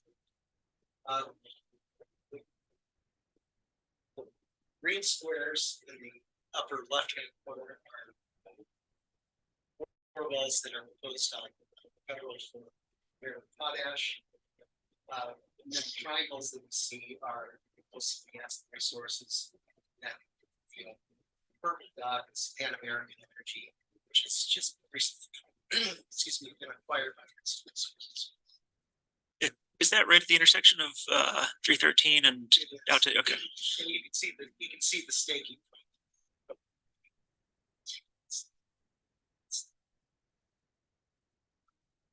The companies put a hold on that proposal until we moves forward. Johnson currently has 2 expired notices, and that's Long Canyon and Skyline wells. So they need to be plugged in. Their 2-year initial notice of exploration, then extended it for 2 years that expired. Mineral Canyon Federal 1-3 is the one that we had a decision on that. Environmental assessment, so it's December as well. There was an appeal requiring us to do more in-depth analysis on groundwater resources. Generally, in the past, the guidance has been state of Utah has privacy over groundwater, or this sort of withdrawal. There's some criteria for required to analyze groundwater resources. Next slide, please. The last proposal that we received is this fuel styling geyser, which is just generally abandoned wells that like this, they can be plugged without some sort of marking that indicated the previous operator. Township section. This particular one is there, so they're trying to tie into their Great River production facility. Would be the closest one. It also means that they're also, this would be the northern extension of the resource.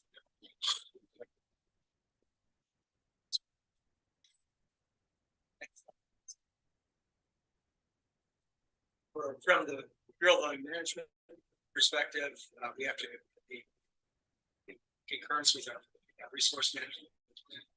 These are just general guidance that we have in resource management planning. We have to be in concurrence with the regulation or in accordance with the regulations. Stipulations are generally followed to extent practical for master recent plan, which we use those stipulations for both fields. So they're consistent throughout. We do have mineral withdrawals in areas. So, Blackwater wilderness areas, extensive power. We continue. We have 3 rivers of flow, which are Colorado. Those were still have pre-existing mineral extraction with their activities in those areas. Most of the areas.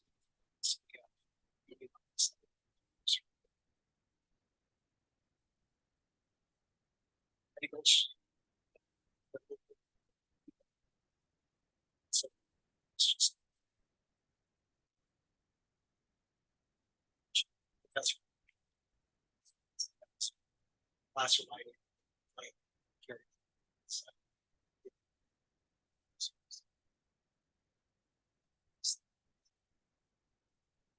Relationship to other statutes and regulations, obviously. Lithium is located on the federal side, so you could even locate on the switch. Copper, sorts of lights. This is a little bit different. It's there. This is associated with the mineral salt. It's a process, kind of process. We also look at the mineral risk after the additional potash exploration. Potash is it's 2 different regions.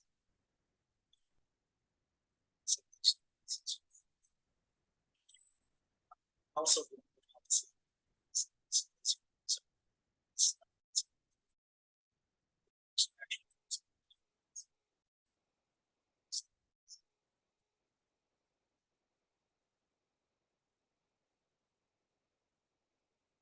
our process when it's when there's proposal for 5 acres or less that doesn't have any indication of undue unnecessary degradation to other resources in the area. We process that is notice level proposal. That means that once we've had their disciplinary to look at it, proposal, we look at things on the ground, do initial surveys, and then those free to the boards these some of our outside inspections for site initially describe the proposal. Resource specialists look at those. If there is no, we can get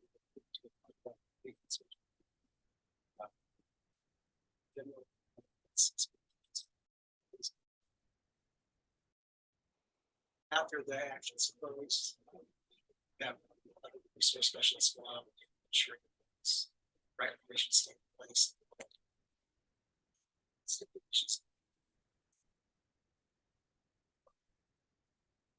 That's generally stated has higher reclamation standards.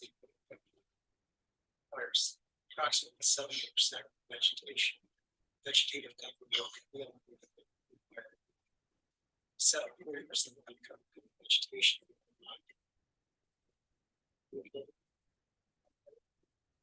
So generally, reclamation is requirement satisfied state of Utah science. It's generally with 3 years. Request from South. But a picture on the right is done on 20 archaeological just ensuring that archaeological resources adjacent to this road. This cleared that we cleared our portion of it. See.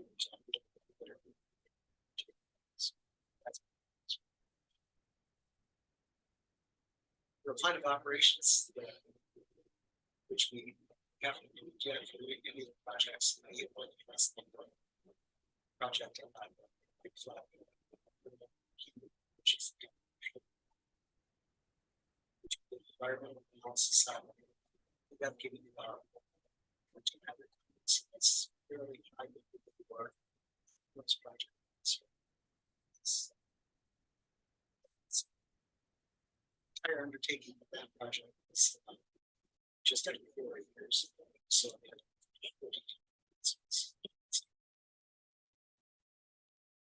for that level of the project, source specialists.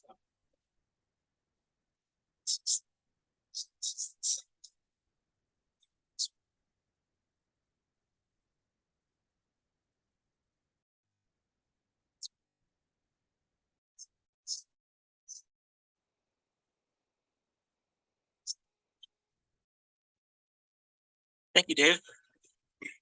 Yeah, open it up for questions. So, is it, I guess the lithium has to be extracted from the brine. What techniques are the companies proposing to use for that?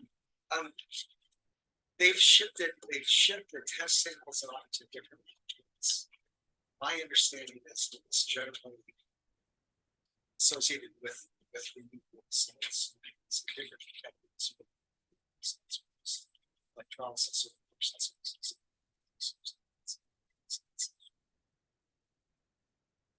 Take quite a bit of right to get to obtain the resource for it to be active.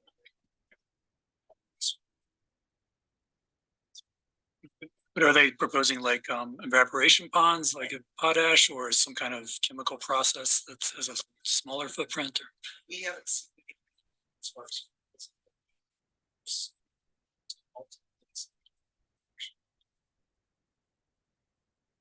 we would analyze that.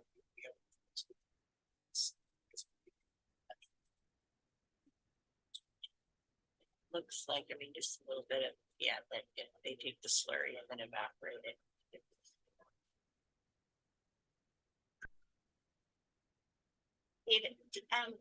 Are any of these companies, are they based in the United States or are they?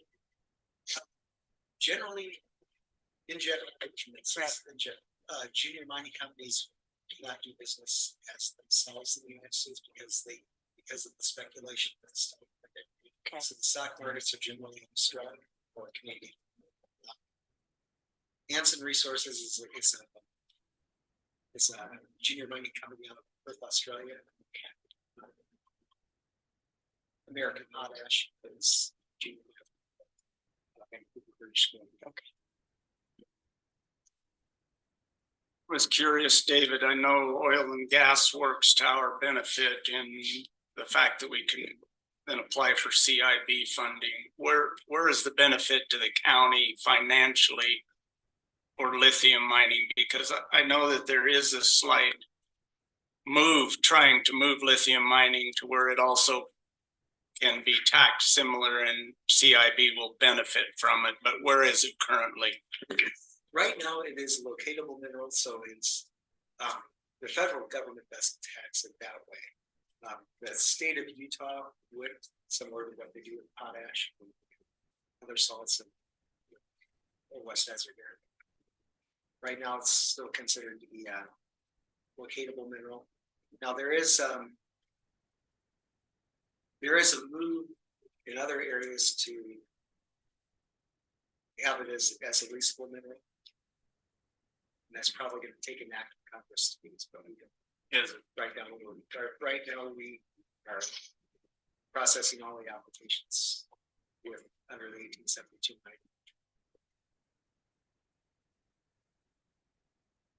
So are there water issue, either water disposal or water supply with these projects?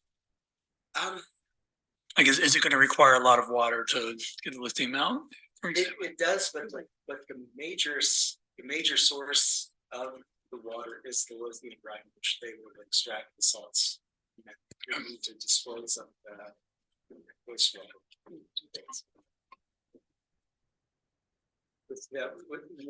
I should backtrack just a little bit. They did apply for water rights with the state of Utah. There were some shortcomings in that proposal. The state of Utah declined to issue the water right, and the company then rescinded their request. You talked about the evaluation of the impacts on other resources like the paleontology and the archaeology. Does recreation play into that anymore? Absolutely. It's so the major recreation thing would be visual resource management. Visual resource management would be the major initial thing that we look at, and this is specifically for exploration. Once the teaser installed, it ends up playing like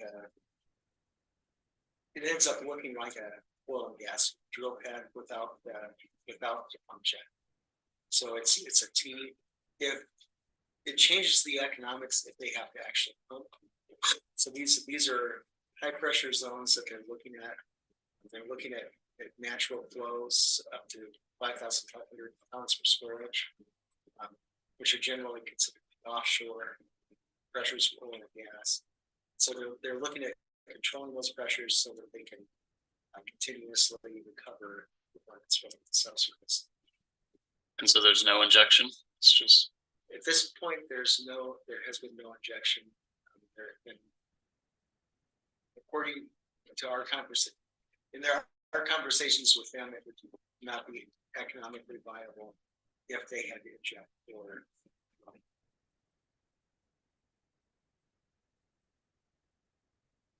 And I know this is probably an unfair question, but do you have any idea of whether, the likelihood of this actually proceeding to reduction? I mean, would like the price of lithium have to double for this to be economical, or is it economical right now? Or we haven't seen the recovery numbers yet. They haven't paid the state of Utah a royalty on anything they produce. Our knowledge is they produce 2 kilograms of sample. So I think they're still working on the economics to look at what they can recover, what depths, and what volumes. So I don't think they're that far into the process yet.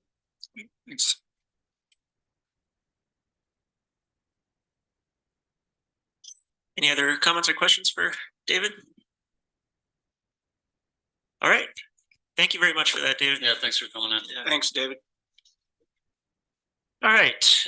Looks like we have no department or agency reports today, so we'll move on to our general reports. And we start that with, as always, with commission member disclosures. Any commissioner here have anything they need to disclose concerning our agenda?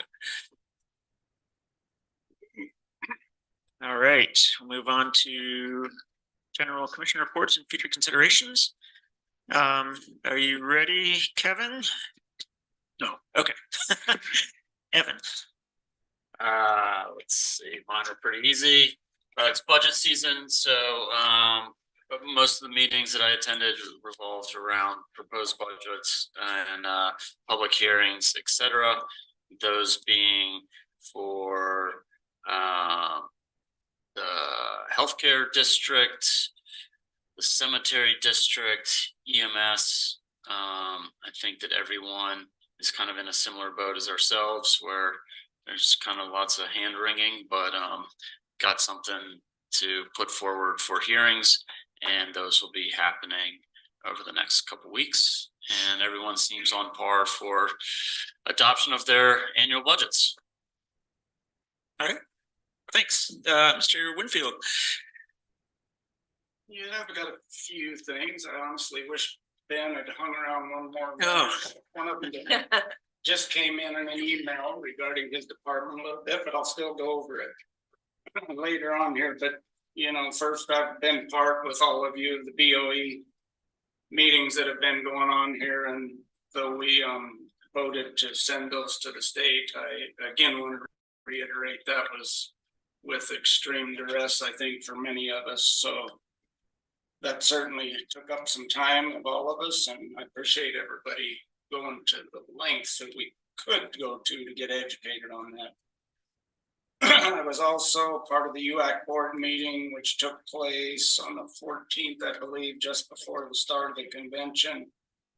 I mentioned the NACO letter, or I mentioned the fact that we paid 1% back out of the LACTEV funds, and that went to a fund which is supposed to help build a center for NACO.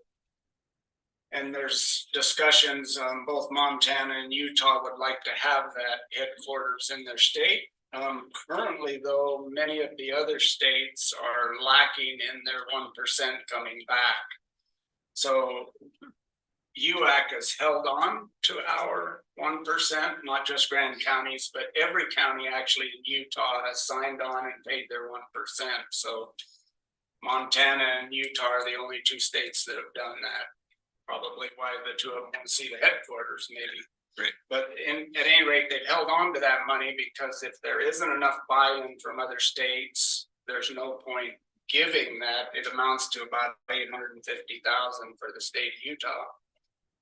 There's no point giving it to NACO to never see a return for it. So we're holding on to it with a letter that will support it when they get further buy-in from the rest of the states. I think there's a curve when they get somewhere in the $12 to $15 million from states that they feel they could build this, and then we would disperse our funds. So that it's being held in an account right now because we're concerned that the other states aren't ponying up their money, so to speak.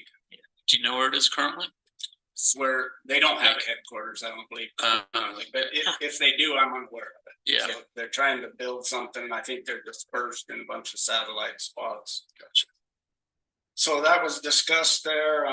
Again, we went over some centrally assessed legislation for this coming year, and we're working with Senator Bramble on that. And that's to try and, again, get some rein in on the fact that centrally assessed properties can appeal, and we cannot appeal the assessment. So I don't know totally where it'll end up, but Bramble was open to putting a bill forth on that.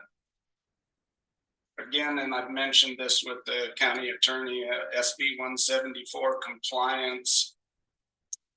There's free legal help that UAC is providing. They hired a lawyer on staff, and Stephen could speak more to what that all entails, but it's a land use codes. And I know that he's working, or at least I've connected him and the UAC lawyer. Where it goes from there, I'm kind of out of it, but it was discussed again in this last meeting. And then the Utah Film Alliance meeting, again, the 100-year gala was brought up. There was a bill started, and that was by Senator Winterton and Representative Stenquist, who feel that they've got enough support to extend the tax credit program and remove the sunset. So currently that sunset ends, I believe, at the end of 24, and there would be no further tax credits for the large film development developments, and that's strictly rural. That's a rural Utah incentive. So that was discussed, and then the email that just came in, the Utah Film Commissioner asked if Grand County had any interest in sponsoring 100-year gala, and I believe we've all been invited to that. I know I received an email, I think the rest of you did as well, from Virginia as far as the invitation. But there's several other rural counties have sponsored that as well, and then there's the options are $2,500, $5,000, or $10,000 are what other counties have done. So we can fill in wherever we wanted, and we can fit that into the budget if we. I was gonna say that you're going the wrong way. I'm just putting it out there. Virginia was concerned that she didn't want to hear that why wasn't Grand County invited. Right. So that's what that's all about. Okay. What else? We've had multiple audit committee discussions. We haven't had an actual audit committee meeting yet. And McGann and Walker are both part of those discussions with me, and a lot of that's email, and then some we met one time on it. And then I just made a note when Chief Markham was speaking, but is that something we could ask our weed control, and I forgot her name, I apologize, to look into? Is who authorized spraying in Thompson? I know that she didn't clearly, but she might be able to find out where did that come from? Go ahead. I was spoken to Izzy about it, and it was the BLM that did the spraying, and it was on federal lands. Right. There's been. Oh, yeah, and no biggie. I just thought that it was something that clearly I don't think Chief Markham knew where that came from, and that the residents out there might appreciate. For sure. And there's at least a head up next time. There's some stuff scheduled in the valley here coming up too. Yeah, because in my decision with Izzy this morning, she wasn't aware of it either. She had heard that it happened. Right. Has the Hidden Valley project happened? Yeah. It already happened. And so that's all of my report, all I've got. Great. All right. Thanks, Bill. Trish. Just really quick, because I was MIA for a while. I just had a planning commission on Monday, and they're going to be sending a recommendation for a new planning commissioner. It was a really two great applicants, so it was really tough decision. And then today I met with Arnie and a whole Mark Stilson, et cetera, and so on to talk about Grand County groundwater monitoring and what our priorities will be for the upcoming grant. And that's it. Wow. That's a record short report for you, Trish. Mike? As with several of us, I attended the UAC conference with Jacques, Ben Friedrichs, Stephen Stocks. We all went down. Just brief points. There was a lot of points to talk about, but just in Wednesday, attending down there, I spoke with several of the vendors that were at and on display. GovOS is actually one of our vendors now. And spoke to them about building relationships and providing proper taxation for our county on short-term rentals. They wanted to build out relationships a lot more and try to bridge those gaps with a lot of property management in town and locals that actually own short-term rentals and legal short-term rentals. Spoke briefly with our lobbyist, and I like what he's doing and where we're going with that. I would like to future consideration on combining our efforts with the lobbyist in our positions as county commissioners. We should be at all points able to lobby for Grand County as a whole, along with decisions as a group.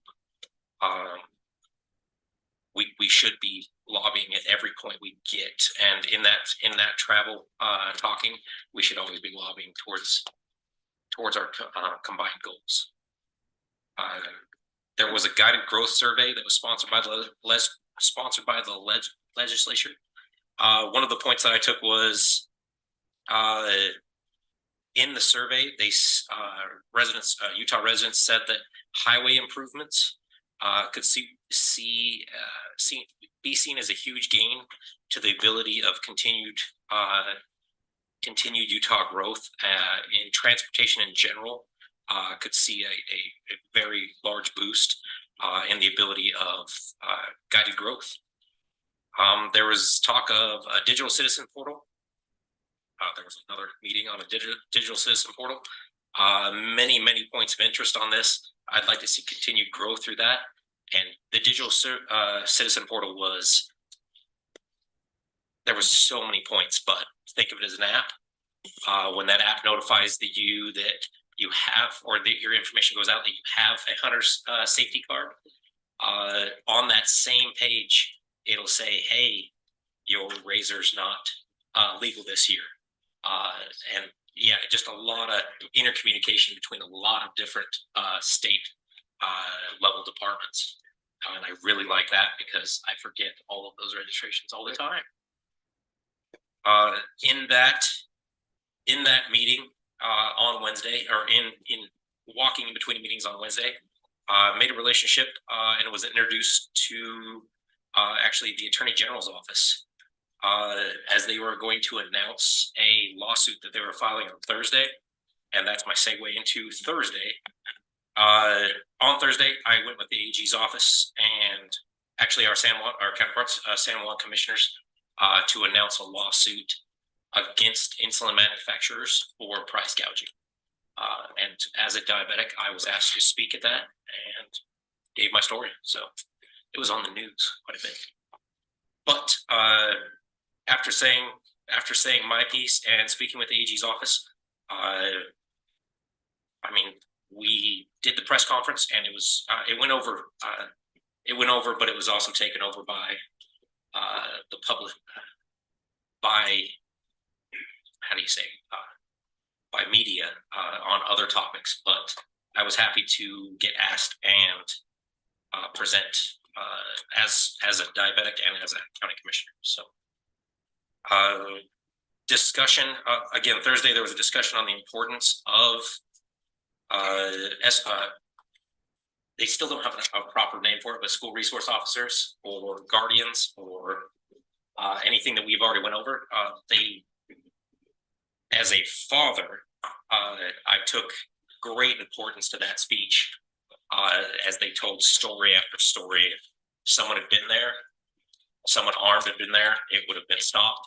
And they told story after story of where they could have had people, they should have had people, and they just weren't there. So they spoke over and over again of the loss of life that could have been taken care of or could have been lessened had a school resource officer or guardian had been there. Hit me very hard because my dad. I cannot begin to say thank you enough to Melissa Stocks. She wasn't here. Ben Fridrigill, Jacques, and myself are several locals and our local businesses for putting together I know it sounds trivial, but they put together a gift basket to represent Grant County and what we do in Grant County. That gift basket was given away along with 28 other counties at the end of UAC, and it was great to have representation there. Everyone spoke highly of us. It for just being a basket, it bridged a lot of relationships that didn't exist. It made a lot of, and it brings brings other county officials to our county. In some of the giveaways, we were emphasizing a lot of things that go with Grand County, and I was glad this year to have a basket and to show some of our local support for that. The end of Thursday, there was UAC, the dinner and UAC leadership vote announcements. That was the end of UAC, other than travel home. There was a Grand County Recreation Special Service District meeting. During the UAC, I actually attended over the phone. We went over budget requests along with our interlocal budget request and budgeting for 2024. Along with, I didn't have the knowledge, but Recreation Special Service District actually gives Moab City Rec $75,000 a year as our interlocal agreement contribution to them. So is that for the rec center? Yeah, Right. that we help pay for the aquatic center. No, that one, That's what we do too. 75,000 goes to City Rec for combined sports activities for youth. And our MRAC contribution is 25,000, just as our support for MRAC. We also give OSTA, which is our facility, a operation, what is it, a management and operation budget of 70,000. And their Recreation Special Service District, their concern is they used to, as in me too, on that board, used to receive 100% of mineral lease funding.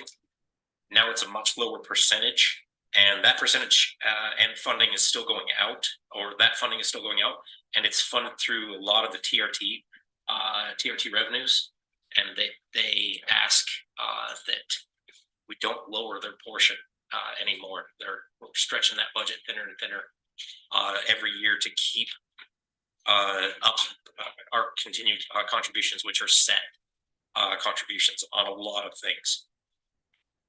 Right after that, immediately the hour after that, we had an OSTA meeting. We updated on current projects in the OSTA meeting. We updated that. No one has OSTA. Events at OSTA within OSTA grounds, AKA this is like barrel races. Like a big barrel race is no longer bound to going through a special events permit, as long as it's located out of the OSTA grounds. That OSTA can approve that. I mean, obviously, OSTA. We'd be hosting a barrel race. It's our equestrian facility, but they had a lot of questions that they can't decide just to host that outside of special event permits, and that was clarified in that meeting. Try to see what else. Sorry. I think that's it for my updates. Mike took over. Yeah, I'm sorry, guys. Say, I did a lot. Yeah, normally it's no, but no, did a lot this last couple of weeks. All right, Mary. Yeah, I'll give a brief summary of the meetings and the activities I went to. Went to the Veterans Day activity. It was lovely and very nice. Went Tuesday, 14th. I went to the Travel Council Advisory Board.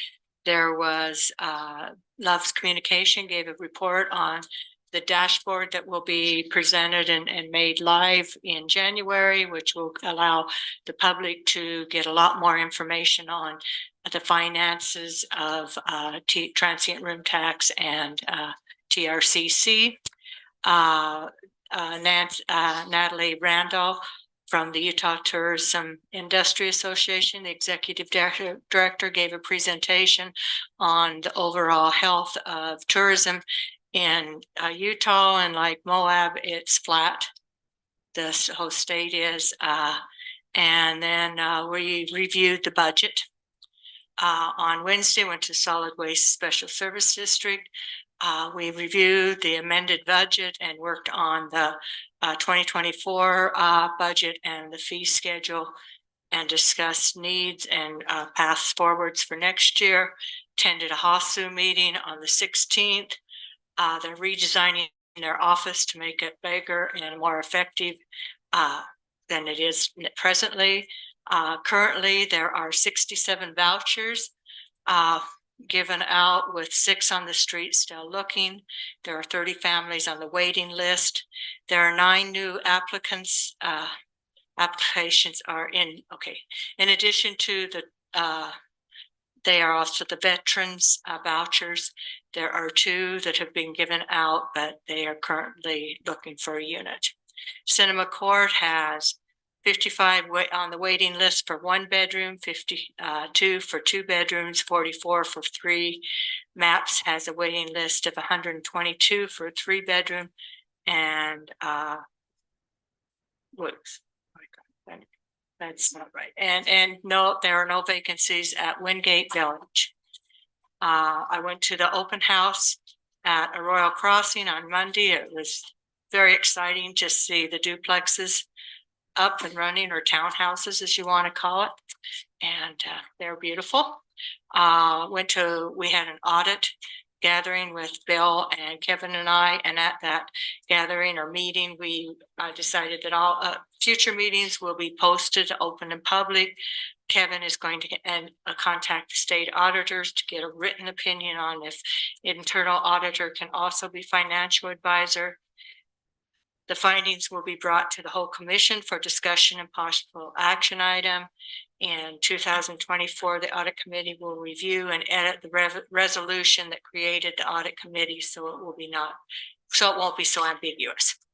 On last night, I attended the Department of Water Quality meeting concerning the Cane Creek development, and that they're going to begin grading that area in December, and concerns around the water quality and what's happening there.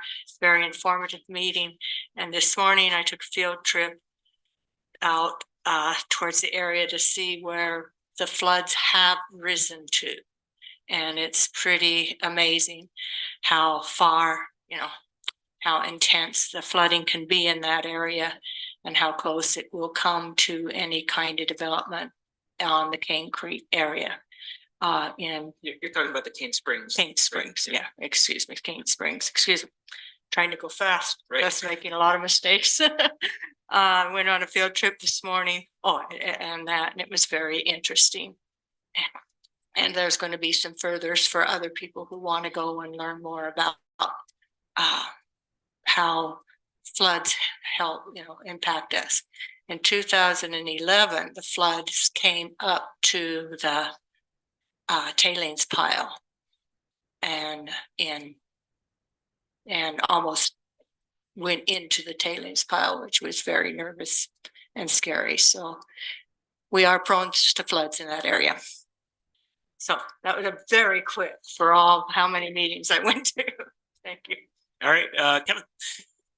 I think some of the meetings I've been to have been mentioned by others. I did go to the open house at Arroyo Crossing. It was interesting to see the duplexes that are, I'm about ready to be moved into. I think they've gotten the price down to, I think, roughly 350,000. So, I guess a few years ago that would have been a startlingly high price, but now it's impressively low.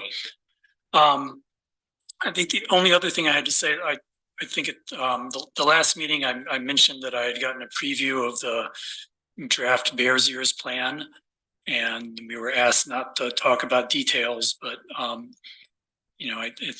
think it did seem kind of different from other plans that I've seen.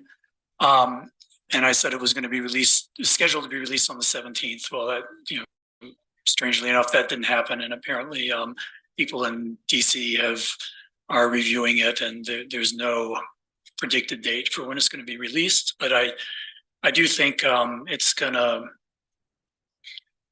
it has the potential to impact a lot of people in the Moab area. This monument isn't so far from us, and it's, last I heard, it would be managed in ways somewhat different from any other national monument that I'm aware of, in terms of things like climbing and hiking and just about any activity. So I think we should be prepared to win on that.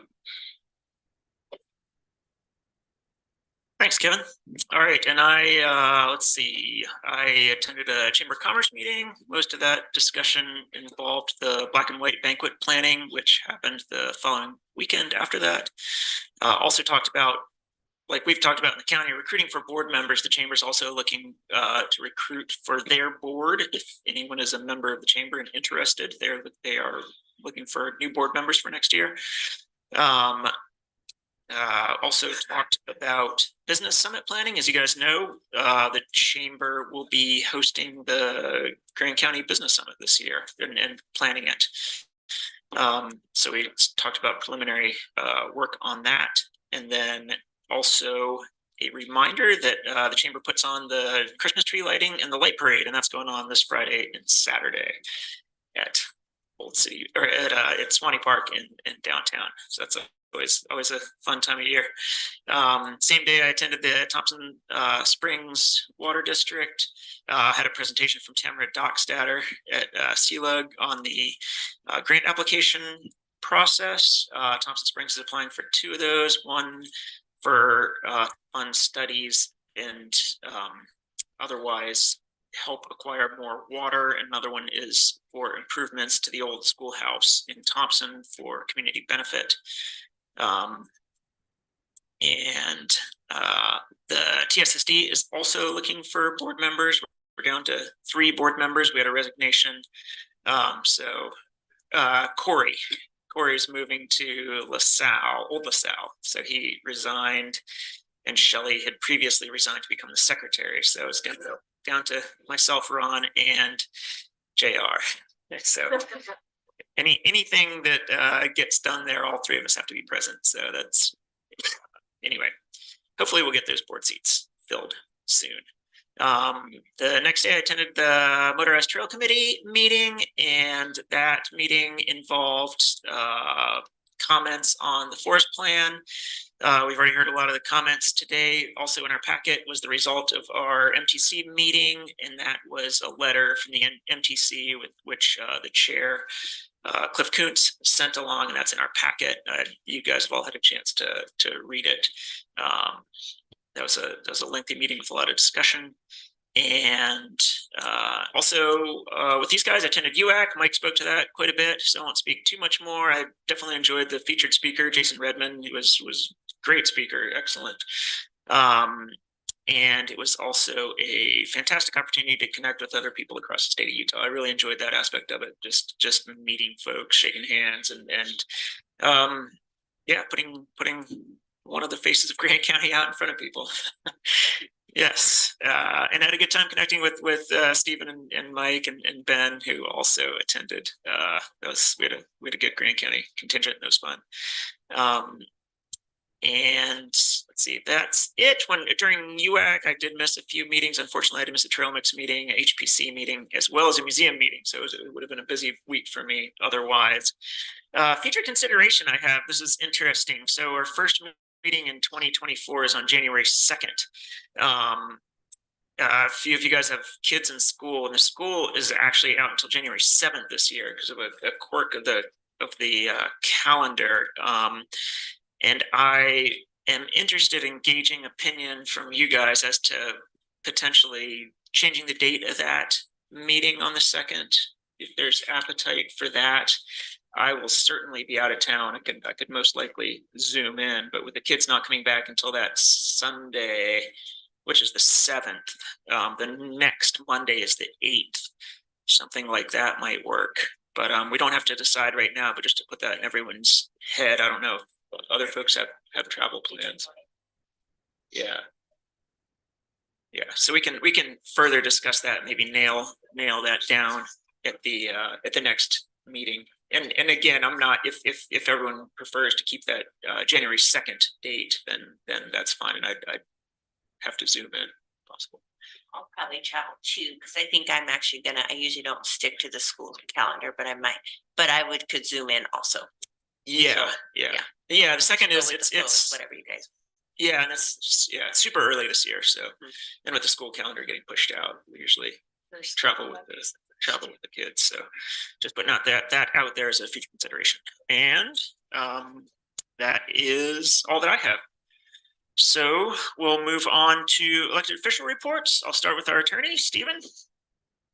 I also attended UAC. I want to give a shout out to Matt Siniceros, who won an award. Oh, great. Yeah, absolutely. Dinner, I think he was recognized for one of the best IT in the entire state. And so that was really wonderful. They really appreciate his hard work up there. I really enjoyed UAC. Legislative session's coming up. So if there are bills that have interest, now is the time to start moving and watching. There are some bills that the attorneys generally dislike. There's a bill that would restrict the ability for law enforcement to utilize video. So if City Market had a video of somebody like robbing them, they wouldn't be able to give it to law enforcement. Instead, law enforcement would have to obtain a warrant even though they were the victim. And so they've got some really interesting bills that are being proposed. Drug court reform, justice court reform, which should be of interest to both the city and the county because it would change how justice court would be structured. So if there are bills that we want to follow or track, I'd really encourage you to do that or to reach out to the lobbyist, because now is when they start shaping up.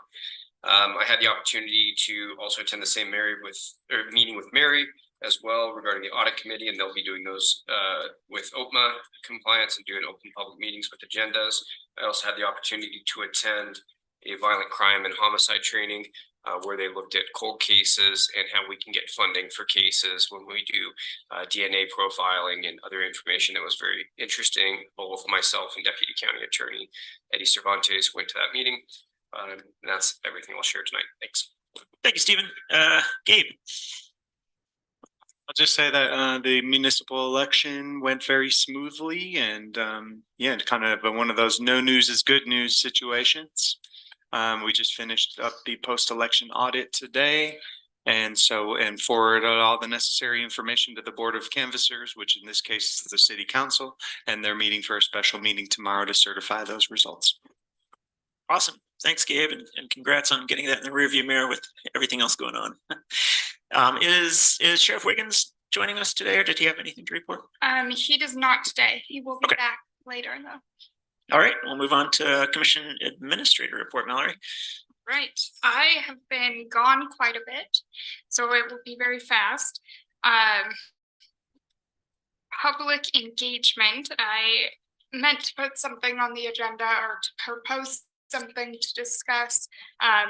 We had a citizen share some ideas for kind of an open house or office hours for commissioners that I think is worth exploring, even if it's a pilot for a month or two, where commissioners could rotate and be available at a set time to come chat with any citizens that might show up and just want to have more dialogue than the 3 minutes that they're provided for citizens to be heard. Other public engagement matter is months ago, there was the raise grant conversation, and public engagement around it came up.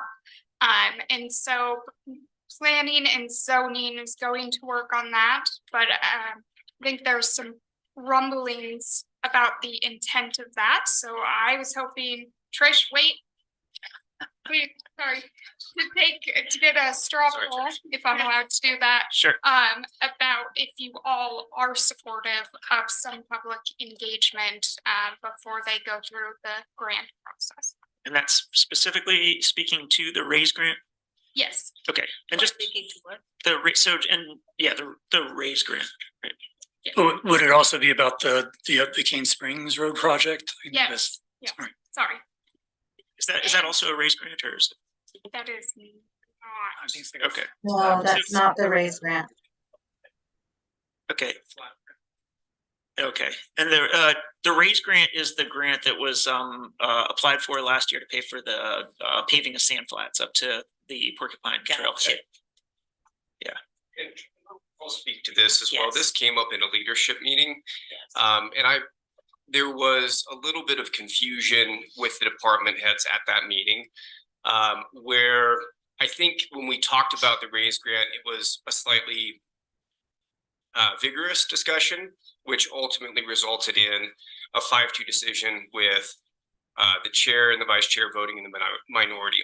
Shortly after that, there was one of the department heads received information that potentially a commissioner wanted to reach out and have engagement on that particular issue. I flagged that issue because if there's ever a decision by the majority of the commission for staff or for individual commissioners to change that, that should be done by a majority of the commission.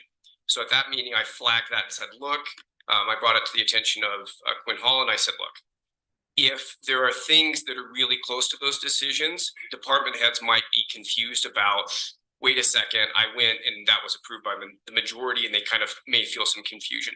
So if those issues come up, I'm always going to flag those, and I'm going to let the commission know that if there's a topic like that that's close, it would be best practice to bring it back up before the commission majority so they can say, hey, look, we want to explore this further or kind of get more input. So if there is something like that, And so I raised that issue, and I think it is really good practice, and it's important that if we have a desire to bring in more engagement about a particular topic, that you guys decide favorably. Like, for example, tonight, if you guys vote to, say, for example, not have a particular position, if an individual commissioner wants to bring up and do a survey or bring kind of an opposition to that, I think it'd be best to be done in front of the commission and have that conversation be open.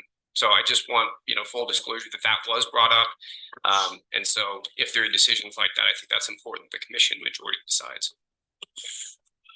Yeah, I think there's some confusion between two, closely related topics. The vote that you're referring to was about applying for the grant that year.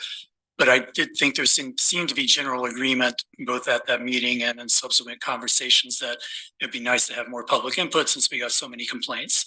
And so I think what these open houses are about are just, going the extra mile to get some more public input. It's not a direct decision about, either that vote or similar votes in the future. So my impression was that this idea of getting more public input had majority support, at that meeting and continued to have it after. But I think what Mallory's asking is just, just to double check and make sure that that's actually true. And the difficulty was that, and I don't want to put any, some of the department heads didn't feel, they kind of had mixed messages to the point where they sent myself and Quinn an email about it and said, wait a second, was there a new vote taken on this? So I just want it to be as clear and transparent. If I get things flagged like that, I want to bring it back to the commission to make the decision. So there's no question of what it is that the majority wants, because that's how the commission works. It runs by a majority. And, I just want full transparency on that. And I can remind, department heads to talk to me. And I think it's an important conversation we're going to have if there's concerns about us limiting our public engagement unless the commission votes a certain way, because I think that's a big plan for 2024. There's a position reclassification proposed, and it's a plan for across the board, more public engagement. And so that's something we can do, is put forth some very minimal process or policy for all of you to approve for how we're going to do public engagement, if that's helpful going forward.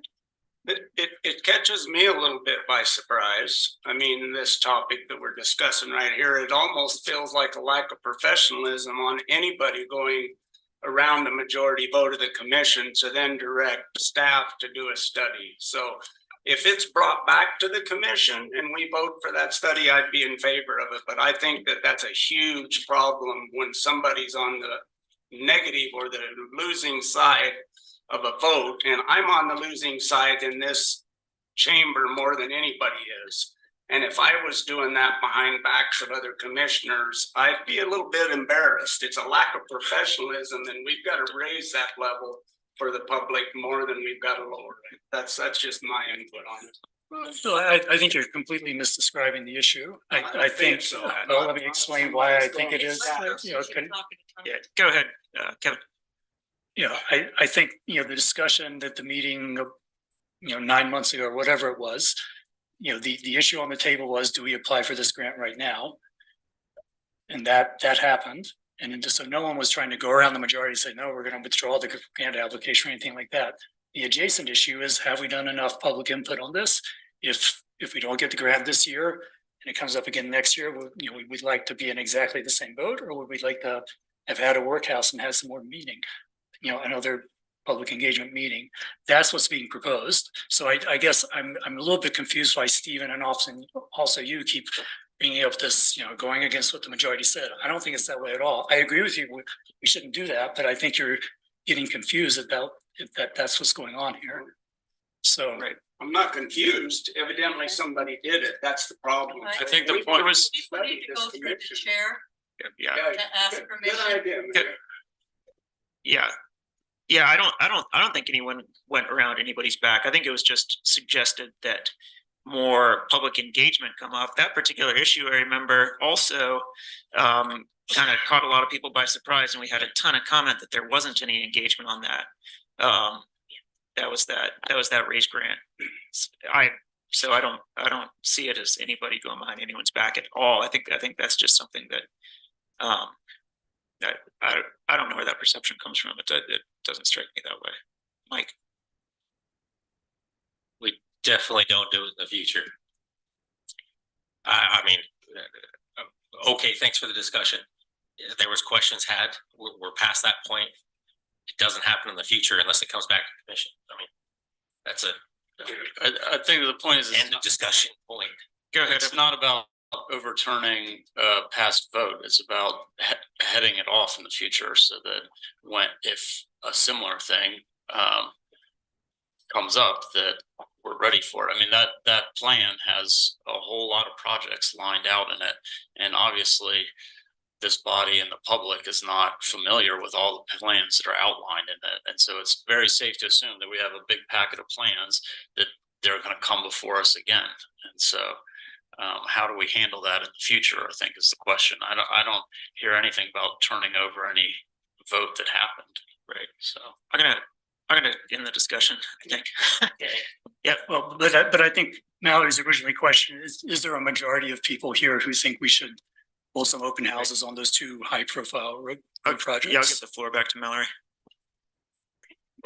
Yes, that was my question. It sounds like there is support for that, and that we'll make sure that we are vetting stuff before any public engagement and go from there. Okay. May I go to the restroom now? Of course, I'm really sorry. The other quick thing that I think has come up in a few places that probably, they've certainly caught me off guard, is some of the grants, not the race grant, that are brought before you guys, and that it seems like some are in different orders and people don't know kind of what comes first. Do they get approval for an application? Do they get approval for the award? And so I just want to share that we're going to implement a simple form so that when any grant is coming to you guys, it very clearly outlines all of the details. And I think that will help with budgeting as well. So not surprise us. That's all. Sorry for my contentious report. Thanks, Mallory. Did you have something you wanted to add, Gabe? No. Okay. Okay.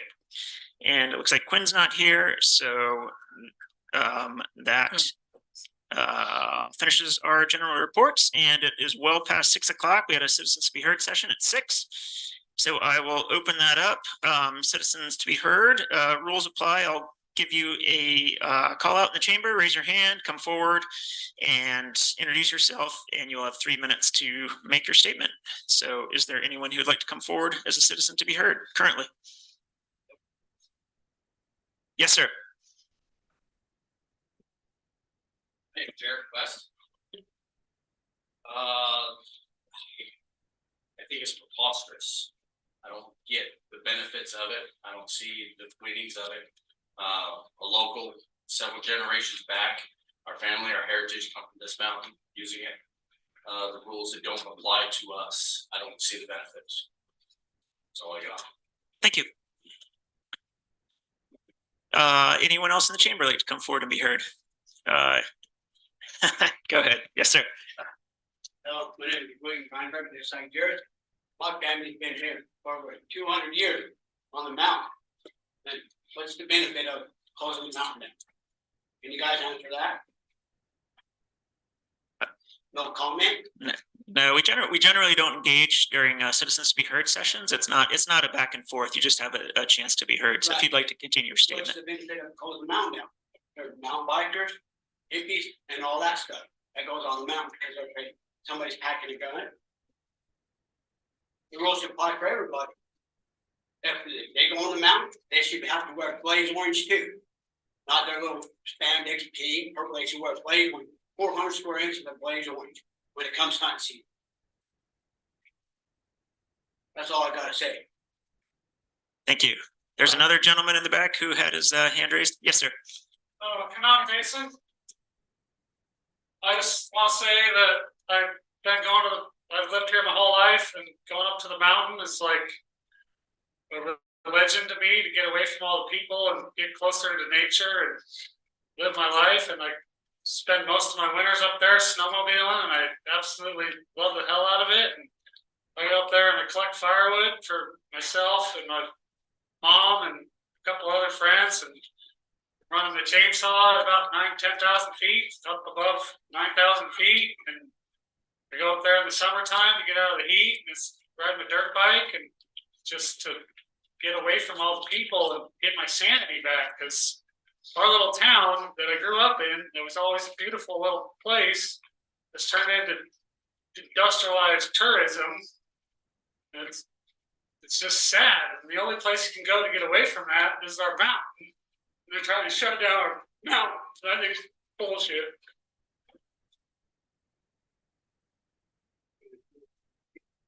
Thank you. Anyone else in the chambers like to come forward and make a Brian? I'm Brian Martinez, and I spend probably about 30 days a year up in the mountain, up there sledding and skiing, and I'm someone who kind of I deal with a lot of user conflicts. I have a rafting company that also does 4-wheel drives, hiking trips, so I'm used to those user conflicts. I ride dirt bikes out here, so I see a lot of that. The mountain is one place that I actually don't see a big user conflict. I think it's a spot where people actually do get along fairly well. I think that the biggest conflict that we've had up there has been the parking lot, and that seems like that's been solved by the new lower parking lot they put in. As of last year, I think the biggest problem that we saw was people just parking right there on the sled hill. A lot of the sledders that are out there, we're not going up there on the weekends onto the Geyser Pass side, right? It's too busy over there, so most of us are riding over to the South Pass side. And I can tell you, the years I've been, I've never seen anybody skiing over on the South Pass side. The only people I've actually ever seen, I think I was towing out there to go ski a line. So I don't see much user conflict out there. And then the second thing is just the access. The road crews out there and actually getting access to the mountain as a skier. It's pretty hard to get access, throughout the season. When we get a good snow, it can be 2-3 days before they're actually going to plow. So, a lot of times when I'm going up skiing, I'm taking my sled to get up and get access. Whether that's coming from the LaSalle side, because there's no way I'm coming up the Geyser Pass Road, or it's parking down there and waiting for the road crews to let me up to go ski. So those are my 2 big points I think you guys should consider. Thanks. Thank you, Brian. Let's go to the Zoom. All right. Yeah, come forward to introduce yourself. My name's Matt Hancock. This year, the county had to restate and refile its 2022 financial statements because of several large mistakes identified by me. I doubt the people at home know much about this because largely you've not told them. But to give some idea, the county understated transient room tax revenue by 5.6 million, property tax revenue by 1.9 million, and its cash balance by 7 million. As you know, there's plenty more, but I've only got 5 minutes. Over the last 9 weeks, I've written more than 10 emails to the county. I still don't know how all this happened because I've not received a full explanation, which is why I've decided to speak tonight because of my frustration with the lack of transparency, lack of accountability, and a lack of action. It shouldn't be my job or the public's job to make sure your financial statements are correct and free of material errors. That's the county's job. And your external auditor is supposed to check your work, and your audit committee is supposed to check their work. That didn't happen, and not just this year, but last year as well. In 2018, the state auditor provided the county with a list of best practice recommendations for reducing the likelihood of fraud, abuse, and non-compliance. They recommended the county set up an audit committee. We did that in 2019, but it hasn't functioned properly for years. It's supposed to keep minutes. There are none. It's supposed to have office holders. There aren't any. It's supposed to meet at least 4 times a year. It hasn't. In September, your external auditor sat in this chair and presented his audit findings. I don't know how he missed these errors because they're big and glaringly obvious, but I do know he was supposed to present his reports first to your audit committee, where a financial expert could have had an opportunity to ask incisive questions of him, including perhaps questions concerning independence, conflicts of interest, and self-review threats, as discussed in generally accepted government auditing standards. In 2018, the state also recommended you employ someone with accounting qualifications to oversee the county's 135 million in public assets and 36 million in annual revenue. 5 years later, that still hasn't happened. Instead, the county has long chosen to do without and is now faced with predictable results.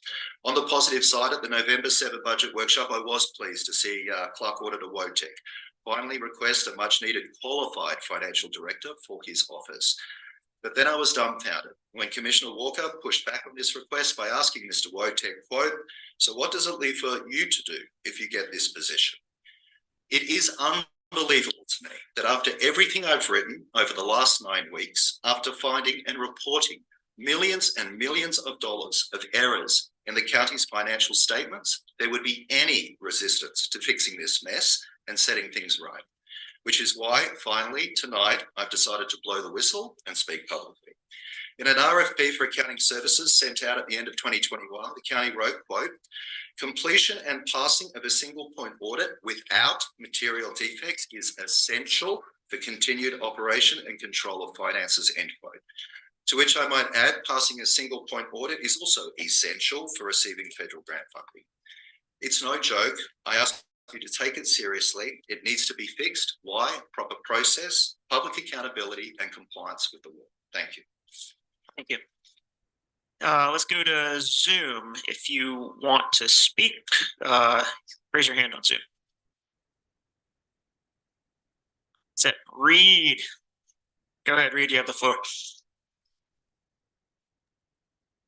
Hello, thanks for taking my Zoom here. I am here to make comment on the letter regarding the forest plan here. I am the manager, hopefully very soon here, future owner of Rim Tours Mountain Bike Adventures.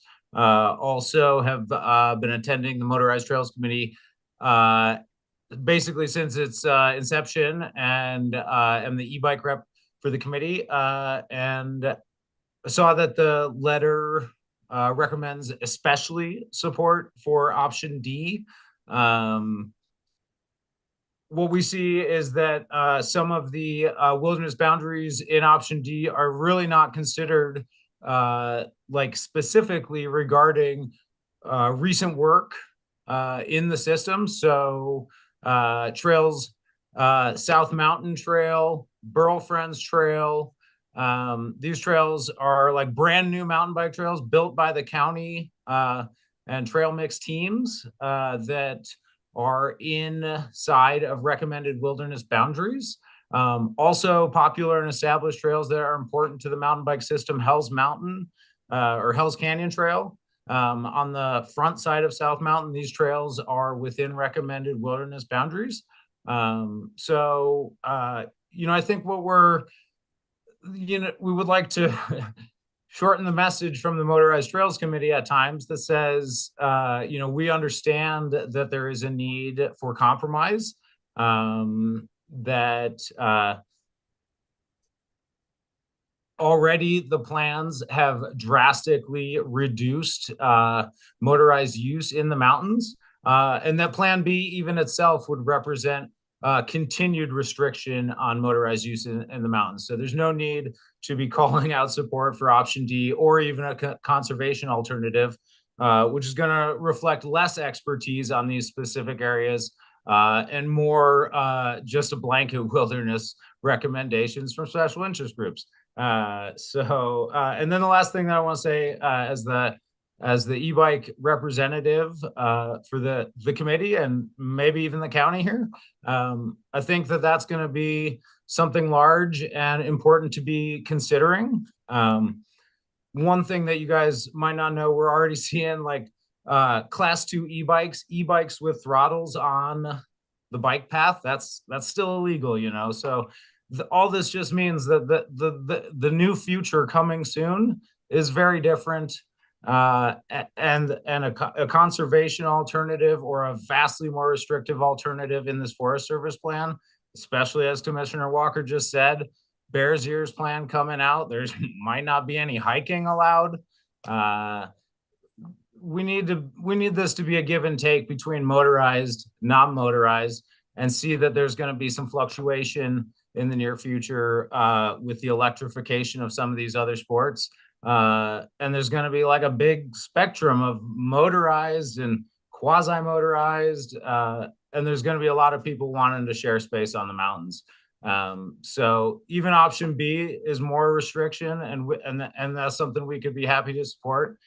Specifically in the letter, do support the call out for protection of springs from trampling of wildlife. That's a really great concern to be bringing up across the board, I think. So yeah, thank you for your time. Thank you, Reed. Anyone else on Zoom who is here to make a comment? So quick, anyone on Zoom? No, I can't see everybody. Okay. Anyone else in the chambers who'd like to comment? Anyone here to make public comment? All right, looks like that will end our 6 o'clock citizens to be heard, which brings us to general business action items.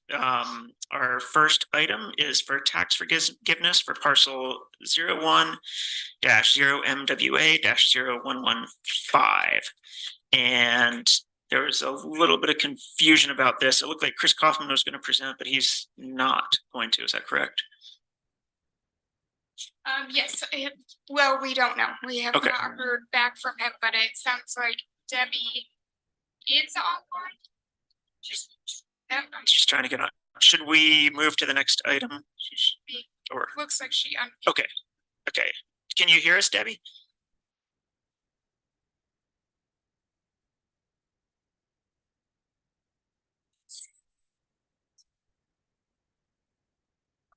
Oh, okay. So we're waiting for Assessor Swayze to present this item.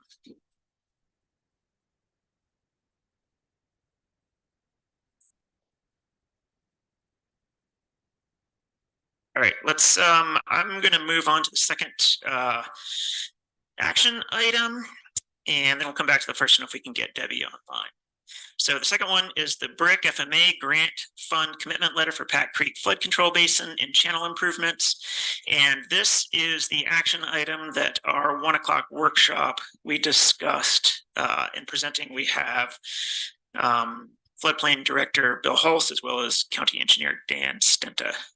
And are they available to present this, or we said they didn't need to come back? I think we got all of our information from them. So what we are doing is discussing whether we want to, I guess, move forward with a commitment letter for this large project. As we discussed at the workshop, it sounds like we can, I mean, we can write a letter in support, and then if we get the money and we decide not to go forward, that's a possibility, but it sounds like that would be a pretty poor showing for the county to decline the grant money if we received it and didn't take it. We are under a deadline for this. I think Bill said December 15th is when they would like to have the letter by. So we have one more meeting before then to decide. I'll open it up for comment. I guess, one of the discussions in the earlier numbers was 8.7 million-ish, right, would be our 25%. And then I noticed this other letter said basically the match would be 6.2. Yeah, when you look at our general, it's a big chunk of money. So yeah, it is. Yeah, I think it's absolutely necessary, but it's just something, just the match portion of it would put us in a place where we don't have many reserves. Yeah, if it came to fruition. And it looked like in the materials that they provided for the workshop, it looked like it was the total was a little over 33 million, and then so right. So I know, and then I'm looking at quarter of that, like Kevin said, 5 million, and is about so yeah, we know it's big. Between 6 and 8. Right. Or 6 and 9. Right. And then, Evan kind of voiced this, and I'll just say it again, and I guess it's somewhat of my conspiracy theory, but a long time ago, Mark Stilson said that, Grand County did have, once you've set aside those Pack Creek water rights holders, what's remaining in theory we could capture, and we've talked about that, and state that we're recharging the aquifer, and so I'm just again concerned that, you know, I don't want to be building infrastructure for San Juan County to, you know, state that they're recharging our aquifer and then be able to, I don't know. It's just I have concerns about that, and then state that, you know, they then have the ability to, you know, gain more water rights. You know, they have other avenues to that. So it's just a concern to me. I've stated it again. I've talked to Bill Hulse, and then I do think that was brought up tonight, that yeah, that is feasible. So just so you know, that's, you know, a concern to me. Okay. I want it to be flood mitigation. I don't want it to be a way to develop the South Valley further. Bill, it looked like you had your hand up. Yeah, thanks, Jacques. I think that San Juan County is going to continue with their own application, clearly, whether we're involved or not, and to have a joint collaboration with them on this, which has a lot greater impact for our county than it does for theirs, makes a lot of sense. I'm a little less concerned about I'm not concerned about San Juan County building out or asking for more water rights as my fellow commissioner here, because I don't feel that's any of my business. I think that San Juan County has enough on their hands, and that they'll figure out how to get that water there to build out the south end of the valley as they have the right to do. And so I don't really think that should be in the equation. If this moves forward only with San Juan County's portion of it, all of the drainage work that Bill Hulse talked about will not happen. San Juan County's not going to come over here and take care of the mitigation work that needs to take place all the way down, as he was saying here, past the old USU complex. And so the reservoir will still go in, and whatever water appropriations that they gain from it are going to happen whether we proceed with being a participant or not, is still going to take place with San Juan County. So to stop this on that makes no sense. I think that we should be collaborating and moving forward and taking care of our own property owners here and removing them from the floodplain, not concerned about growth in the south end of this valley. Well, just one quick, we should be concerned because we're all using the same water. We should all be concerned about, you know, what other municipalities or entities are doing within this valley, because we're all drinking from the same straw. Mary. Yes, I really support this project, but the sticker price has me very concerned. I mean, how are we going to pay for it? That it's a big, you know, 6.2 to $8.7 million. That's huge. It's a big portion of our tax base.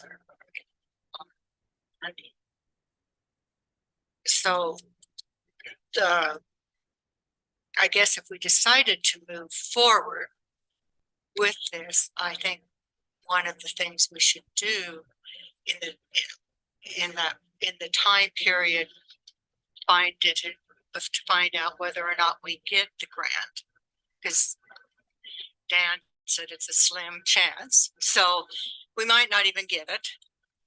But we should be looking at ways to, like, I think it would be appropriate to go to the homeowners that this project would be helping a great deal, would get them probably lower their flood insurance tremendously, and see if we can get some help there.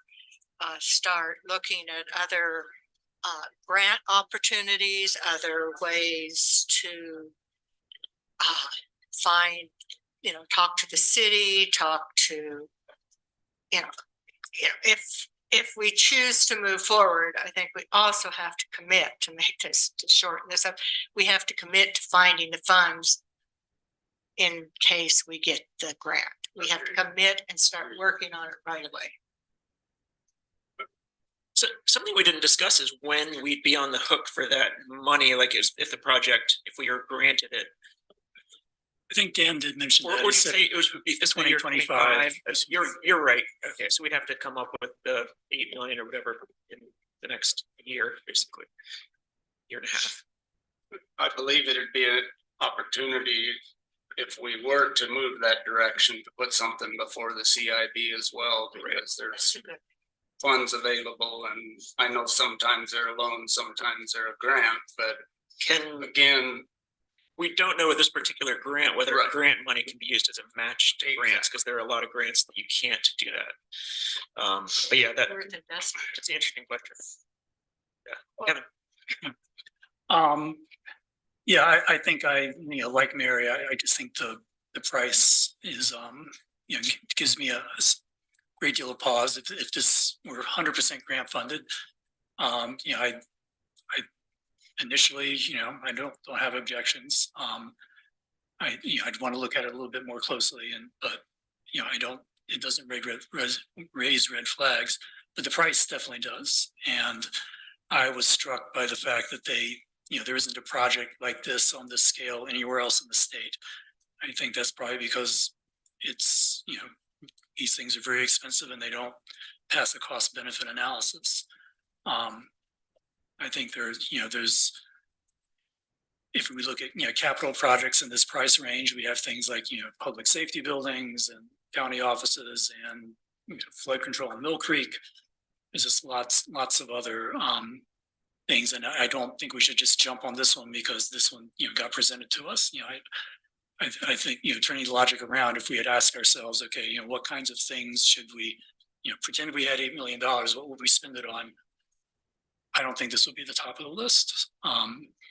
So it did seem to me that there are other options in Pack Creek that are less expensive, and some of the other things they mentioned, might take a few more years, but would, have a much smaller match. So I think there are other alternatives, and I'm very disinclined to sort of jump at this one.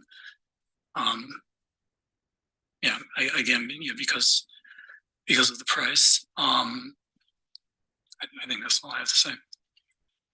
Yeah, I agree. The price is definitely the sticking point, and there's a lot you could buy for $8 million, including a new public safety building, probably, and various other things that we're going to be needing in the not too distant future.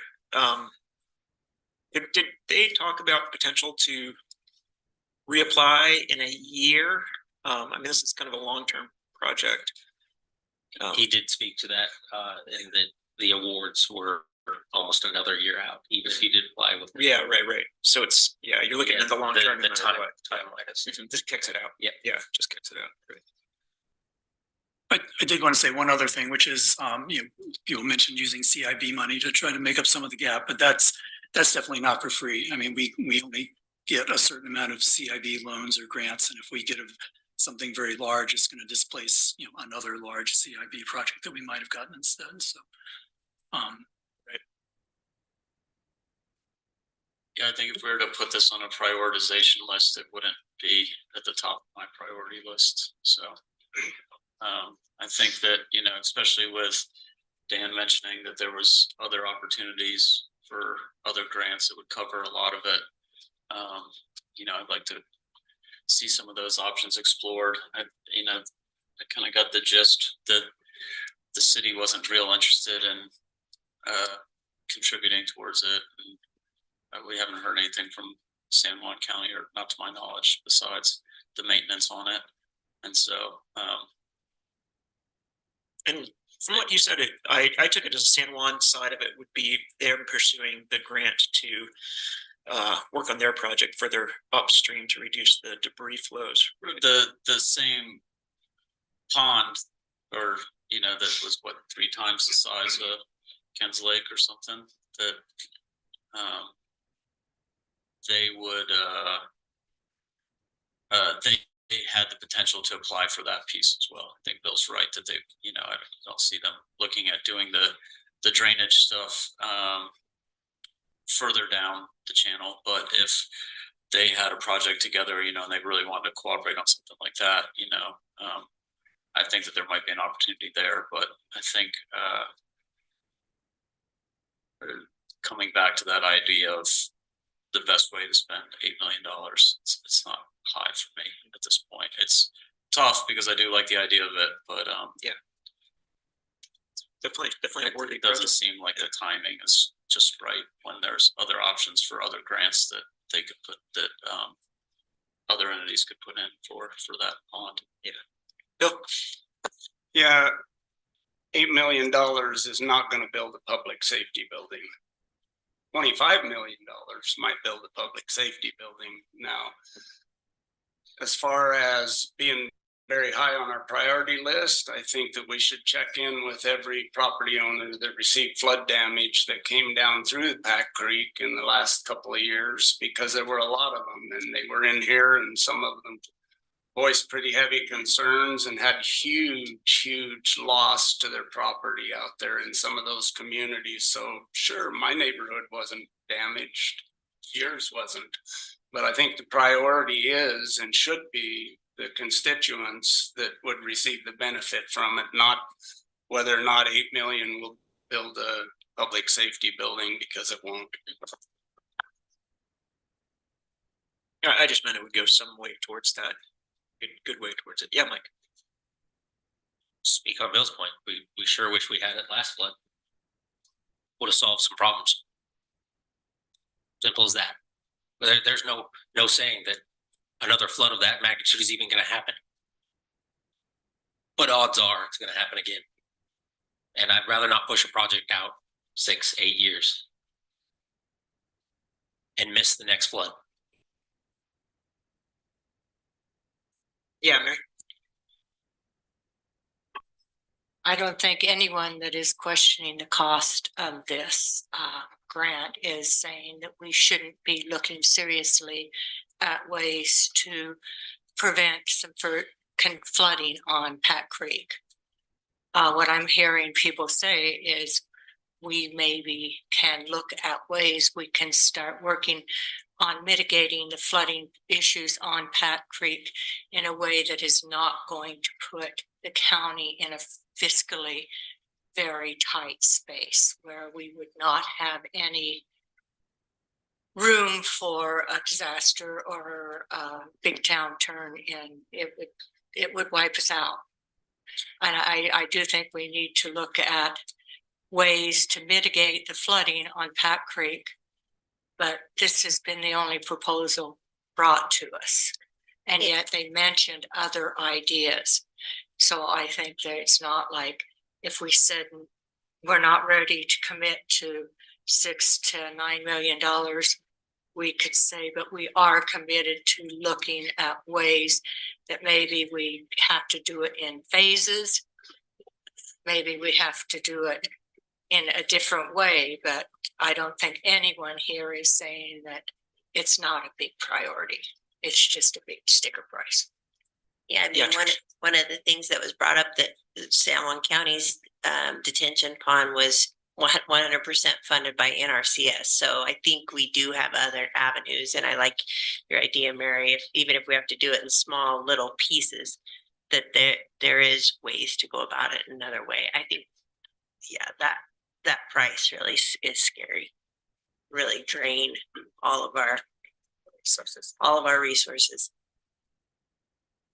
Yeah, I think even if I do the thought experiment, we have $8 million that can only be spent on, flood mitigation. I'm not sure this is the best way to do it. I think there are other more efficient ways to do this, and especially taking into account the varying, 25% is a pretty big match for a grant, and we should be looking at other alternatives. I just this.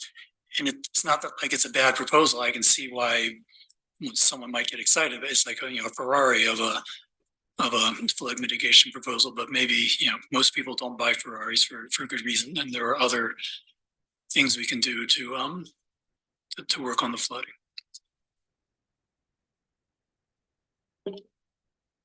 So as far as moving forward, no one's made a motion either way. We can think about it, table it till next meeting, or we can make a motion to approve or deny or anything. I'll make a motion. I move to deny the BRIC, is it FEMA? Is that what is it? FEMA grant fund commitment letter for Pack Creek flood control basin and channel improvements. So to make a motion to just not. Yeah, I guess, yeah, I don't know what, yeah, we're not saying deny it, but I guess we're not supporting it. You just not approve it and just move on with the discussion. Okay. Not even make a motion. Not even discussion, no, and then just. Okay. Unless, Right, okay. that's a good point. Unless somebody wants to make another motion. One of the options was to bring it back at a future meeting, but it sounds like Trish's proposal is just to make the decision now. That it's too much. And so as long as that's clear, I agree. We don't need a motion, but you need to be clear that we're not just postponing a decision. Yeah. Right. I'd also like to add that I think we should keep the conversation about any and all options open, just because we think this one might be too expensive right now doesn't mean it's not in the future, and that there aren't many other ways that we can work on flood mitigation as well. I mean, I don't know if other people, but I'd like to tell, Dan and Bill, to present some less expensive options and take a closer look at those. We spent a lot of time looking at, perhaps the most effective, but also most expensive option. It would be good to drill down a little bit deeper on what are some of the other things we could do.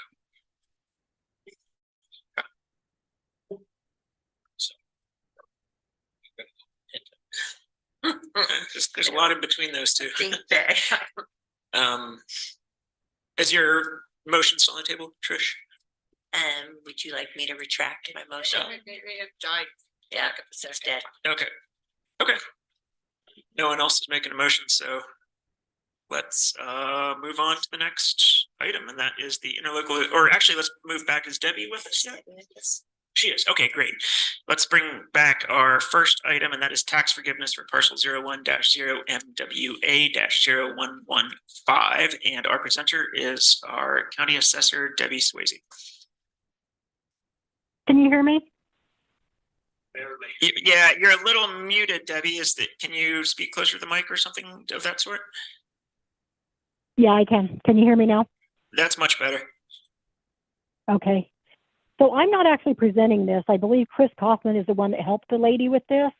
Right. She contacted our office. Go ahead. Oh, no. Keep speaking, Debbie. I'm sorry. Okay. Sorry. She contacted our office after the deadline of the Board of Equalization, and Marcy Babcock, my chief deputy, spoke to her and explained to her that she had missed the deadline. And she did say that she got her tax notice in July, just like every other taxpayer, but she just didn't come in to talk to us about it. And Marcy explained to her that, it's too late. We can't do anything about it. And so I guess that's how it ended up in you guys' hands, is that she decided to go to the commission for some relief on her taxes. The reason that property was previously a secondary residence, she asked that, and she was told that the previous owner that owned it had the house for sale, and he had purchased another house, so he was getting a residential exemption on this house, so he told us to change the property that she purchased to a secondary residence. I believe it's on the taxpayer to come in and straighten that all out, and she did not come in and talk to us until after the deadline, and she did get her notice on time. So I believe that granting this tax abatement, that kind of sets precedence for anybody that missed that deadline, that didn't get in time to come forward and ask the commission to, abate their taxes as well. Okay, thank you for that background, Debbie.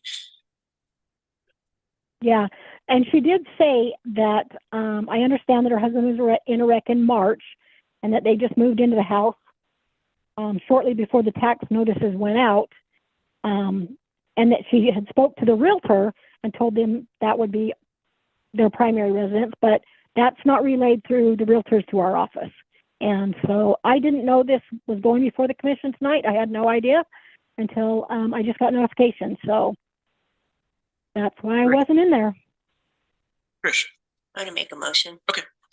I move to deny tax forgiveness of $1,765.97 for parcel number 01-0MWA-0115. Thank you. Anyone care to second Trish's motion to deny? I'll second. All right, we have a motion to deny from Commissioner Hedin and a second from Commissioner Clapper. I had a question for Debbie, just to make sure I understood correctly. So it's not in dispute. So this is a primary residence. That's not being disputed, but it's also not disputed that she missed the deadline for getting it switched from secondary to primary. Is that just sort of? Yes, that's it. Previously, so we assessed as of January 1st. So on the January 1st deadline, it was changed to a secondary. So it's on the property owner that purchased it to come in and tell us that she will be there for the 183 consecutive days. She got her notice in July, had until September 15th, but didn't contact our office until after that. And if she doesn't pay her taxes this year, they would roll over, and could she file for a change at that point?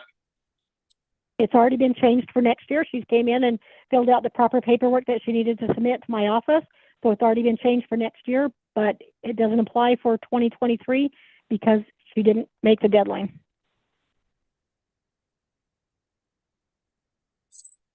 Yeah.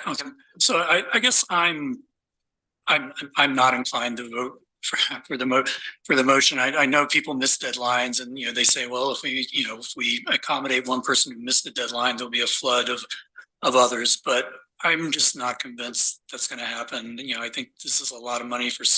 I don't know what this person's finances are, but I think the difference between a secondary home property tax bill and a primary residence property tax bill is roughly half that, is a big deal for a lot of people. And I just think it's not that hard for us to be flexible. And if it becomes a problem in the future that we're getting on the commission too much, then I might support being really strict with the deadlines. But I just think a little flexibility every now and then is not such a bad thing.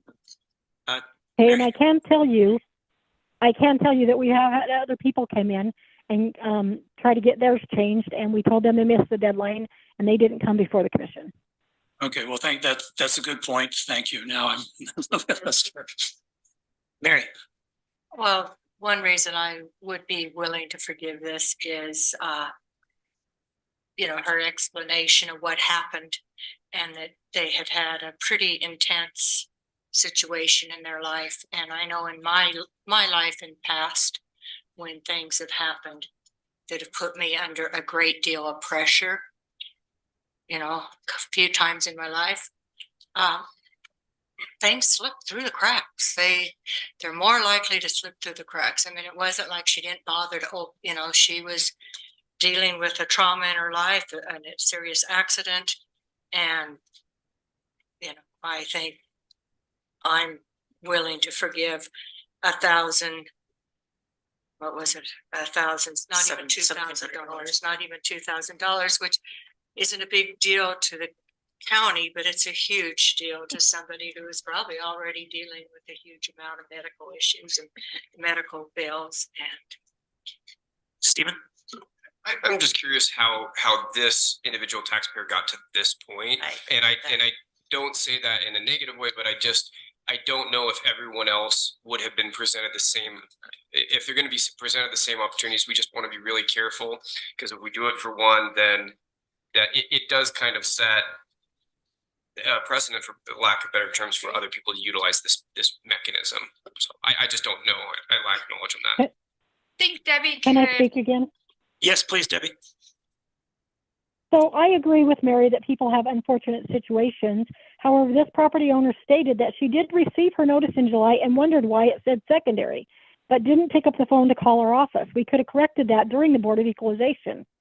So that's where my problem is there's got to be some responsibility on the taxpayer to call in and say, hey, I noticed mine says secondary. What does that mean to the county, or what does that mean to my taxes? Yeah, I mean, I'll just the reason I propose this motion is I agree with Debbie. I think we're setting a really bad precedent. You know, that's what the assessor's office is for, that they're dealing with that stuff just starts coming to us and overriding the assessor. I think we're getting ourselves into a tough place. I have a ton of empathy for individuals that are struggling, that are, believe me, I do. But in this case, I think we're setting ourselves up for failure. But to Steven's point, how did it make it on the agenda? I don't know. I believe that somehow they connected with Chris Kaufman and he helped them fill out the agenda summary. So it could be a matter of who they hit at the county. And that's where it might not be fair.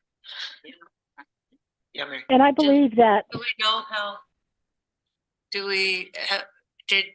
I mean, Chris Kaufman says he's the presenter. He's not here presenting. I'm wondering if it's appropriate to postpone this agenda item until we can hear from Chris Kaufman and why because he's pretty a rule follower. He's very much of a rule can I follower. speak to that, Mary? Yeah, you can. Yeah. And why he chose. Debbie said she could speak to that. Oh, thank you, Debbie. Yeah, so I believe what happened was when she talked to Marcy, she said, so there's nothing you can do for me? And Marcy said, no, there's nothing we can do. You would have to go to the commission, or you could go speak to the treasurer's office and see if there's something that they could arrange payment arrangements. And so I believe that's how she got hooked in with Chris Kaufman. But we still don't know how he feels, but why he chose to help her. Sorry. Yeah, why did he choose to help her? Yeah, I can't answer that for him. I don't know that it particularly, I mean, it may or may not matter to the commissioners, but I think it's gonna come up again if now they know that that's the route. Anyone else have another comment before I call for a vote? I will just, I mean, it's, you know, an analogous situation would be, you know, you go to a store and you accidentally pay twice what you should for something. And, you know, there's a 30-day window to get a refund and you missed it. But you still kind of I'm just willing to try to fix those situations and see how bad it actually, I mean, it's, you know, basically someone's being, you know, overbilled for their taxes because they didn't, you know, respond quickly enough. So, but I think Debbie makes a lot of good points. I'm not criticizing her, but I just have a hard time with this. And we have that 45-day window for a reason. It's in statute, so. Right. Go ahead, Bill. Yeah, I support what Debbie's saying also, but to what Mary said, we don't know why Chris did this. And so to push this rather than just kill it or vote in favor of it, to me makes more sense. And maybe this isn't the appropriate time to make a complaint, but there's sure an echo in our sound system tonight. And Debbie, I can hardly understand what she's saying sometimes. So it's just, our sound system is less than, or else I'm afraid. Don't be adding that to our budget. That's part of our plan. So Bill, you're saying you prefer to kick it down the road and find out what Chris has to say about it? I think that as an elected official, we should give him that respect. Benefit of the doubt. And I respect Debbie as an elected official also, that she's clearly went to a lot of trouble here, but it's. I support what Bill said. Okay, to postpone to the next meeting. So we have a motion. We have a motion. I made a substitute motion to postpone. Second. Okay, so we have a substitute motion to postpone from Commissioner Clapper and second from Commissioner Winfield. So I call for a vote on the substitute motion now, right? Sorry, I'm getting. Yeah. I mean, it's kind of equivalent to tabling, which you can do when another motion's on the floor. So I don't know. In any case, I think if a majority of us want it, we can make it work out. Let's go on. All right. Who's in favor of Evan's motion? Raise your hands. All right, passes unanimously. You have to vote on the first one. No. It was now we have to vote on that one. It was a substitute. I think we got it. Okay. Got it. Let's go. Thank you so much for joining us, Debbie. I appreciate it at the last second. Yep, I would just appreciate it if it goes back before the commission that I was let known when it was going to be on there? Yes, I can tell you that right now. It's most likely, or it's most certainly going to be coming to us 1 week from today, December 5th. Okay, and I'll be at assessor school, so Okay. yes, you guys will Thank just you. make a decision. Thank you. Thanks, Debbie. All right, we're moving on to I think I saw Sheriff Wiggins out there somewhere. We're on to item number 3, interlocal agreement for dispatch services, Sheriff Wiggins, as well as Jenny Swenson. Or is Jameson still here or something? He was here a second ago. It's okay, I can go with it. And if there's questions, we'll call them. I'm going to excuse myself for a second. Here, Walker has the reins. Okay. May I? Yeah, but Mallory, please explain this. Okay, so this agreement is a cost share agreement that would have all of the entities that utilize Grand County dispatch services contribute to that cost. It's an agreement that is modeled around the state, and it represents the cost of dispatching between and among different entities.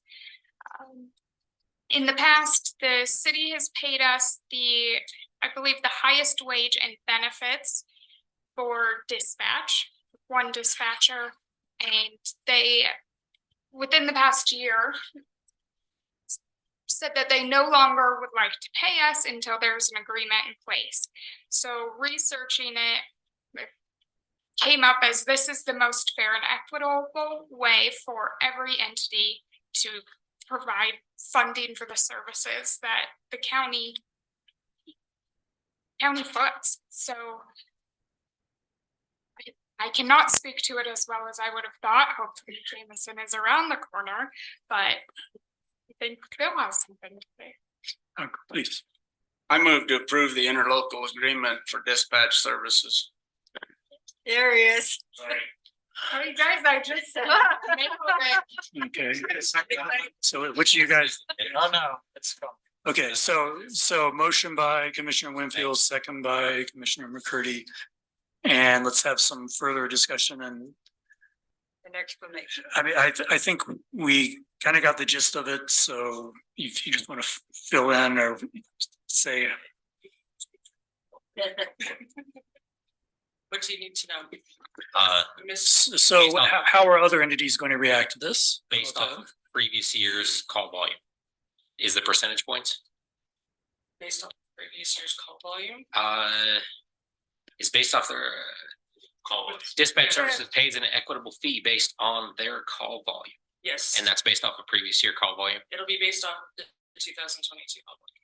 Okay. Yes, and radio history, or radio traffic, basically. Okay. So anytime they run a traffic stop, or any other radio volume, radio traffic. Thank you. And that's mostly for the city? It's for the city and any other entity that we dispatch over. EMS fire. EMS, fire, park service. So really only BLM too, fair isn't it? way to do it because DPS, depending on what county they're in, they might do based on population, or they might do it based on call volume, because like perfect example, small lab with all the tourism, you couldn't charge the city based on population because call volumes are outrageous because of all the tourism that comes in. So that's the reason why we're basing it on how many times you click on the key. That's the only fair way to do it. And that way of apportioning the cost is similar to what it would be if we went to like Price and used them for business. The exact same contract that Bryce has. Okay, thanks. We just change it from Bryce to. And I understand that the other entities and agencies, they've been given a heads up, so this isn't going to come as a surprise to them, right? What kind of heads up? She emailed I did. we've talked to like Andy, we've talked to Chief, we've talked to Park Service, we've talked to Chief Garcia when he was here. So it's coming. I think the timing with everybody going through budgets, or maybe not the city, but it's a big jump compared to what the city's been paying before. you know, because EMS used to be part of the county, they traditionally haven't paid anything. And I think that warrants some adjustment. But I think, you know, after sitting through all their budget meetings to then have an additional 70,000 charge that wasn't budgeted for, I think it did come as a surprise, the numbers side, not the agreement side. And I think that there's some questions about how that split is kind of determined, and what they're getting out of it. And so I think that it's a move in the right direction. And I think that there's been a lot of progress made in the dispatch world and the meetings that have been well attended. And I don't know if those meetings have kind of fallen off, but I think it might be worth kind of getting all the players in the same room again and really kind of hashing it out before just handing over a bill. I think that there's a lot of kind of back and forth support between all the agencies and just making sure that that's everybody's comfortable with it, because I don't want to turn it into like a tit for tat sort of thing in the community. Well, to be fair, the city of Moab forced us to do this at this time. They said they wouldn't pay for dispatch service until they had this in place. So that's the reason why we're doing it right now. And I believe there was a meeting months ago with all of the entities where this was shared of what we're looking at. And I sent it out probably a month ago. The final agreement, and I asked folks to let me know if they had any thoughts or that the conversations, and the city is the only entity that responded. So I think that they've had time to know about this and prepare, and I know it's a big jump, but it's a big cost that the county pays for, and it's not asking them to pay for any of the facility. And I know other agreements, like in price, I think they pick up part of that facility fee, and this is just for personnel. That correspondence month ago had dollar amounts in it. And then the meeting, I believe that amount was also shared. I'm the only one that needs to call about the chair. Mary, go ahead. The only thing that gave me pause, I really think we need to do something similar to this. The only thing that gave me pause is that the comment that during tourist season, the call volume goes way up. So that to me is a mitigation issue for the tourism, for either they're figuring out another avenue that TRT tax can then go for it or something. But to me, it's like, you know, it would be interesting to see how much their call volume goes up in the spring and the fall compared to what it is in the winter and shares that data every month. You do. We can go back and look at it. We definitely see that call volumes, 911 calls go up there. And I think Kevin might speak to this or tell me I'm very wrong, but with the city, their contribution comes from sales tax. So I think that that's part of the way that the tourism dollars pay for it. And more specifically, the city's biggest sales tax is a transient room tax, except theirs, unlike ours, just goes into the general fund. So if there's like a ton of tourism in Moab's tax revenues go up. And so I think it's reasonable for them to, you know, pay some of that in the dispatch. I also wanted to respond to what Evan said earlier. You know, I can imagine, you know, maybe it is causing problems if, you know, the county was previously subsidizing dispatch and now we're trying to, you know, charge for more like what it actually costs. But I think rather than delay the agreement, we could just, you know, give EMS some money or something, you know, for the first year or one, you know, just to smooth, you know, maybe we should give them half of what they're paying us or something. But I think this agreement, it makes sense, it's logical, as Jameson just said, it's, you know, there's only one realistic alternative to this, and it's going through, what's the acronym up in price? DPS, and it would be the same cost structure. So I don't think this is unreasonable at all. I would be open to trying to ease the transition for some entities, but that could be discussed later, I think. I do think it would be worth having discussion down the road, maybe at the next meeting, about picking up the cost for Thompson Fire and Castle Valley Fire. I think theirs is about $1,000, maybe less each, and I think that would go a long way. But my personal opinion with fire, or I'm sorry, with EMS, is that if you all approve tonight, that they could maybe make that request, you know, for what they would want that to look like, some kind of a reduction. Not approve it as part of the agreement. There's a lot more too that I would say that go to the dispatch besides our wages. I mean, we pay for towers, we pay for repeaters. How much are the repeaters we pay for this year? So I just don't think it's really fair that the county needs everything. So their agencies utilize our service, but like they should pay it for the cost to utilize. Because like I said, if we go to DPS, we're all gonna be paying. DPS ain't gonna pay over the break. They're gonna be like, here's your bill. So.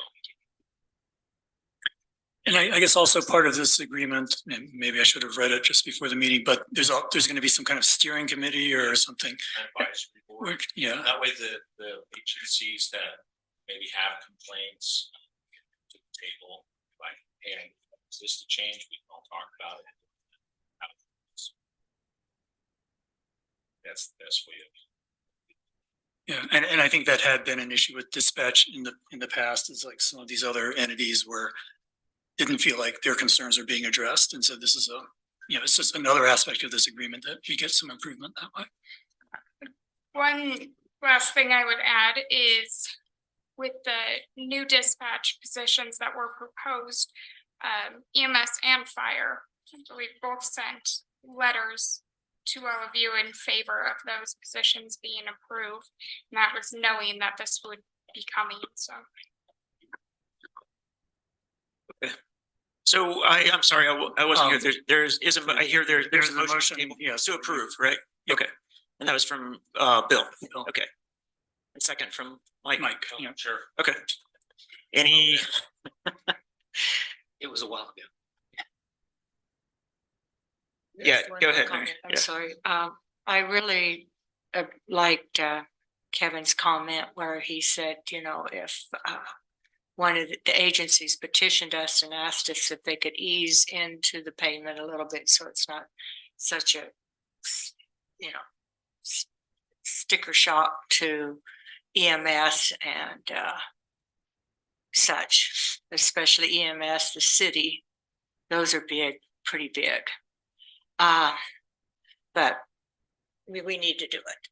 There's going to be other agencies that are going to come before the commission, like the Park Service. They work on all boats for search and rescue. So they're gonna be like, hey, we work on your boats. Could we maybe bargain back and forth? So I would do that. What did you said? So you would be agreeable to doing some type of work. So if we approved it, we could let the agencies know that, that the sheriff is more than willing to look at ways to ease. Think about when the agencies bill us for their service, like the code enforcement, when they come out of the county. Maybe you can take that off the top of that. There's a lot of agencies out there that help us out. So yeah. All right, there's a motion on the table to approve. I'll call for a vote. All those in favor of the motion, raise your hands. And all opposed. Motion passes 6-1 with Commissioner Clapper in opposition.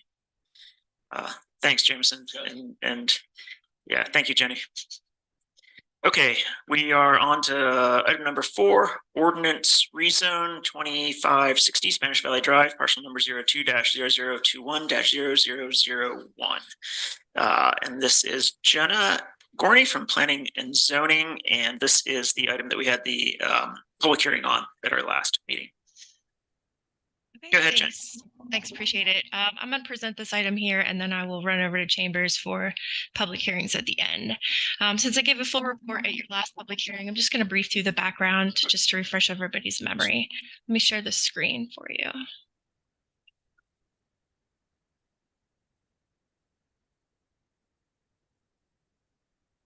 All right. So the property is located at the corner of Mesa Road and Spanish Valley Drive. Subject lot is 2.88 acres, currently zoned large lot residential. Current use on the property consists of a single-family dwelling and accessory structure. The applicant is requesting a rezone to small lot residential for the purpose of future subdivision and creation of single-family dwelling lots. The existing LLR zoning would allow for a maximum of 5 half-acre lots. The minimum lot size for parcels zoned SLR is 0.20 acres. At 2.88 acres, the maximum gross number of lots that could be created from the subject lot if rezoned would be 14. 14 lots, however, would be unlikely considering the need for meeting the lot frontage requirements, setbacks for the existing home, and likely inclusion of an interior road. The applicant has described the goal of developing 9 lots if it was rezoned to SLR. Future availability for water connection has been confirmed by GWISA for up to 9 dwelling units, and the applicant has been informed of right-of-way and roadway improvements that would be required. It is worth noting with the application that the subject property is located close to the Spanish Trail Road and Spanish Valley Drive intersection, which exists in the 2012 general plan as a rural center, ranging in size from 5 to 30 acres, and including increased residential density of up to 3.2 units per acre if the development includes includes a 50% open space set aside, B, 25% affordable housing units, C, multimodal transportation, and D, no more than half of the acreage of the total dwelling units are multifamily. While the application doesn't include a proposal for open space, affordable housing, or fee in lieu, later subdivision of the lots is consistent with the prescribed density for the rural center. Subject parcel would have access to the multimodal options as it's located on the planned Spanish Valley Drive shared use path, and as such, subdivision in this location would require construction of that portion of the shared use path fronting the development. Additionally, the areas surrounding the Spanish Valley Drive and Spanish Trail Road are anticipated to be identified on the 2030 future land use map as an area appropriate for increased residential density due to that area being identified as an emerging commercial and neighborhood node. However, the exact area of that increased residential density has yet to be determined as that planning is still in process. The applicant did mention that the request for rezone of the property immediately to the north of the subject parcel was approved by County Council in 2019, and that rezone from LLR to SLR allowed for the addition of 1 more lot in that location. The property to the south was also mentioned in the applicant's statement. It's that of the Manderfield HDHO application. That HDHO approved the allowance of 5 additional lots measuring approximately 0.20 acres. Let's see. The rezone wouldn't require any site plan improvements, but later public improvements are anticipated and would be evaluated during the preliminary and final plat application. The Planning Commission considered the rezone request at a public hearing on September 25th. Commissioner Mancuso made a motion to send forward a favorable recommendation. The motion received 3 votes in favor, 1 against, and 1 abstention. So because the Planning Commission bylaws require 4 votes in favor, it was forwarded as a neutral recommendation. And within your staff report, I detailed out several of the discussion topics that were included that day, as well as a link to the YouTube meeting so everyone can kind of discuss and consider what was discussed at that meeting. Regarding public comments, there were 3 public comments submitted, or heard rather. 2 were officially submitted and are included in your packet, and 1 additional public comment was heard outside of the public comment period. I didn't receive the details on those. I happened to be on that one. I happened to be sitting in the hallway and heard that it was one of the neighbors, but I didn't receive any more additional detail because they never sent in an official comment. So that detailed the public comments for you. And I will leave it there just in respect of your time and here to answer any of your questions. Let me share the boundary survey while you're waiting.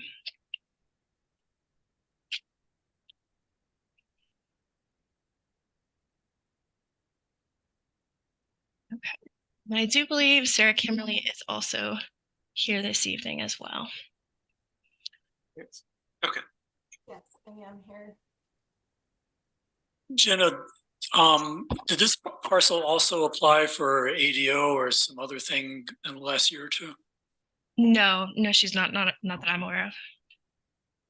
I think there's a similar address. I think it was like even 2650 Spanish Valley Drive. Okay, so I'm thinking of some nearby one. Yeah. Okay, so this is the only application we've seen for this. Correct.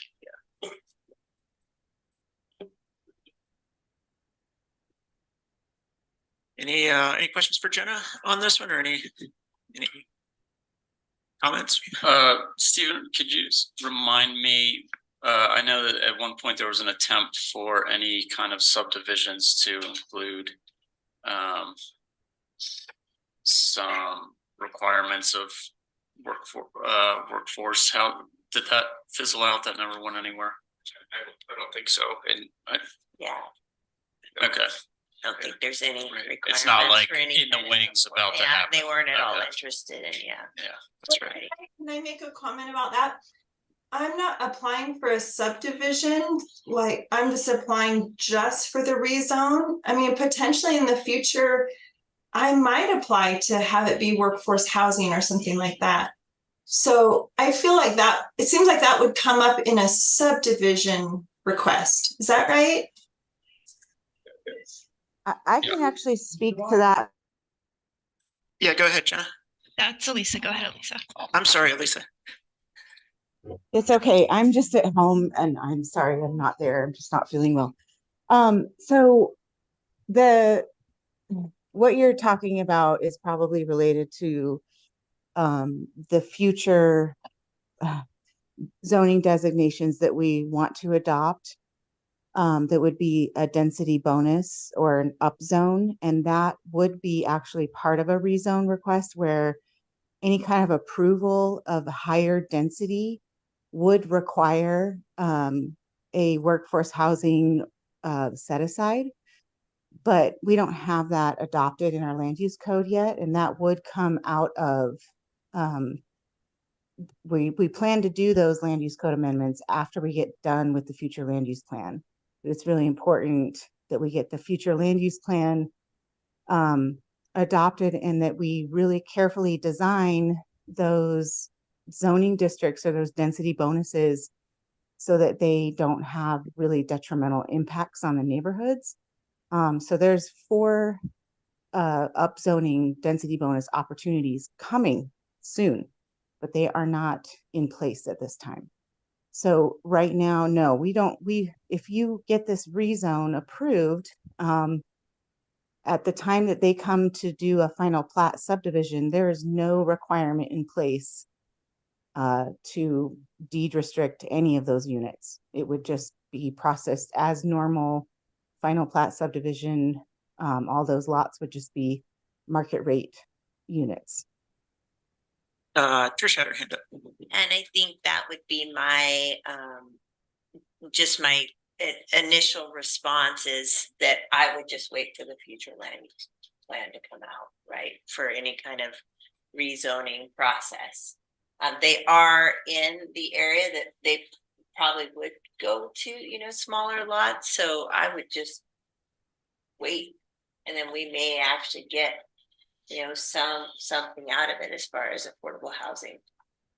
But I think at this point, and I know that part of the discussion was like spot zoning, and unfortunately, next to them there was a little bit of spot zoning that went on.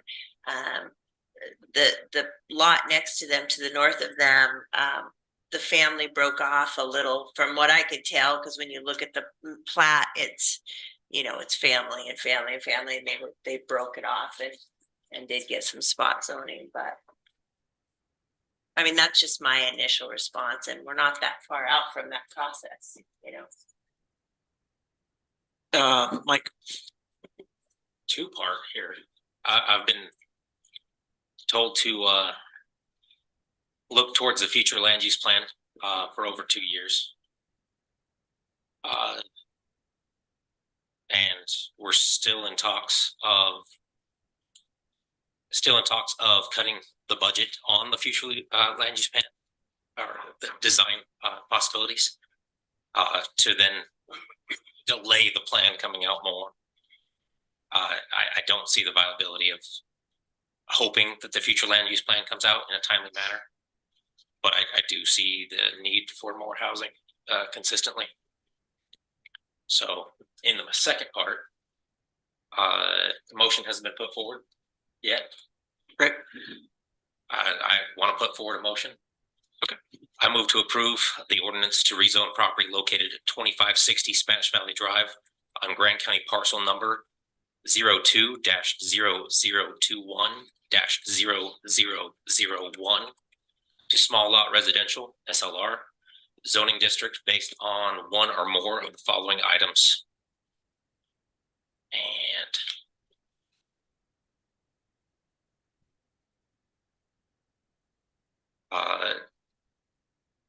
following item J, adequate public facilities.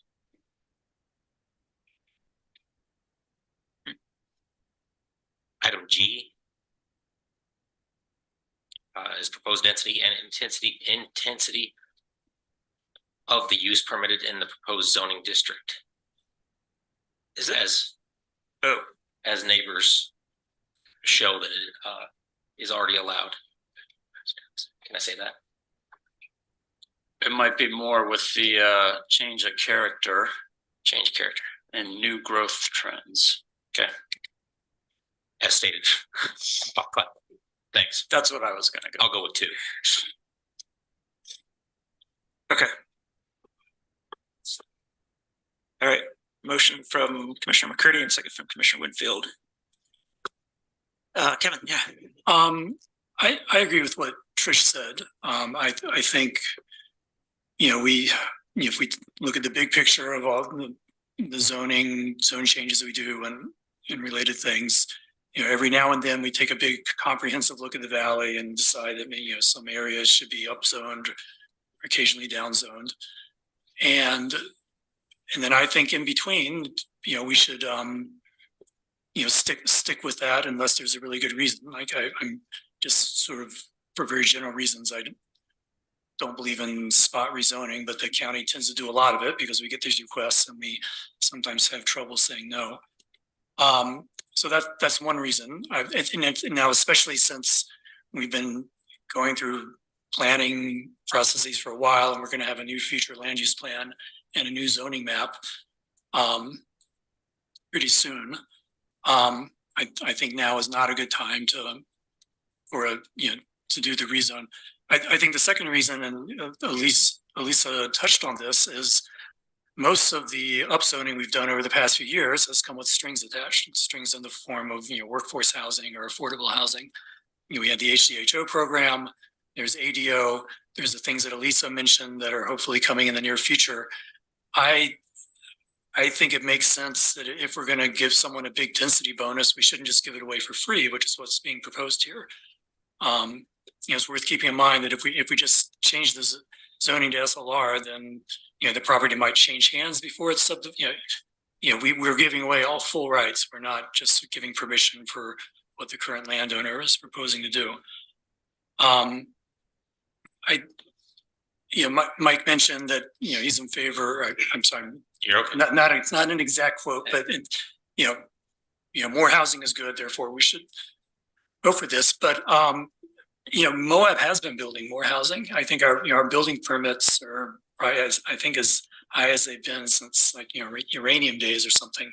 But a pretty high percentage of those houses being built are very expensive houses because that's we're in a market where that's what makes sense. If you can build an expensive house that's geared more toward second homes or wealthy people who do live there, that's what gets built. And we have a need for less expensive housing, and that's not going to happen if we just give increased density with no strings attached.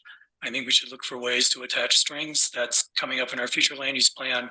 We've had had other interim programs like HDHO and the ADO in the past. So I just think it's a bad idea for those general reasons. So. Yeah, Bill. Yeah, I support definitely moving forward with this. I struggle with constantly telling property owners that they should wait around until we change the law so that it benefits us.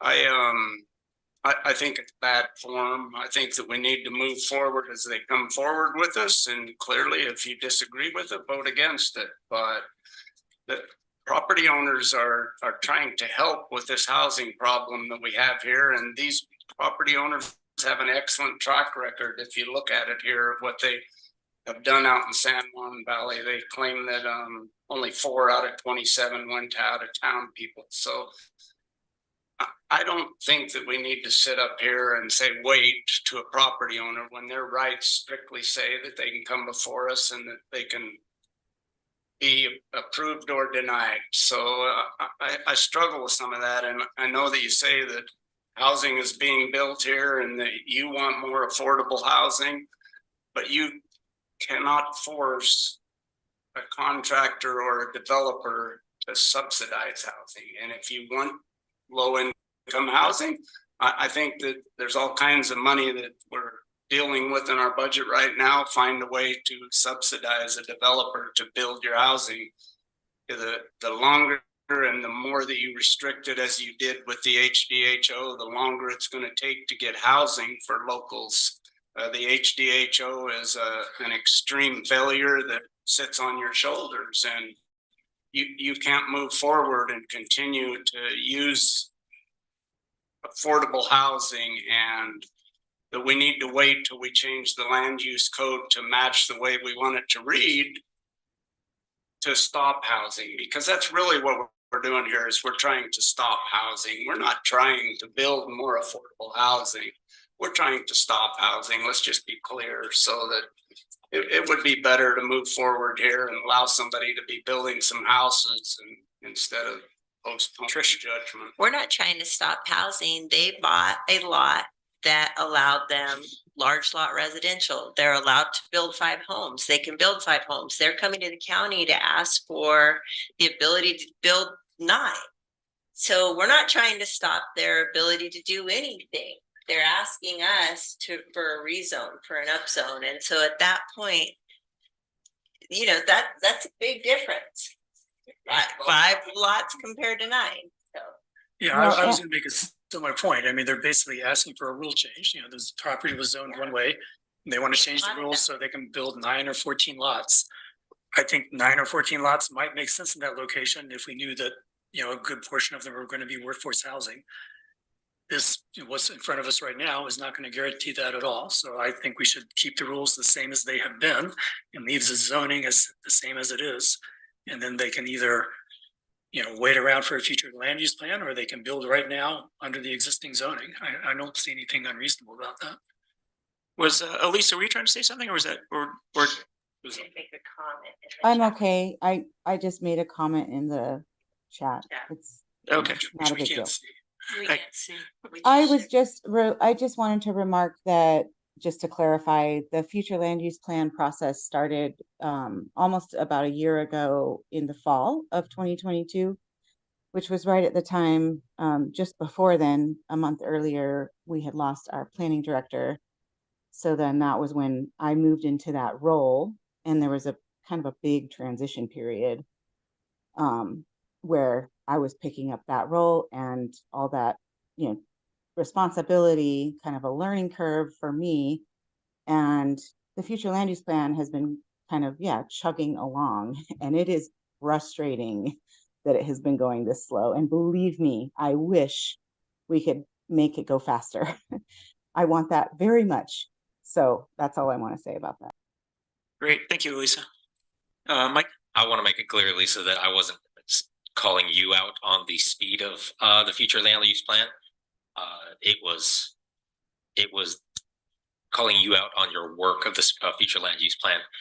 It's just taken a while under my eyes. All right. Any further discussion before I call for a vote? Else want to weigh in? I'll just say this is a really tough one for me. I've been on the fence since the public hearing on this. I've heard some good arguments both ways tonight. I'm still a little bit undecided, but the fact that there is a future land use plan coming and that would speak to this, it sways me a little bit. But yeah, that's all I'll say. If Anyone I else could want to add comment? just one comment. Yeah, go ahead. I think if it's helpful for anyone to know, when any of our applicants come to us to talk about a rezoning, we do have the full discussion with that applicant about the outcome of the future land use map. And the fact that they can move forward through the Planning Commission public hearing, get that recommendation, and then hold still until the outcome of that future land use map. So just so that we all know, all of our applicants are always fully informed of where we're at and the intention and timeline of that. So. Thank you. All right. There's a motion to approve from Commissioner McCurdy and then a second from Commissioner Winfield. All those in favor of the motion, raise your hands. And all opposed. Motion fails with Commissioners Walker, Hedin, McGann, and Hadler in opposition. Thank you, guys. We will move on. Actually, there has been a suggestion that we move up agenda item 8. Because there are people waiting on that, and it's probably going to be a lengthier item. So I am going to go ahead and do that. I'm going to move agenda item 8 up right now. Agenda item 8 is the Manti LaSalle National Forest Plan letter of comment. And I am the presenter on that. So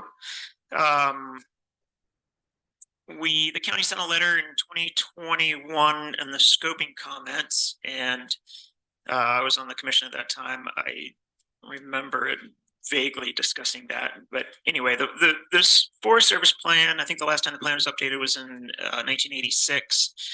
Generally, these plans are supposed to be 20-year plans, so obviously we've overshot that by a little bit. I sit on both the Motorized Trail Committee and the Trail Mix committees, and in the last couple of months, both those committees have weighed in. We spent a great deal of meetings, a couple of hours at each meeting, discussing the plan and forming comment on the plan. And the result of those 2 meetings were the 2 letters that were included in the packet. One was from the non-motorized committee and one was from the motorized committee, basically. I also wanted to just address a couple of things that were said earlier. The commission, we did delay this letter. This is outside. I think the comment period ended, was it November 17th, I believe. And we are past that deadline. I think the primary reason that we blew past that deadline is because the Motorized Trail Committee hadn't weighed in yet, and the chair of that committee asked me personally if we would wait for them to be able to have their meeting, make comments, and submit their letter before we did that. So I think Cliff did allude to that earlier, but there was a gentleman, I think it was it Kent Dalton, who asked why we are able to get away with commenting after everybody else. So that is the reason. It was as a courtesy to our Motorized Trail Committee. Grand County is a cooperating agency with the Forest Service. We're not making these. I just want to make it clear because it sounded like some of the comment suggested that we're shutting down the mountain or whatever. This is Forest Service. This is Manti LaSalle National Forest. It affects the Manti LaSalle National Forest up through the whole area, but I think we're commenting specifically more or less on the part of the forest that's in Grand County and close to us, northern San Juan County. We're simply commenting on the National Forest's plans. What else did I want to mention? I guess I'll leave it there for now. I do want to say, especially sitting in on both the motorized and the non-motorized trail committee, that this has generated a lot of passion in the community on different levels. And I sat in on the recreation side of things, listening to people speak and contributing to those letters. And I think the LaSalle Mountains, the LaSalle National Forest is really personal for a lot of folks who live in Moab. I think more so than some of the other areas. Tourists do come and enjoy the LaSalles, but I think locals kind of, and myself included, feel like it's like our area to recreate, to get up into the mountains in the wintertime, escape the heat in the summertime. I think all of us here recreate up there and know the mountains pretty intimately. Summer, winter, every other season. So I just want to recognize that this is something of great value to all of us, and it makes things like this definitely more interesting, more difficult to make decisions like this, and more difficult to weigh in. I weighed in. I made a personal comment, but weighing in as a body is a different thing altogether. And also, since we put the letter in the agenda, I've personally gotten blown up. I've heard from many people, many friends who it's kind of gone viral, as they say, and a lot of people have read that, and that's good. And I've gotten a lot of let's just call it feedback from a lot of folks in the last couple of days on this. So that being said, we do have a letter included in the packet. A lot of that letter, I think, was kind of spoke to the previous scoping letter that we sent a couple of years ago. And there was some further comment, but I will open the floor for discussion.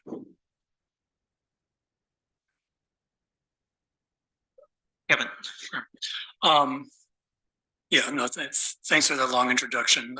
Just in response to some of the comments we heard earlier, this is mainly a federal action that's been going on for years. We're weighing in, but we're not going to hold our own separate public hearings. The Forest Service is at its own. So I just wanted to address that comment we heard from the public. I wrote the first draft of this letter. I tried to stick as close as I could to the existing letter, just to try to not break new ground, because we have these public lands discussions several times a year, and sometimes it's we don't want to have exactly the same debate each time. So I was just trying to stick to things that had already gotten majority support. I do want to say I think the first half of the letter is sort of generally supportive in terms of some of the recreation things going on there. I think the recreation section of the forest plan was written by a local Forest Service employee, so it was sensitive in that way. And I tried to keep it general, so even though it mentions both alternatives B and D, and tries not, I deliberately avoided saying precisely we support alternative V, no sections. We kind of tried to make it a little bit more vague and mention both of them. The second section, most of the things we asked for in our scoping letter didn't appear in this Forest Service plan, not in any of the alternatives. And so part of the letter is sort of saying that we regret that. My understanding is that the Forest Service had to fire its contractor who was writing the EIS, and that's maybe accounts for some of the fact that the EIS has fewer options than is typical. And I think, but there's a letter that the EPA, part of the federal government, wrote that, made the same observations. So I think it's, I think it is a fair criticism that they've sort of, written one plan with some minor variations, maybe especially in the recreation area, but in large chunks of it, there isn't very much being considered there.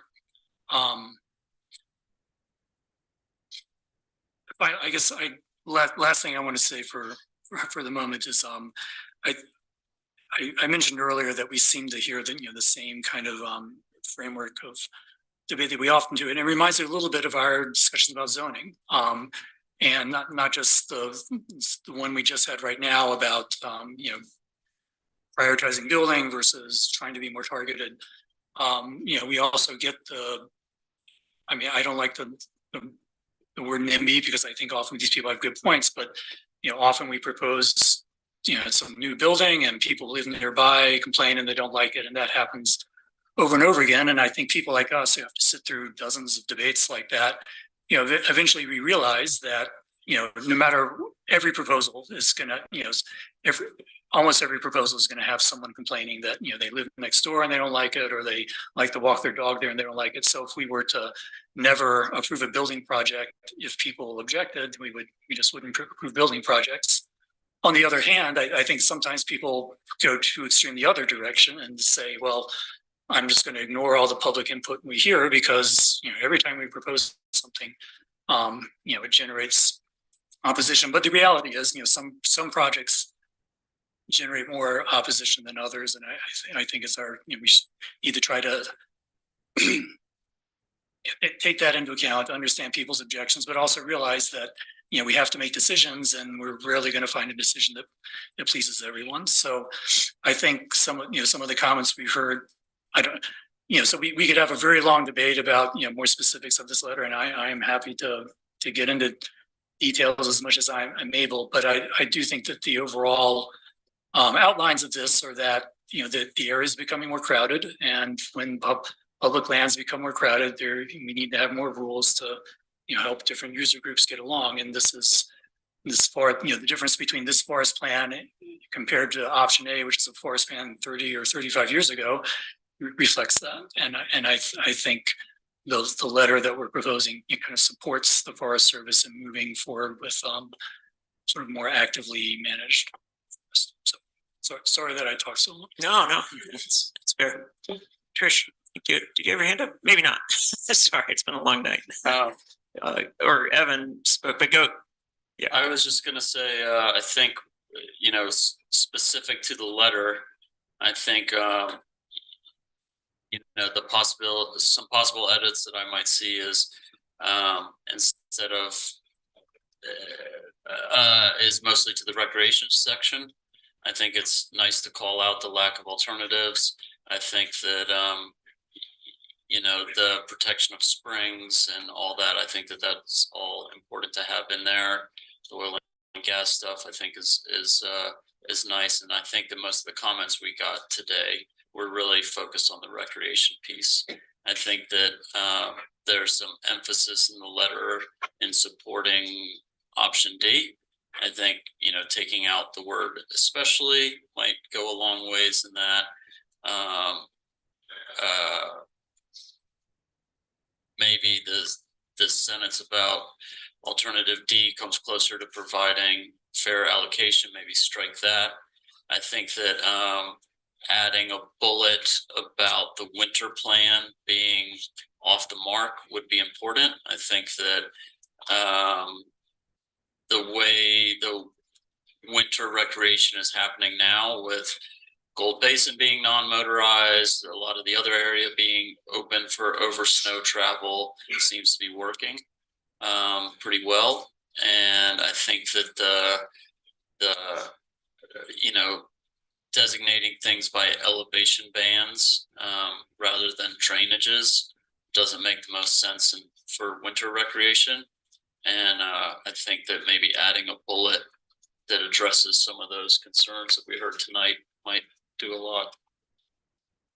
Yeah, I appreciate that, Evan. I tend to agree with that, and I think one group that I heard from that I hadn't really before is the kind of snowmobiler and backcountry skier group that accesses using those machines, and I've been getting an education, honestly, and I think some of that argument is viable. But I appreciate your proposed edits.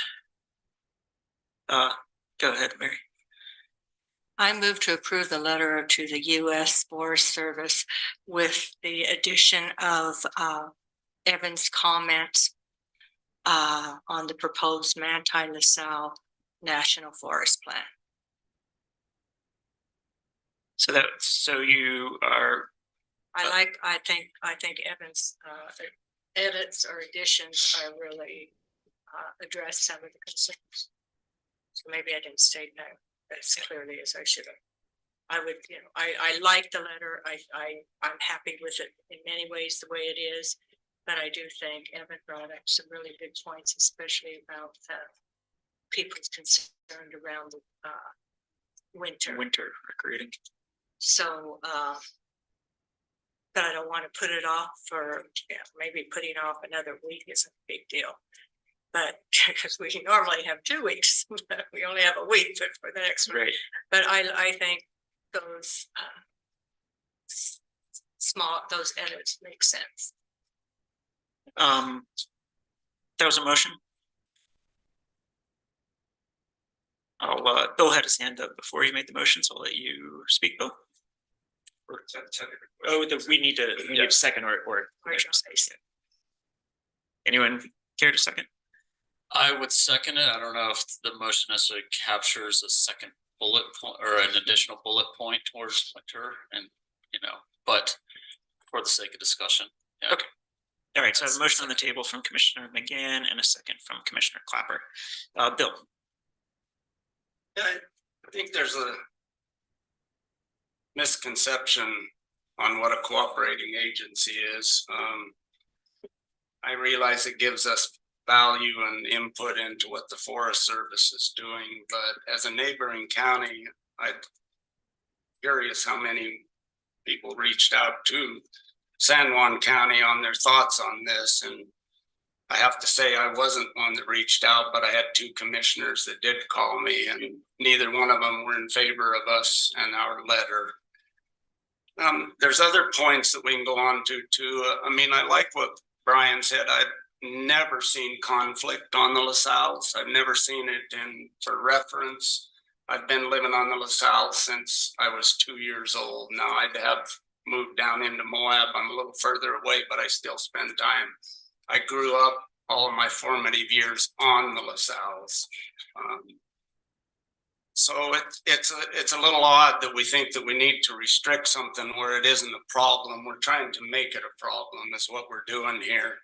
And if we go back to the water issue, I believe Mark Stilson and other people, and I bring up water because that's why the city wants to weigh in and they want to put this big area over the LaSalle's, but it's been said that it takes about 2,700 years for the water to reach the aquifer down here from the LaSalle's. So it seems a little odd that we're concerned that we need to worry about something when even the miners and the ranchers and the sheep herders that have been going on for the last 200 years haven't even affected the water that we're drinking yet. So water is not really a good argument for bringing more structure around what goes on the mountain.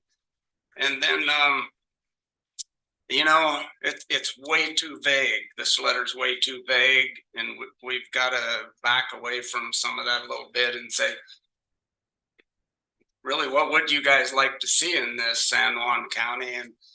And then I go back to the gentleman that spoke, Reed Bacon, whatever, I'm butchering it, and I apologize.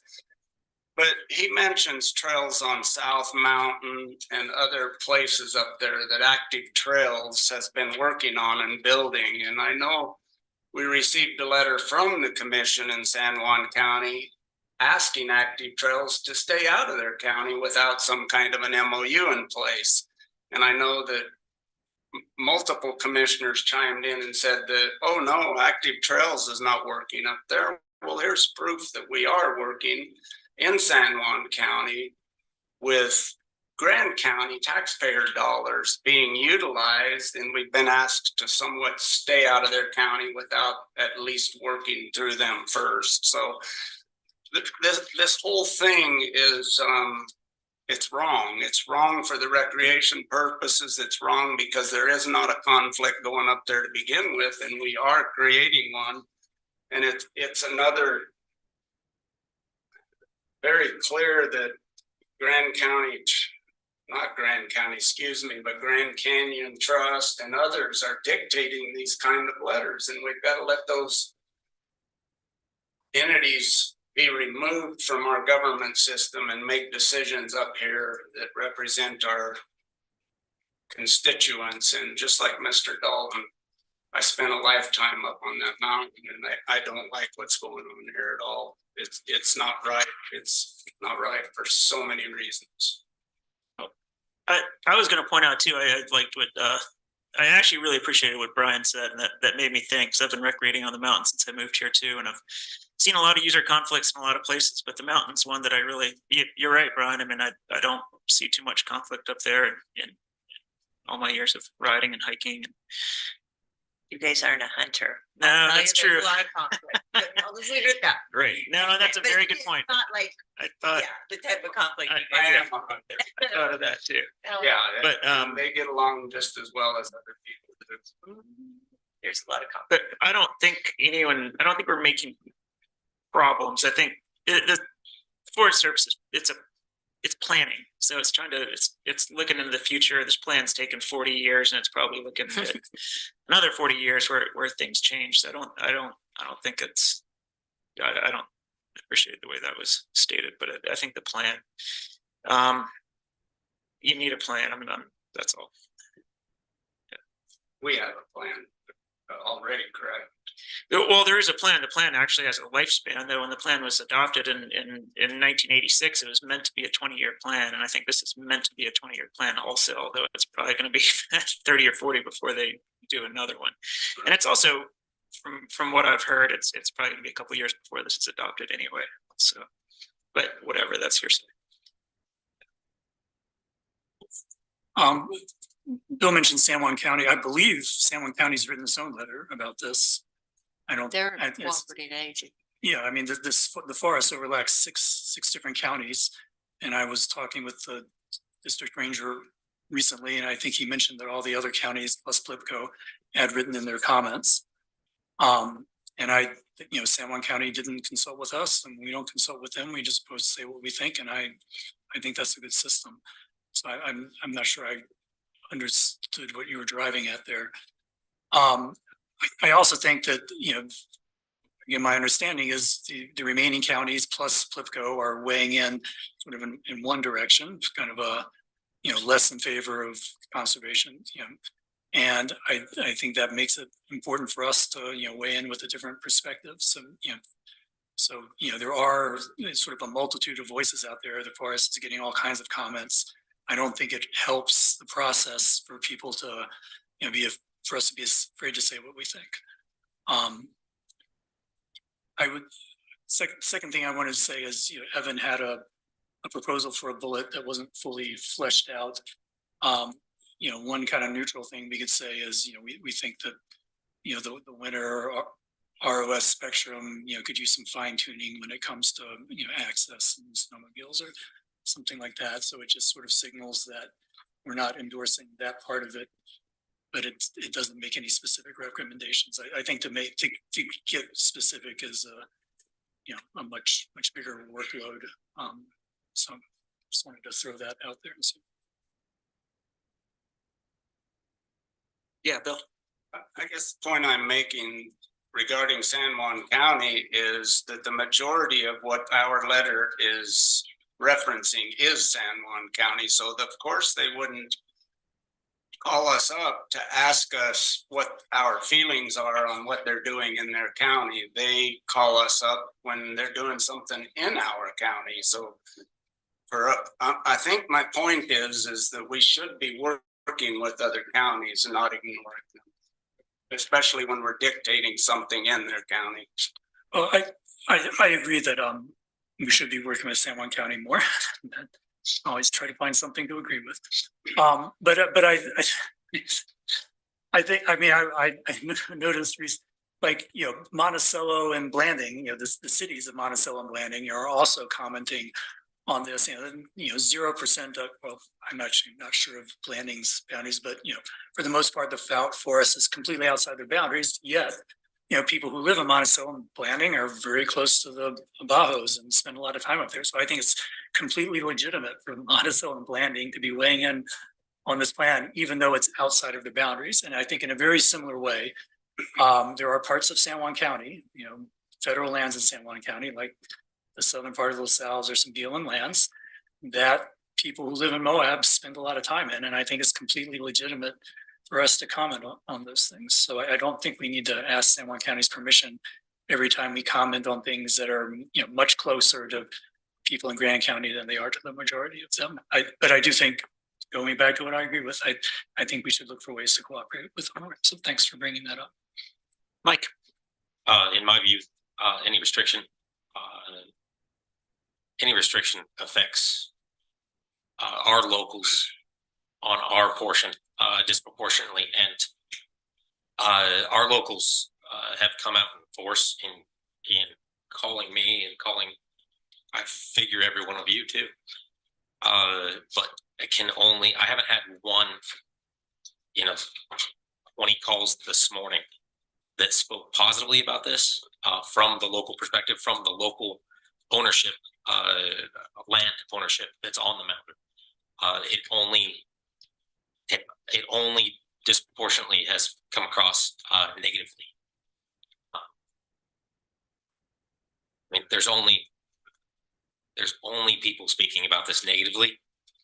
I do feel that I'm heavily undereducated on this also, but my constituents have spoken, so that's what I'm gonna go with.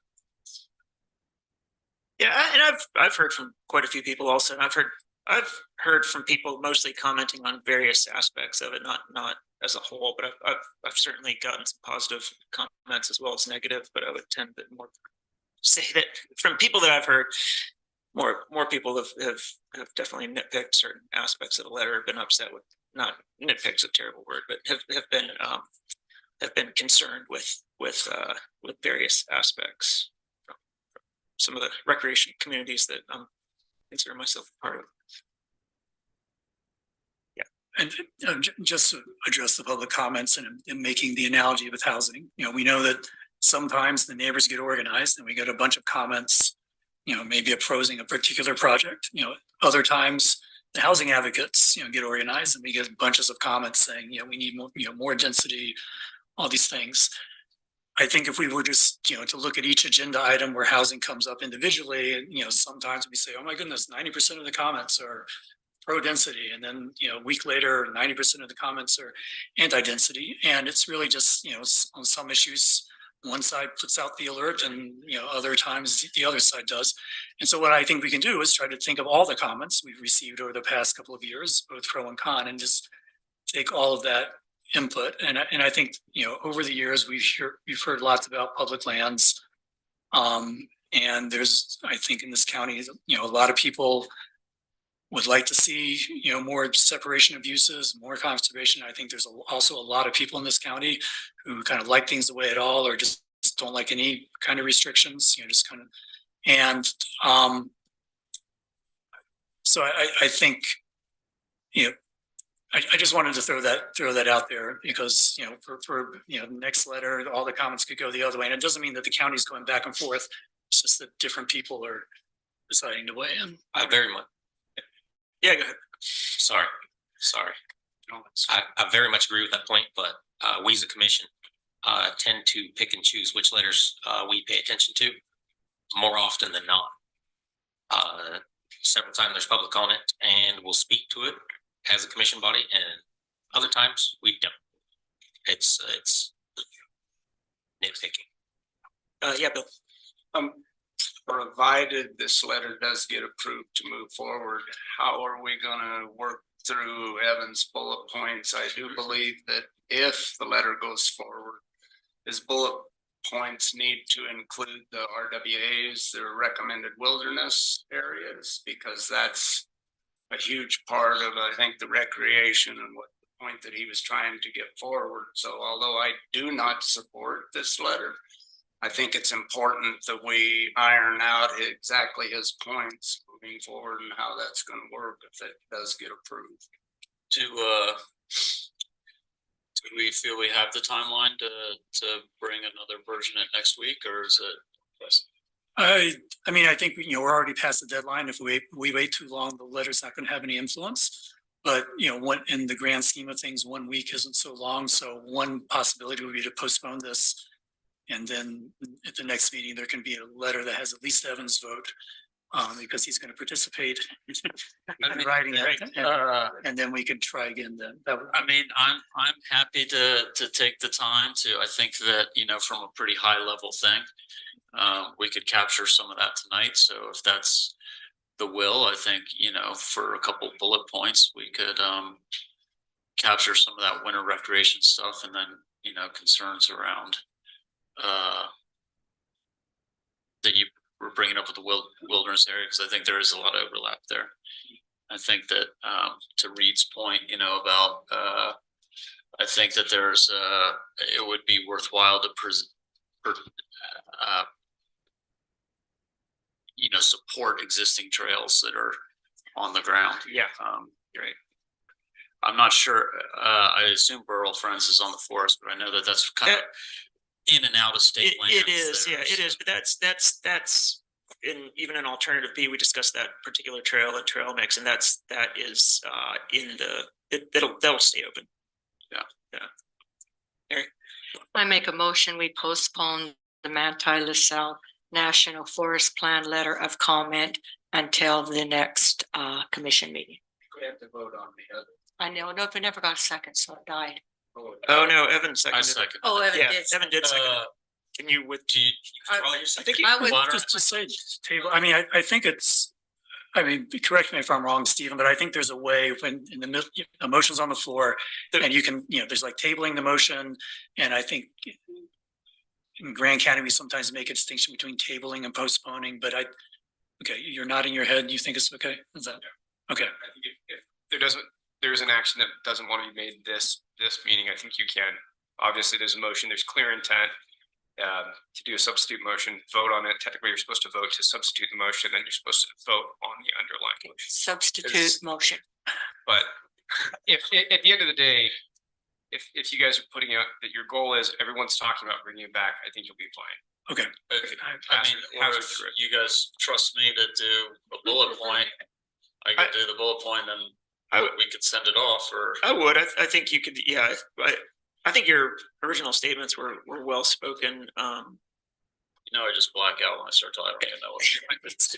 There's a recording. There's a No, and I think the speaking to the recreation is important. Speaking to the winter recreation, and then keeping the trails that are there. I think one of the trails that I heard a lot of from folks today was the Hell's Canyon Trail. Yeah. That's an important one to a lot of folks. But anyway,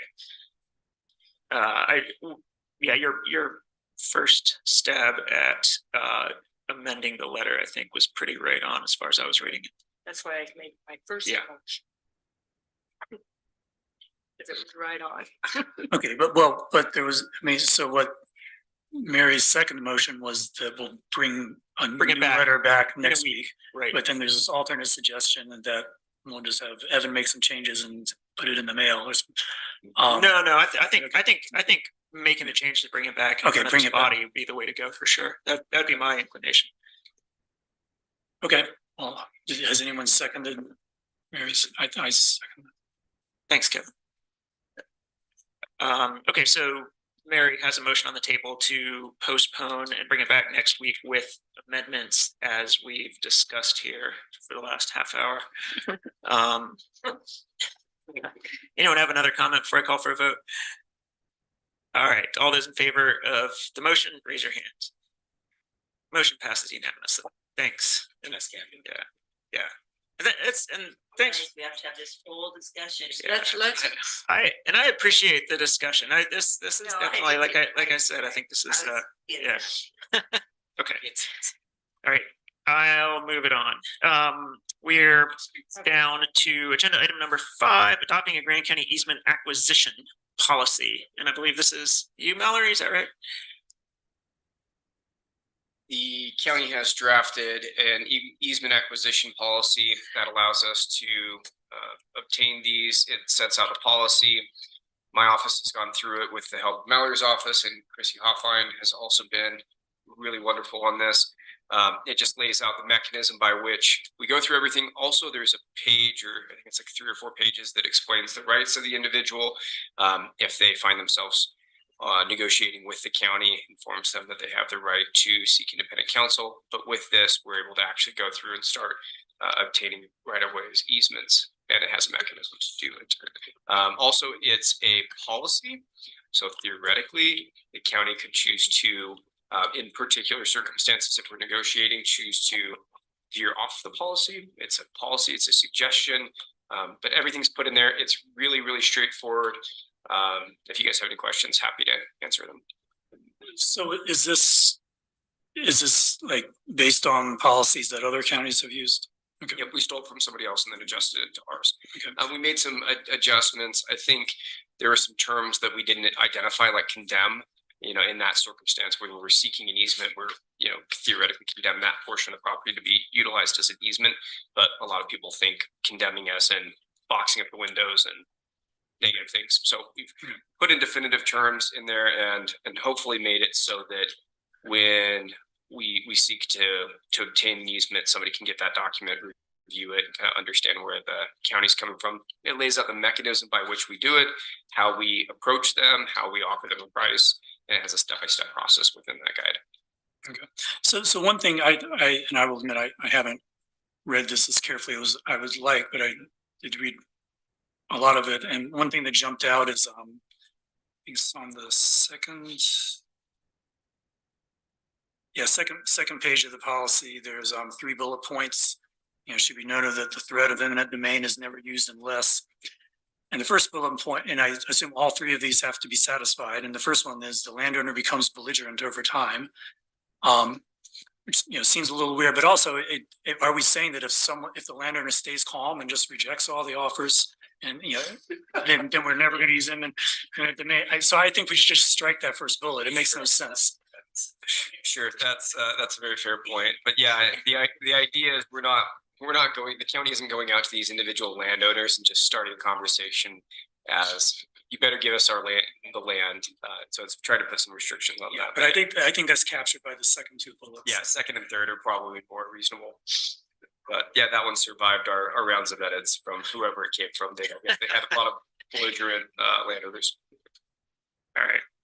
And the next step will be, once this is in place, we can proceed with a consultant who will actually start working with folks and make the next step a reality. I'm waiting to hear on a price and make sure the scope that I'm also hoping to borrow from another county fits. So in a perfect world, you would see that next week, but it is pending hearing back from someone.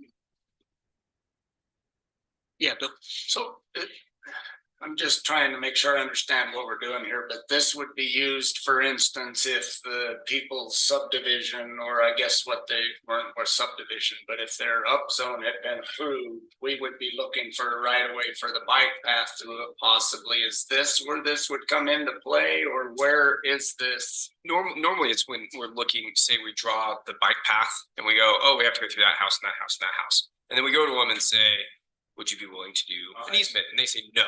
Then this lays out in this document how we negotiate, how we calculate the negotiations, and how we calculate the price for it. And then that's where we get into eminent domain, where we say, if we've got the parcel here, we have the bike path, and this person's holding out, then we could eventually maybe say, please do it, and try to argue or try to negotiate with them. And eventually, if we can't, you could argue eminent domain and some of those principles. But it's definitely kind of the course of last resort because it's very negatively received generally. Yeah. Kevin? So I move that we approve the easement, Grand County easement acquisition policy with the following edit, that we, strike the belligerent bullet as discussed earlier. All right, motion on the table from Commissioner Walker, second from Commissioner McCurdy. Any other discussion needed? Call for a vote. All those in favor of the motion, raise your hands, and that passes unanimously. All right. What's that? Unanimously with. Oh, I'm sorry, with Trish absent. Yes. Thank you. All right. Agenda item number 6, transient room tax report to State of Utah, and this one is Gabe, our county clerk. So yeah, this is just a report that's statutorily required. There was a member of the public, also a member of the Tribal Council Advisory Board that had alerted me to, or had asked if this had been submitted. So I thank that person for bringing it to my attention, because this sort of compliance is really important and hadn't been on my radar with everything going on, but I look forward to us being fully compliant by getting this submitted on time next year. And I don't think I have anything else necessarily to say about it. It's coming before you all at this point because it is, the statute reads that it is to be submitted by the legislative body. Okay. I was wondering about that. Yes, Kevin. I move to approve the 2022 TRT report to be forwarded to Utah State as required by Utah State Code 1731.5.5. Thank you. I have a motion on the table and a second motion from Commissioner Walker, second from Commissioner McGann. Any discussion on this item? Are we sure the numbers are accurate in here? Yep, I want to thank members of the Economic Development Department that collaborated with me in providing accurate numbers. The in-state, out-of-state thing is, I think there's some subjectivity there, but I certainly did my best to reach out to them to get that detail. Yeah, and I definitely appreciate the effort on this, Gabe. Next year. All right. All right, I'll call for a vote on the motion. All those in favor, raise your hands. And the motion passes unanimously. All right, on to agenda item number 7, proposed ordinance establishing the 2024 consolidated fee schedule and repealing and replacing ordinance number 669. Mallory.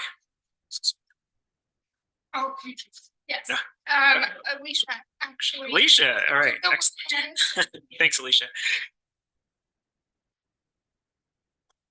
So on the agenda summary, it should all be lined out there. All the changes, they're all justified. There's not a whole lot really. There's quite a few in the planning and zoning, but they're kind of minor tweaks, just pushing that yard stuff out.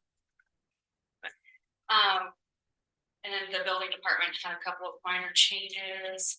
One big one to the Spanish Trail Arena was removing the rental fee of the entire facility because it was already included in the other facility rental fees. So they kind of felt like they were done with living there. So we got rid of one of those. But they didn't want to for it to look like it was still living. So they removed one of those. And added a couple of other minor fees for some new items that they have available. The recorder's fees, I understand that to just be a little bit more flushed out from what they have had in the past, kind of accurately tell us what the actual costs are.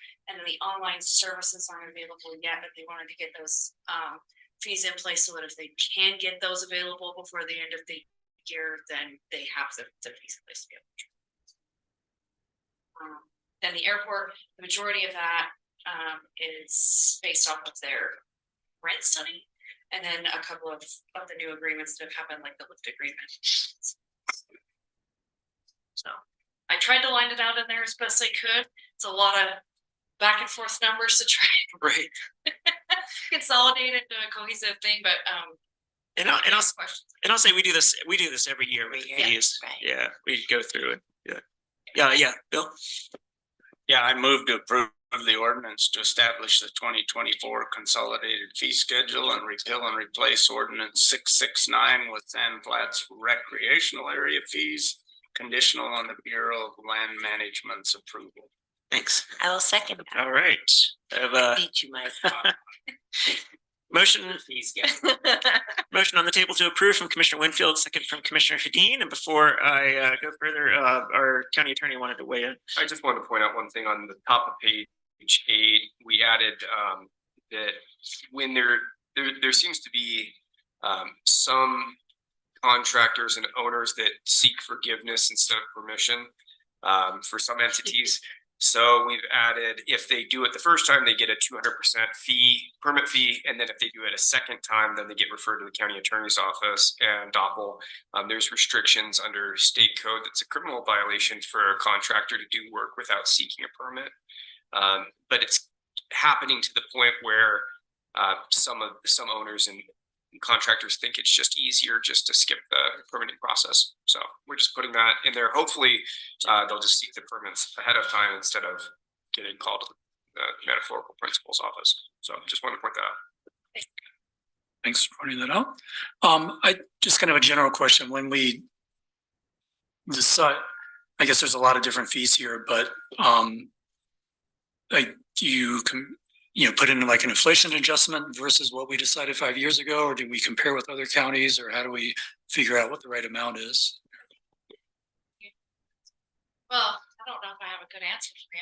I know what I've done the last 2 years is basically I just put it together, send it out to all of the department heads and kind of count on them to look up their own codes and statutes and make sure that what they're adjusting their fees to are going to match what's in code or what as an actual cost. From what I understand, they're not, the intention of the county is not to make money. So the fees must be justifiable and they must be either recuperating costs or meeting state. Okay, so we're just farming it out to department heads and they're using their judgment about what a reasonable fee is. Everybody and double checking a few codes and doing some of that kind of stuff, just to make sure there were no new changes, which there was one change to the main code, and that was just offering it up as an option to. It used to only be an ordinance. Now it can be an ordinance or a resolution, but we already have it as an ordinance.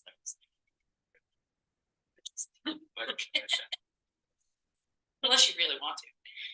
I like it when I look at my attorney and it's like. All right, I'll call for a vote then. Motion on the table from Commissioner Winfield and a second from Commissioner Hedin. All those in favor of the motion, raise your hands. And that passes unanimously. All right, thank you, Alicia. So we have come to the end of our action items and we're up to our consent agenda. The consent agenda tonight consists of item A, approval of meeting minutes for October 9th, 2023 and November 2nd, 2023. Ratification of payment of bills, and those bills are in total bills in the amount of $958,418.26. Total payroll in the amount of $376,827.46 for total bills and payroll in the amount of $1,335,245.72.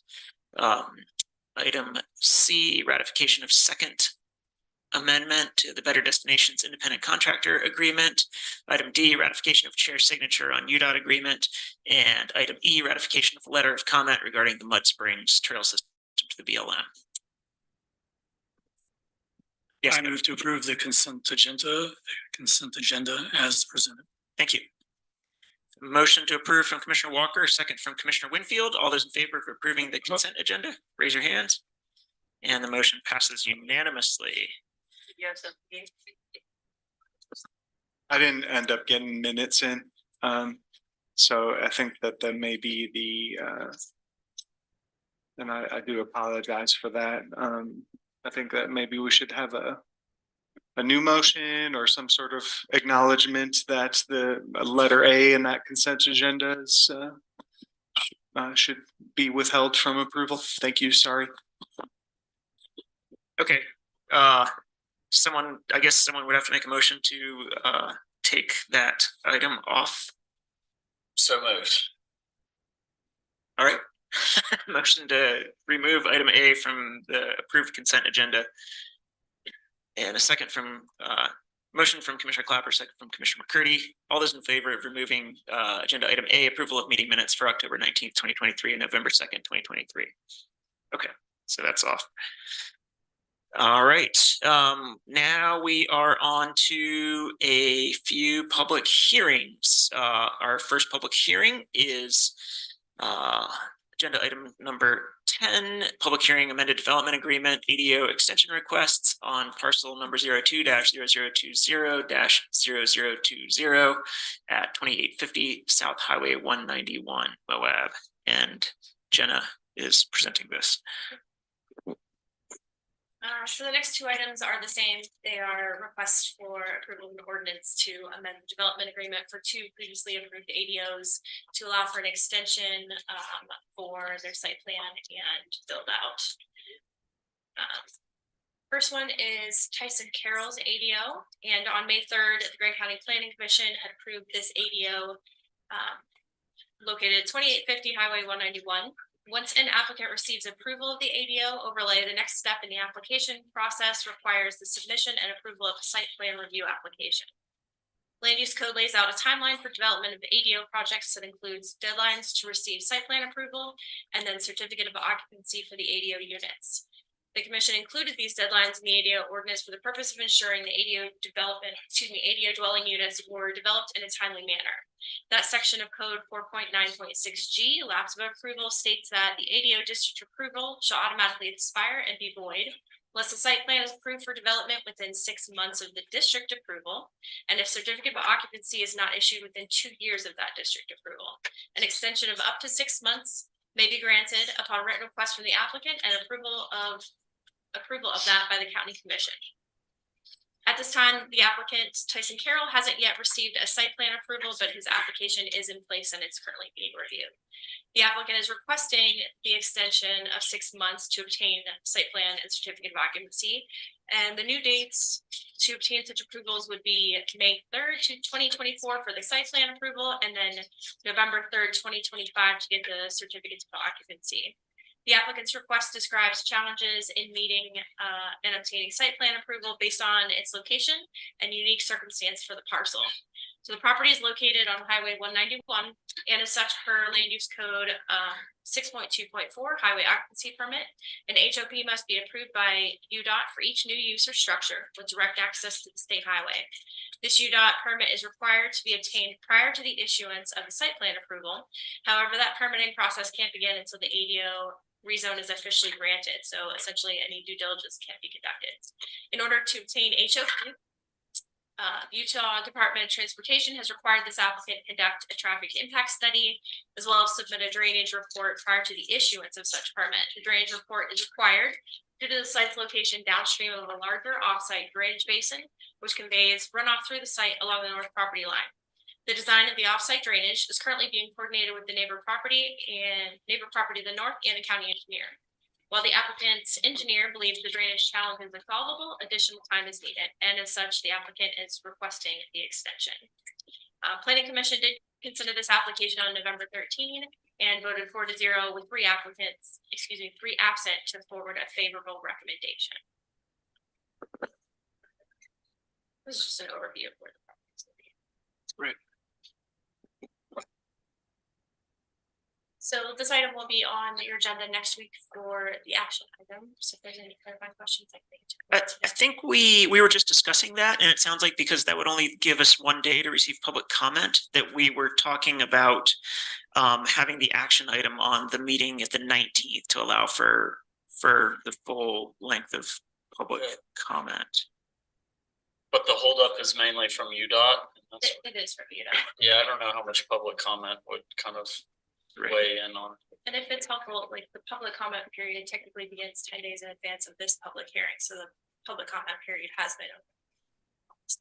I'm good with it.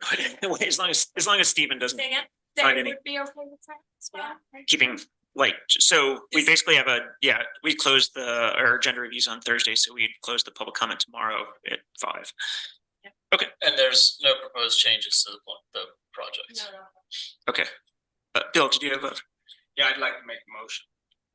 I move It's actually it's a public hearing. So instead of no worries.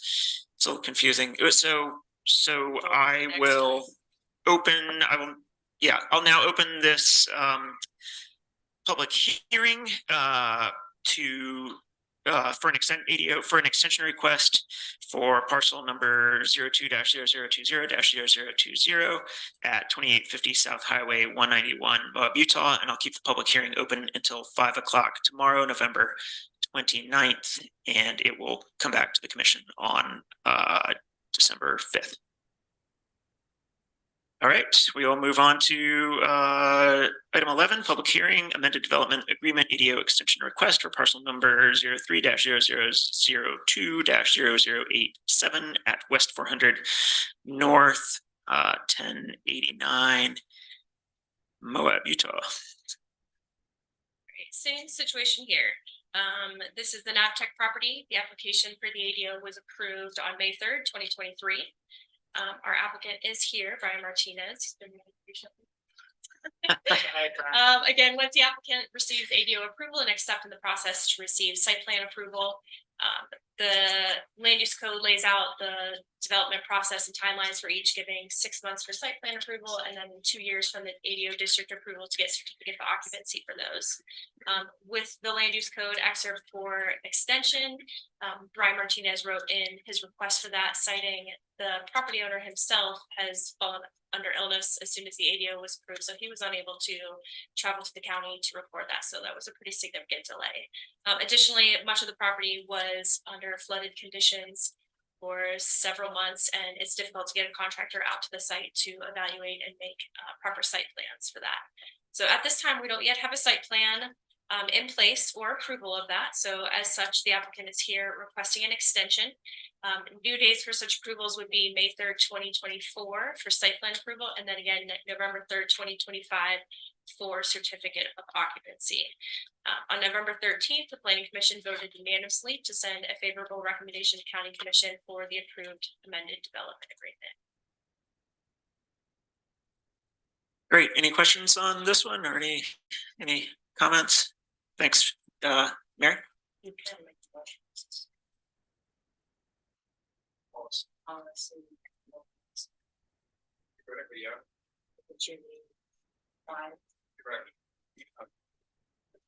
This seems like a silly thing to wait on. So I make a motion, we postpone policy and vote on this tonight. Let's just vote on this one or both of them?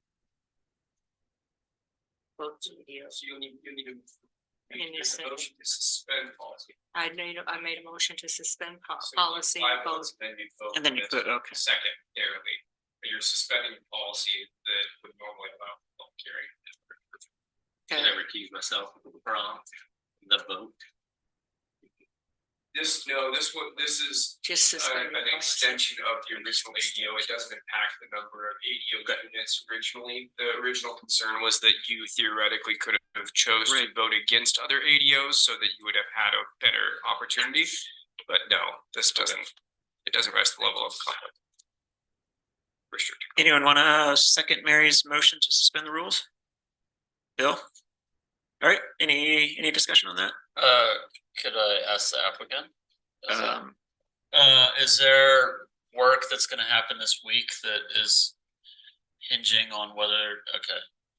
I tend to avoid abandoning policy. That's I'm such a stickler. So I will not be voting in support of the motion. You know, I usually say exactly that, but this is maybe going to be a rare exception for me. And I just Well, and we've don't had see what- such long meetings, having one less thing on the agenda. That's true. It's time. Right. Seems like a good idea. But I guess I don't want us to get into the habit of doing it routinely or some large fraction. of the I've time. never- I think something has to be especially cut and dried and uninteresting for me to. All right. All those in favor of suspending the rules on this particular item, raise your hands. All opposed, and the motion passes 6-1 with Commissioner Clapper in opposition. So now someone has to make a motion to approve, right? Yeah, Mary? I move to adopt the orders approving amended development agreement with Navtech Expedition ADO development located on West 400 North 1089, allowing for a 6-month suspension for the site plan approval and certificate of occupancy deadline. Conditions upon the following, the owner shall record the amended development agreement in the real property records of Grand County, Utah, simultaneously with this ordinance and prior to application for site plan or development approvals. Oh, thank you. Well read. I'll second that. All right. Motion on the table from Commissioner McGann, second from Commissioner Hedin to approve. I will admit. But did you open and close the public hearing on this one? Did that actually happen? I did not do that, but do I need to do that before the rules are suspended? Well, okay. I think I don't think we have to redo the motions, but I think you should. Okay, I will now open our public hearing for amended development agreement, an ADO extension request on parcel number 03-0002-0087 at 1089 North 400 West Street in Moab. All right, are we good, Stephen? Anyone here to comment? Okay, so we have a motion on the table to approve. Any further discussion? All right, all those in favor of the motion, raise your hands. And the motion passes unanimously, 7-0. So do we want to try to do the same thing with the previous one? We have opened that public hearing. I personally don't see any reason not to. You're public hearing to a close. Great. We've already suspended rules. Let's just go crazy. Let's suspend all the rules. Yeah, if you can recall that. Bring back. You can bring back that, then. Let's just go to number. Let's just item 12. Let's move forward to item 12. Okay. All right, agenda item 12, public hearing, Arroyo Crossing PUD amended master plan. It's